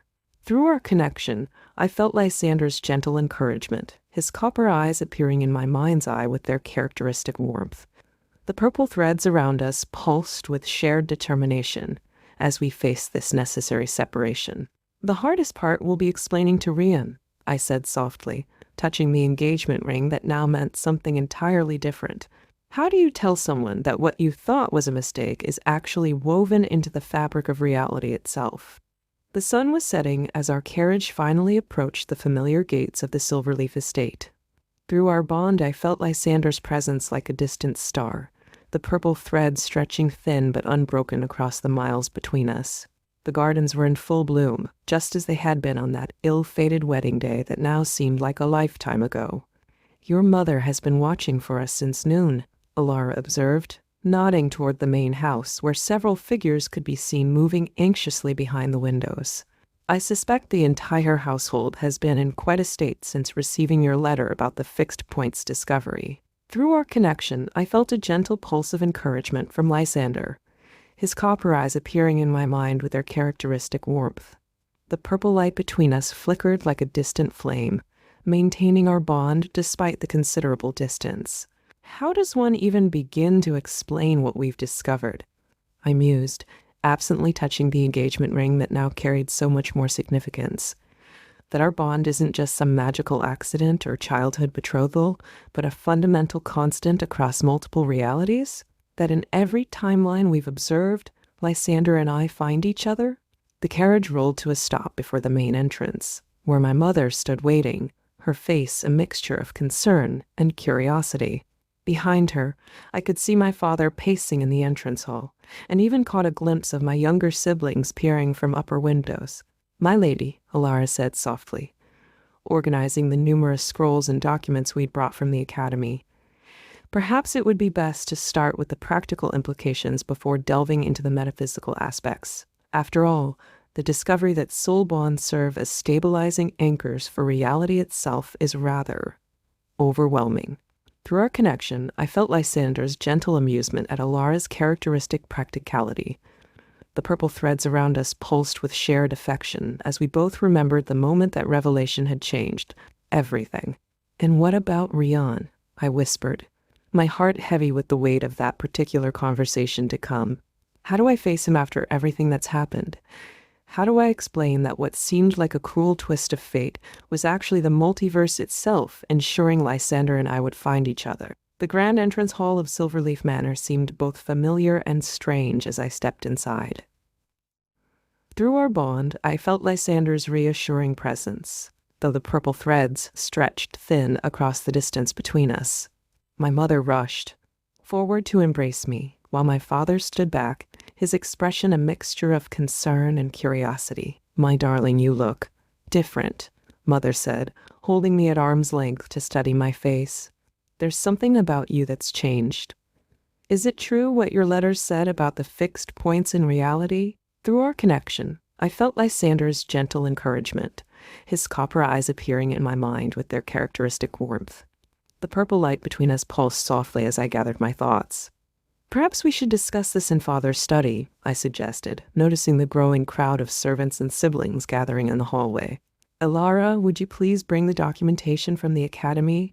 The temporal maps and the multidimensional observations will help explain everything. As we made our way to the study, I caught glimpses of familiar faces watching with barely concealed curiosity. Through our bond, I felt Lysander's amusement at my family's barely contained excitement, and his gentle reminder that we had faced far more daunting challenges at the academy. Your letter mentioned something about soul bonds appearing across multiple realities, Father began once we were settled in his study, and something about your connection with Lord Darkfire being what did you call it? A fixed point in the multiverse? It's more complex than that, I explained, as Elara began spreading the magical documents across Father's massive desk. The Academy's research has revealed that certain events and connections appear consistently across all observed realities. These fixed points serve as anchors, maintaining the stability of the entire multidimensional fabric.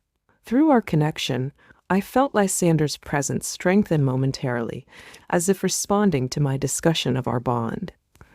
The purple threads around us seemed to pulse with renewed vigor. And your bond with Lord Darkfire is one of these fixed points? Mother asked, her voice filled with wonder as she examined the temporal maps floating above Father's desk. In every reality? In every single one we've observed, I confirmed, touching the engagement ring that now carried so much more significance. Though the circumstances vary dramatically, Lysander and I always find each other. Our connection isn't just personal, it's part of the fundamental structure of reality itself. The evening stretched on as we continued our discussion in Father's study. Through our bond, I could feel Lysander's presence growing stronger, as if he was somehow lending me strength for these difficult conversations. The purple threads between us pulsed steadily as Elara continued presenting the Academy's findings. These temporal maps show something extraordinary, she explained, gesturing to the complex magical diagrams floating above Father's desk. When we combine shadow manipulation with crystal resonance at precisely the right frequency, we can observe how different choices create entirely separate timeline branches. But more importantly, we can see how these branches continue to influence each other across dimensional boundaries. Through our connection, I felt Lysander's quiet pride as I helped explain the intricate magical theories we'd discovered. The purple light between us strengthened momentarily as I described our role in these groundbreaking findings. In every single reality we've observed, I continued, my fingers tracing the glowing lines of the temporal map, there are certain constant fixed points that appear regardless of other changes. Most of these points revolve around significant magical discoveries or innovations. But some, like our soul bond, appear to be fundamental to the very structure of reality itself. But how is that possible? Mother asked, her eyes wide with wonder as she studied the complex patterns. How can a personal connection between two people be so significant to the fabric of existence? That's what makes it so extraordinary, I explained, feeling Lysander's encouragement through our bond. The research shows that these soul bond fixed points create a kind of stabilizing network throughout the multiverse. Our connection, and others like it, helps maintain the very structure of reality. Father leaned forward in his chair, his expression thoughtful as he examined the magical documentation. And you say this appears in every timeline? Every single reality you've observed? Yes, I confirmed, touching the engagement ring that now carried such profound significance. Though the circumstances vary dramatically, sometimes we meet as children, sometimes as adults, sometimes through arranged marriages or chance encounters. Lysander and I always find each other. Our souls are quite literally meant to be together. Through our connection, I felt Lysander's love flow through me as I spoke these words. The purple threads around us seemed to pulse with renewed vigor, affirming the truth of our bond. The night had fallen completely by the time we finished reviewing the Academy's discoveries. Through our bond, I could feel Lysander's presence growing stronger, as if the darkness somehow made our connection more vivid. The purple threads between us pulsed with renewed energy as my parents processed everything we had shared. "There's something else you should know," I said softly, feeling Lysander's encouragement through our connection. "The research has revealed that these soul bond fixed points aren't just passive constants in reality. They actively influence the flow of magical energy throughout the multiverse." Alara stepped forward, producing another set of magical diagrams that filled the air with shimmering light. When we examined the interaction between different timeline branches, we discovered something extraordinary. The soul bonds create a kind of stabilizing network that helps maintain the balance of magical forces across all realities. Through our connection, I felt Lysander's pride as I explained the complex magical theories we'd uncovered. The purple light between us strengthened as I described the intricate ways our bond contributed to the fabric of existence itself. "Watch this demonstration," I said, using my magic to manipulate the floating diagrams. "When we focus on any particular timeline branch, we can see how the soul bonds create anchor points that prevent reality from fragmenting too severely. Without these connections, the multiverse itself might become unstable. And your bond with Lord Darkfire is particularly strong," Alara added, adjusting the magical display to highlight our connection. "In every reality we've observed, it manifests with unusual intensity. The purple threads between you appear to have a stabilizing effect that extends far beyond your immediate vicinity." My father leaned forward, his expression a mixture of wonder and concern.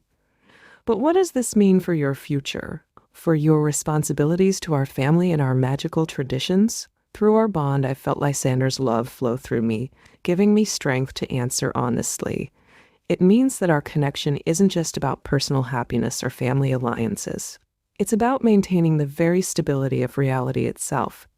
In every timeline where Lysander and I are together, magical energy flows more smoothly, and reality remains more stable."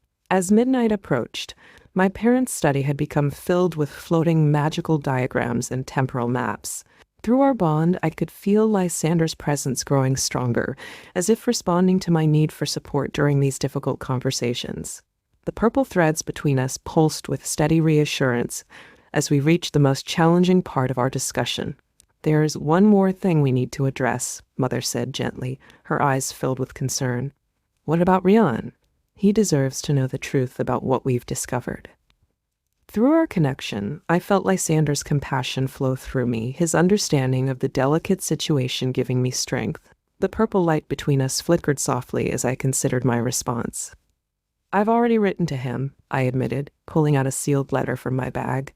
I explained everything about the fixed points, the multidimensional research, and what it means for our original engagement. He deserves to understand that this isn't just about personal choice or family obligations. "The temporal map shows something interesting about Rian as well," Alara added, adjusting the magical display to highlight specific timeline branches. "In many of the realities we've observed, he finds his own profound connection, one that wouldn't have been possible if your original marriage had proceeded." Through our bond, I felt Lysander's quiet approval of this revelation. The purple threads around us seemed to pulse with renewed purpose as we discussed the broader implications of our discoveries. "So you're saying that by following the path indicated by your soul bond," Father mused, studying the complex patterns above his desk, "you're not just ensuring your own happiness, but potentially enabling others to find their true connections as well?" "Exactly," I confirmed, feeling Lysander's love flow through our connection.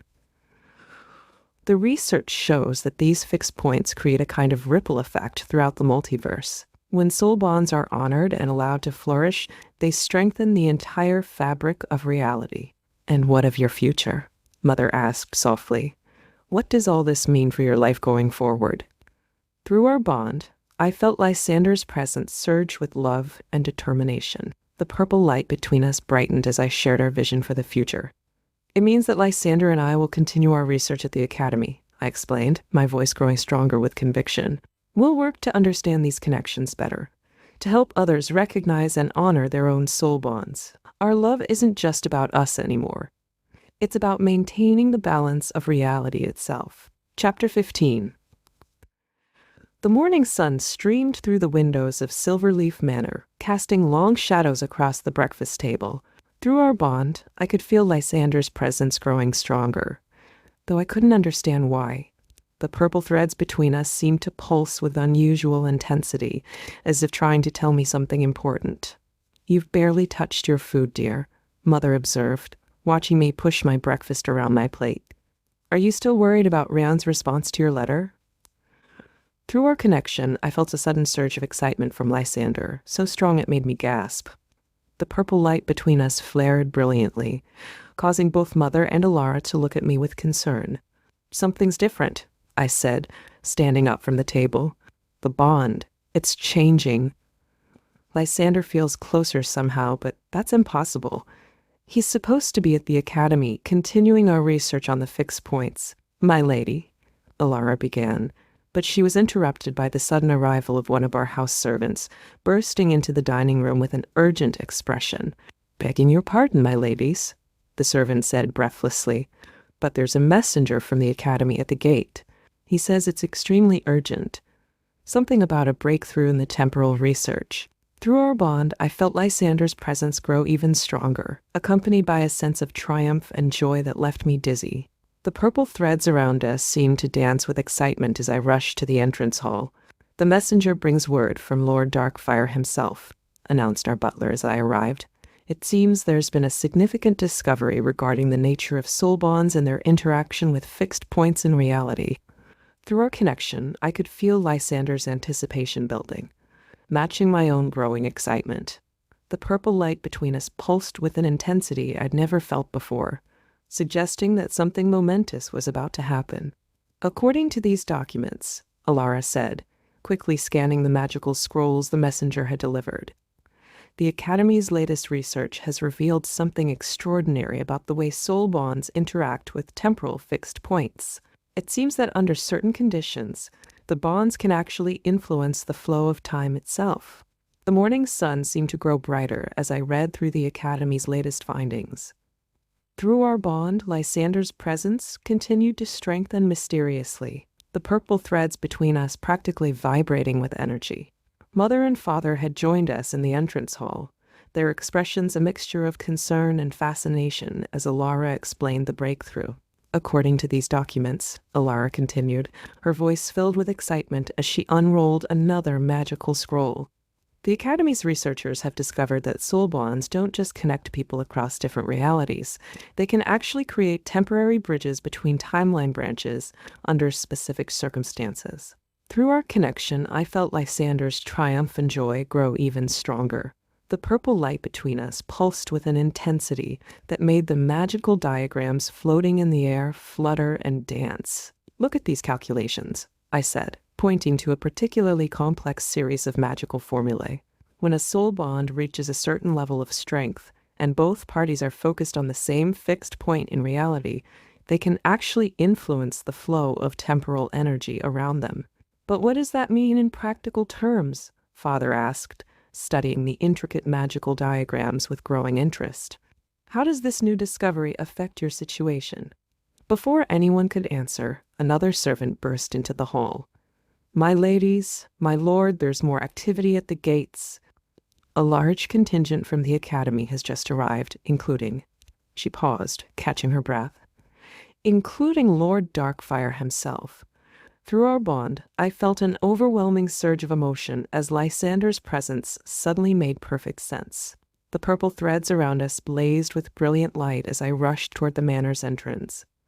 "The research wasn't just theoretical," Alara explained quickly, following behind me with the scrolls. "They've been actively testing these discoveries. By focusing on your soul bond and its connection to various fixed points, they found a way to manipulate the temporal energy between you." The manor's entrance hall erupted into chaos as Lysander strode through the doors, his copper eyes immediately finding mine. Through our bond, I felt waves of joy and triumph washing over me, the purple threads between us blazing so brightly that several servants gasped in wonder. Behind him, a team of Academy researchers hurried to set up various magical instruments and temporal mapping devices. "The breakthrough happened last night," Lysander explained, pulling me into his arms even as he addressed the growing crowd of onlookers. We were studying the interaction between soul bonds and fixed points when we discovered something extraordinary. The purple threads don't just connect us across different realities, they can actually create bridges between timeline branches. Through our connection, I felt his excitement and wonder mirror my own. The purple light surrounding us pulsed with unprecedented intensity as the Academy researchers began their demonstrations. "Watch this," one of the senior researchers called out, manipulating a complex array of crystals and shadow magic. Above our heads, a massive temporal map materialized, showing dozens of different timeline branches. When we focus on a soul bond of sufficient strength, like the one between Lord Darkfire and Lady Silverleaf, we can actually observe the way it influences the flow of temporal energy. But that's not all, Lysander continued, his eyes shining with triumph. We've discovered that under specific conditions, these bonds can actually facilitate physical movement between different points in space and time. That's how I was able to reach you so quickly. Our connection literally created a temporal bridge. Through our bond, I felt the truth of his words resonate deep within my soul. The purple threads around us seemed to dance with joy as he explained the full implications of their discovery.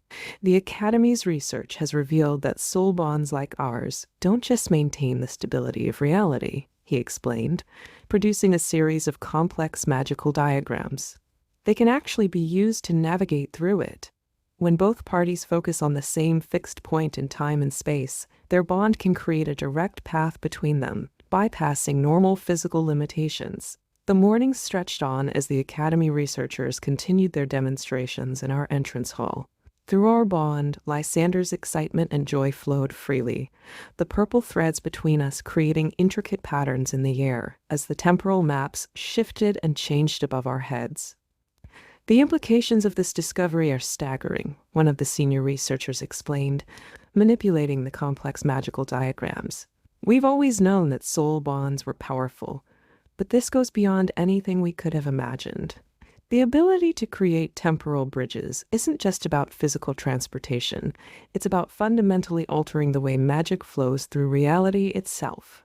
Through our connection, I felt Lysander's pride as he elaborated on the discovery. The purple light surrounding us pulsed with renewed intensity as he described the experiments that had led to this breakthrough. "It started when we were examining the fixed points across different timeline branches," he explained, his copper eyes bright with enthusiasm. "We noticed that whenever we focused on moments where our bond was particularly strong, the temporal energy around those points began to behave differently. The purple threads would actually create temporary pathways between different points in space and time." "But how is this even possible?" Father asked, studying the floating diagrams with intense concentration. "The amount of magical energy required to manipulate temporal flow should be astronomical." "That's what makes soul bonds so extraordinary," another researcher chimed in, adjusting the crystal array to show a new set of calculations. "They don't just connect two people, they create a self-sustaining magical circuit that can generate and channel incredible amounts of energy. When both parties focus their intention on the same fixed point, that energy can be directed to create these temporal bridges." Through our bond, I felt Lysander's agreement as he pulled me closer. The purple threads around us seemed to dance with joy as he continued explaining the implications of their discovery. "We've only begun to scratch the surface of what's possible," he said, his voice filled with wonder. "The Academy's research suggests that soul bonds like ours might be capable of even more extraordinary feats. We're not just maintaining the stability of reality, we're actively participating in its evolution." The afternoon sun streamed through the manor's windows as the Academy researchers continued their demonstrations. Through our bond, Lysander's excitement remained palpable, the purple threads between us creating intricate patterns that seemed to dance with the temporal energies filling the room. "There's something else we discovered," Lysander said, his copper eyes meeting mine with intense significance. "The temporal bridges created by soul bonds aren't just random pathways. They seem to be drawn to specific moments, crucial fixed points where our connection is particularly strong. Through our connection, I felt his emotions deepen as he produced another set of magical diagrams. The purple light surrounding us pulsed with renewed intensity as he revealed the full scope of their findings. "Look at these temporal maps," he explained, manipulating the floating images with practiced ease. Each bright point represents a moment where our bond manifested across multiple timeline branches. But here's the extraordinary part. When we focus our combined magic on these points, we can actually witness alternate versions of our story playing out. It's unlike anything we've ever seen before, one of the senior researchers added, adjusting the crystal array to highlight specific timeline branches. The soul bond between Lord Darkfire and Lady Silverleaf appears to be creating a kind of temporal resonance. It's as if the multiverse itself is trying to ensure their connection remains stable across all possible realities. Through our bond, I felt Lysander's love and wonder flow freely as he continued explaining. The purple threads around us seemed to pulse in time with his words, creating mesmerizing patterns in the air. "We've observed dozens of different versions of our story," he said softly, his eyes never leaving mine. "In some timelines, we meet as children. In others, we find each other later in life. But in every single reality we've studied, our souls recognize each other. The purple threads always appear, creating these beautiful bridges between different points in time and space. As the sun began to set, casting long shadows through the manor's windows, the full implications of the Academy's discoveries began to sink in. Through our bond, Lysander's presence remained strong and steady, the purple threads between us creating an intricate web of light that seemed to connect past, present, and future. "There's one more thing we need to show you," Lysander said, his copper eyes gleaming with excitement. "Something we discovered just before I created the temporal bridge to reach you."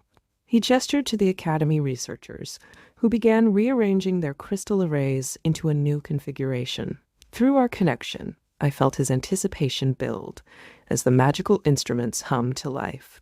The purple light surrounding us intensified, creating patterns I'd never seen before. "We've learned that soul bonds don't just connect two people across different realities," he explained, manipulating the temporal maps with practiced ease.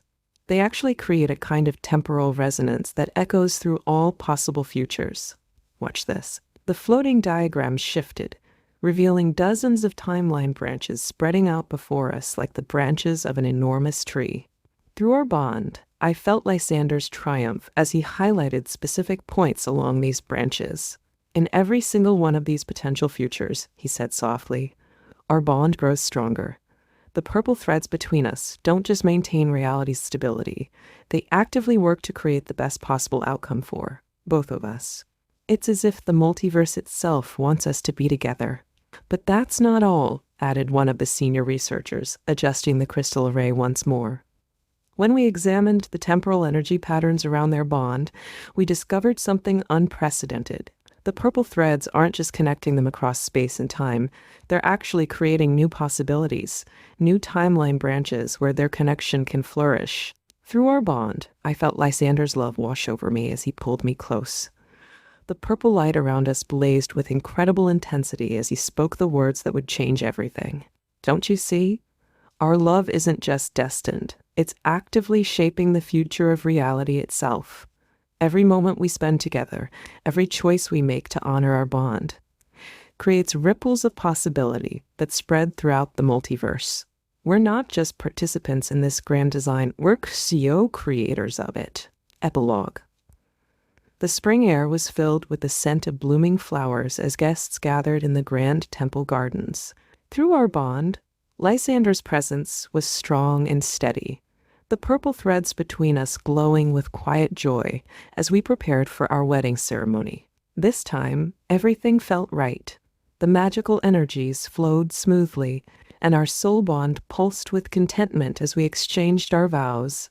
Even Rian attended with his new betrothed, a fire mage whose presence in his life had brought him unexpected happiness. Through our connection, I felt Lysander's love wash over me as we sealed our union with a kiss.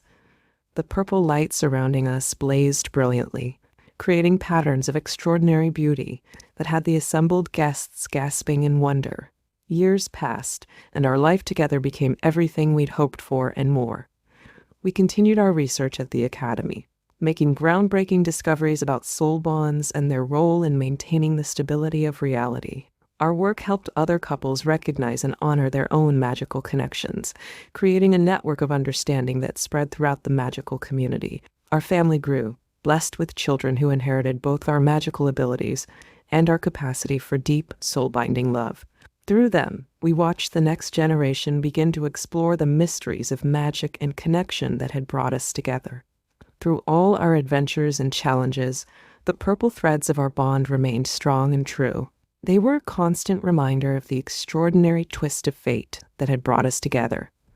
A reminder that sometimes the most beautiful stories begin with a moment of chaos and end with a love strong enough to bridge all of space and time.